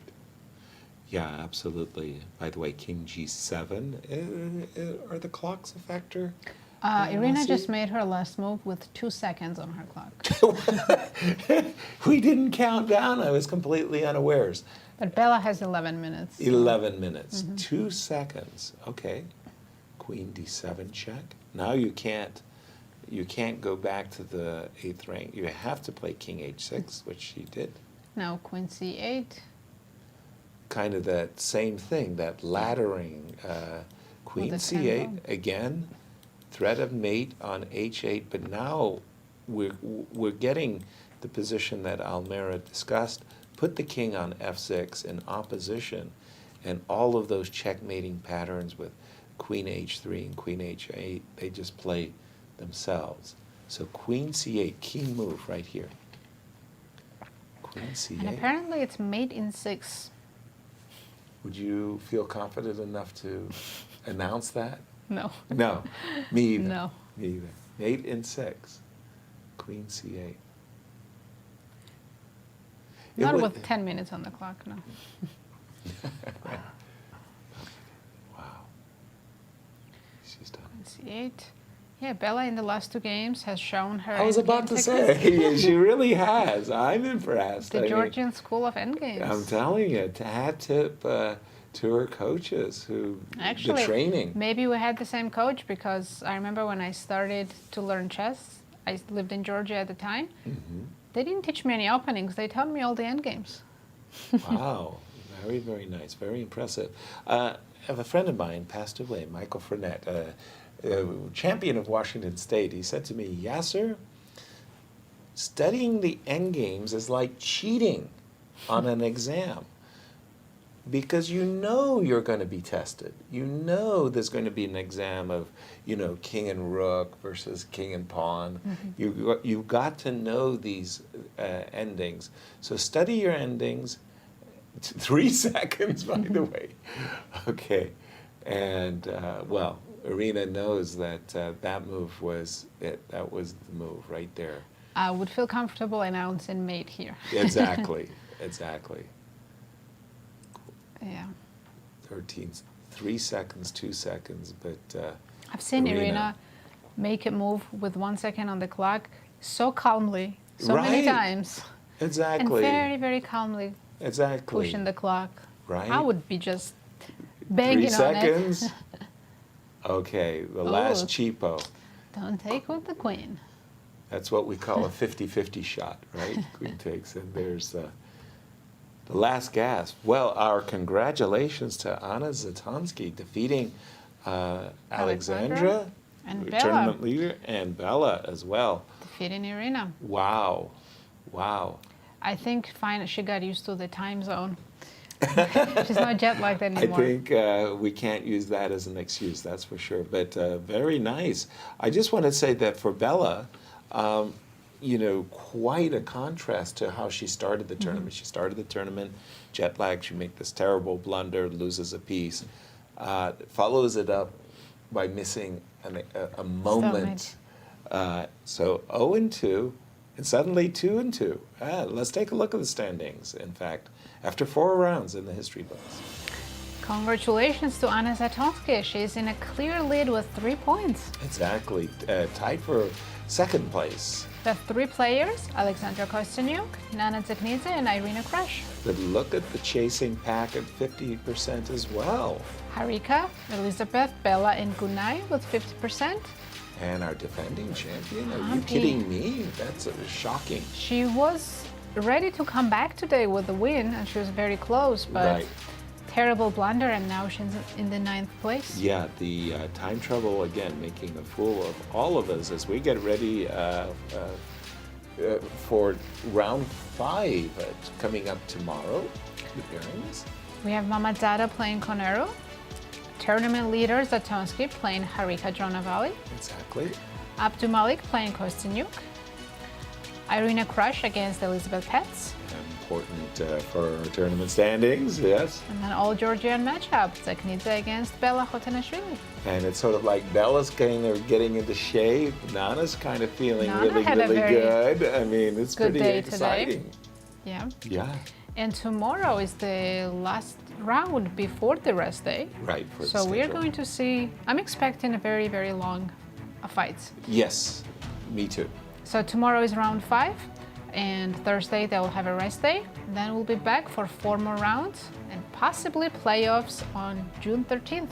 Exactly, and I know a lot of the players are anxious to go and visit the Art Museum as well as the World Chess Hall of Fame. They'll get a curator's tour of what is on offer. T.S. Eliot, the famous poet from St. Louis, the exhibition on T.S. Eliot is going on. So if you're anywhere near the Central West End here in St. Louis, do make an effort to go there. I visited the show. It was really, really nice. Amazingly enough, we're just like a few blocks away from where T.S. Eliot grew up. Really? Yeah, and his parents' home, unfortunately no longer existing, but was just a few blocks away from here. There's a brass, do you know where the Paehtz place is? Yeah, there's a brass statue there, T.S. Eliot. Good to know. Right on the corner, right. And uh-oh, what do we got? We've got our... I do not want to look at this. Well, look, I mean, it's only 4 rounds. We all in the had mix. a bad day today. All our picks lost today. I know, I'm ashamed of you guys. Look at what you've done. All your picks. Very, very nice. Anna's feeling the love. Anna's feeling that. And clear first, undefeated. Very, very impressive. Very impressive. Sometimes it helps to be an underdog in the tournament. Yes. No one expects that you are going to do so well, and you can just relax, play your chess, and surprise them. Right. I'm not going to say it was a perfect game. It wasn't, but it was a very good game from Anna, and it's almost one of those I want to say model games. If you're trying to sell your chessable course on the French defense, you'd kind of say, take a look at this game of Anna Zatonskih, good knight versus right? bad bishop. I was surprised during the interview she said that she didn't even prepare this. She was expecting some different line. Exactly. So she came up with all these moves at the board. Right. And she didn't know when Almira pointed out that her husband had already played a game. Right. So she was not prepared for this, and it just shows that she's naturally good French defense player. Exactly. Those pieces, those black pieces on A4 and C4 outposts, very, very, very nice. As again, we're just getting ready for our interview. I also want to just mention that when Bella started tournament so badly, I was thinking, how do you recover from that? First, knight blunder on move 9 or something. Right. Then second, missing that stalemate. And look at her. Yeah. That's why she's a grandmaster and such a strong, experienced player. Exactly. She forgot about those 2 games and won 2 in a row against very strong players. Exactly. For those of you who are joining us late, we have to, unfortunately for our Indian fans, refresh a painful moment, I want to say, exactly here in Humpy's game. She is winning this game, and it's not that difficult a line to follow. Rook to e7, attacking the queen. This is the most natural move I think you can play. Which was on the board, because she repeated. Yeah. It was queen d6, and she played rook e6 once. Right. And this is the moment. Rook e8 check, king here. I'm now thinking she missed. Stop right here. Because, again, this is for those of you who are joining us late. King g7, it's white to play and win. And this is what we think. Only one way to do it. Yeah, and this is where we think that Humpy has missed the opportunity and the way to win. I will point out she was in big time trouble. She had 40 seconds on the clock, so very easy to miss this idea. Exactly, and the winning move would have been queen h1. That's really sneaky, as you imagine the queen is going to come in and deliver a checkmate on h7 and f7, so queen h1. And another idea, if black were to take on e8. And we just finished, sorry, I just finished this, and we get to pick up the rook. Yes, sorry. And instead if of black, king g7, if black picks up the rook. Yep. And queen goes to f8. Yes. White needs to play queen d7. Exactly. And there's no immediate checkmate, because black can play queen g7. Okay. But here white just starts to pick up all the pawns. With a check. And win. Yes. Queen takes d5, and there's no pick choice. up, You have to go to h8, check. There's no choice. Pick up f6. And let's just pause our demolition and jump to Almira with our winner. Bella, congratulations. I suspect that you liked it in our studio. That's why you won the game and that you came back. Tell us a little bit about this position. You played A4. Did you analyze this move before? Actually, no, I did not analyze, but I liked it. Builds idea A5 and somewhere maybe take this take C5 and then B4 or something like that. So before castle I played A4 because I wanted if she will take in on G3 to open this H file. It was actually a waiting move at the beginning, yes. Okay, that's with some ideas. So after Queen E7, we absolutely loved A5, then maybe in C4, then Bishop C2, Queen A5, and Bishop H4. Yeah. So did you know already that you're going to play G4 and Bishop F6 here? I had some ideas, and after Queen D8, I liked G4 more. So Bishop E7, Bishop F6, Bishop F6, H4. H4, and here I was thinking G6, and probably H5, and I think I have some counterplay. He doesn't like the computer, I don't know why, but G5 he thinks he's closing. Maybe first G5 and then H5, yeah. G5, yes, and then H5. Yeah, probably for engine it's not bad for black, but for humans it's not easy to play, I think. So let's have a look at this continuation. Tell us a little bit about your thought process here. Of course, the computer has no feelings. He evaluates that this position is completely winning. But when you're attacking, you're looking for the best continuation here. Yes, especially during time trouble, it's not easy to find the best continuation. So I had some ideas, yeah. That's a very nice move. So. Yeah. You have to calculate everything, and it's not easy, you know. Okay, so let's get back, because we don't have too much time, to the position where I think that maybe, did you see this? Yes, E5? Yes, this idea before knight B3, I was thinking also E5. So D4, and as you see, you know, the position is very complicated. So I think both of you played well. I don't know, probably we made some mistakes during time trouble, but I wanted to show you closer towards the end that actually after H5, G5, E6 is the terrible blunder, because I think the computer thinks that, black is winning.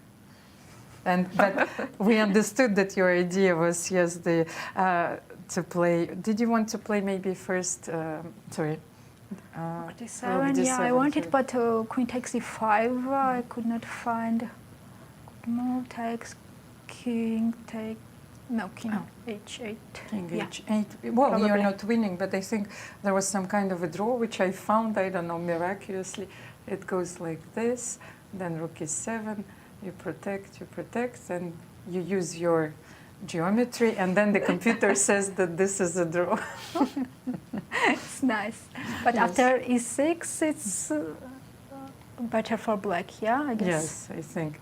So let's get, and here Irina didn't see your idea, yes? Yes, she missed queen D3, queen D4. So that was already game over here, and the rest is the matter of the technique. You played almost the same endgame, you know? So what did you think while you were playing, trying to convert your advantage here?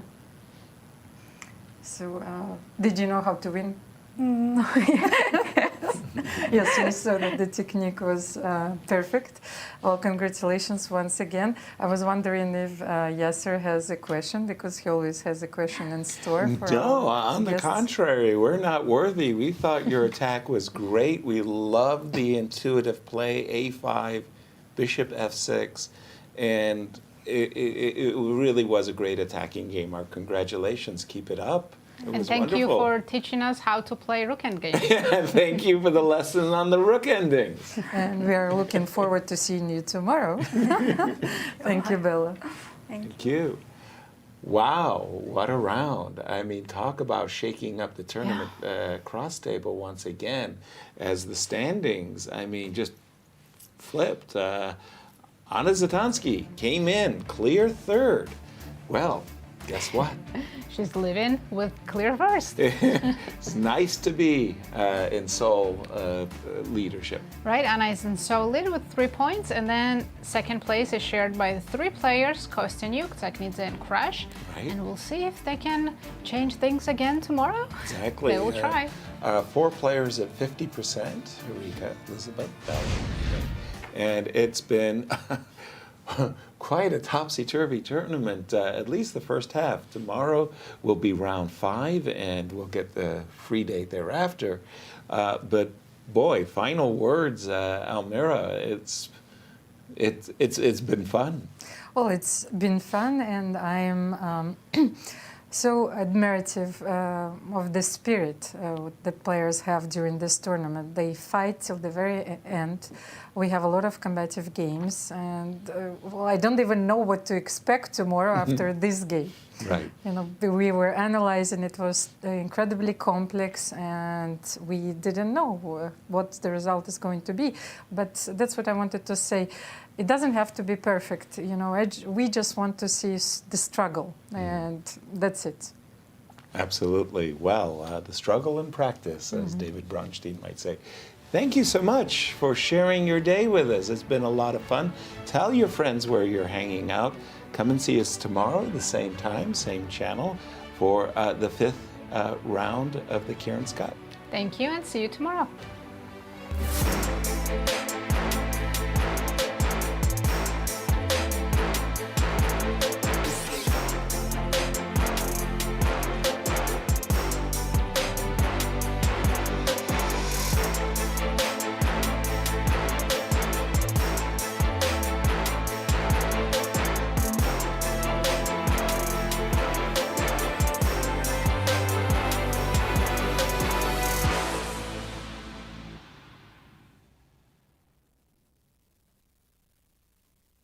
This has been a presentation of the St. Louis Chess Club.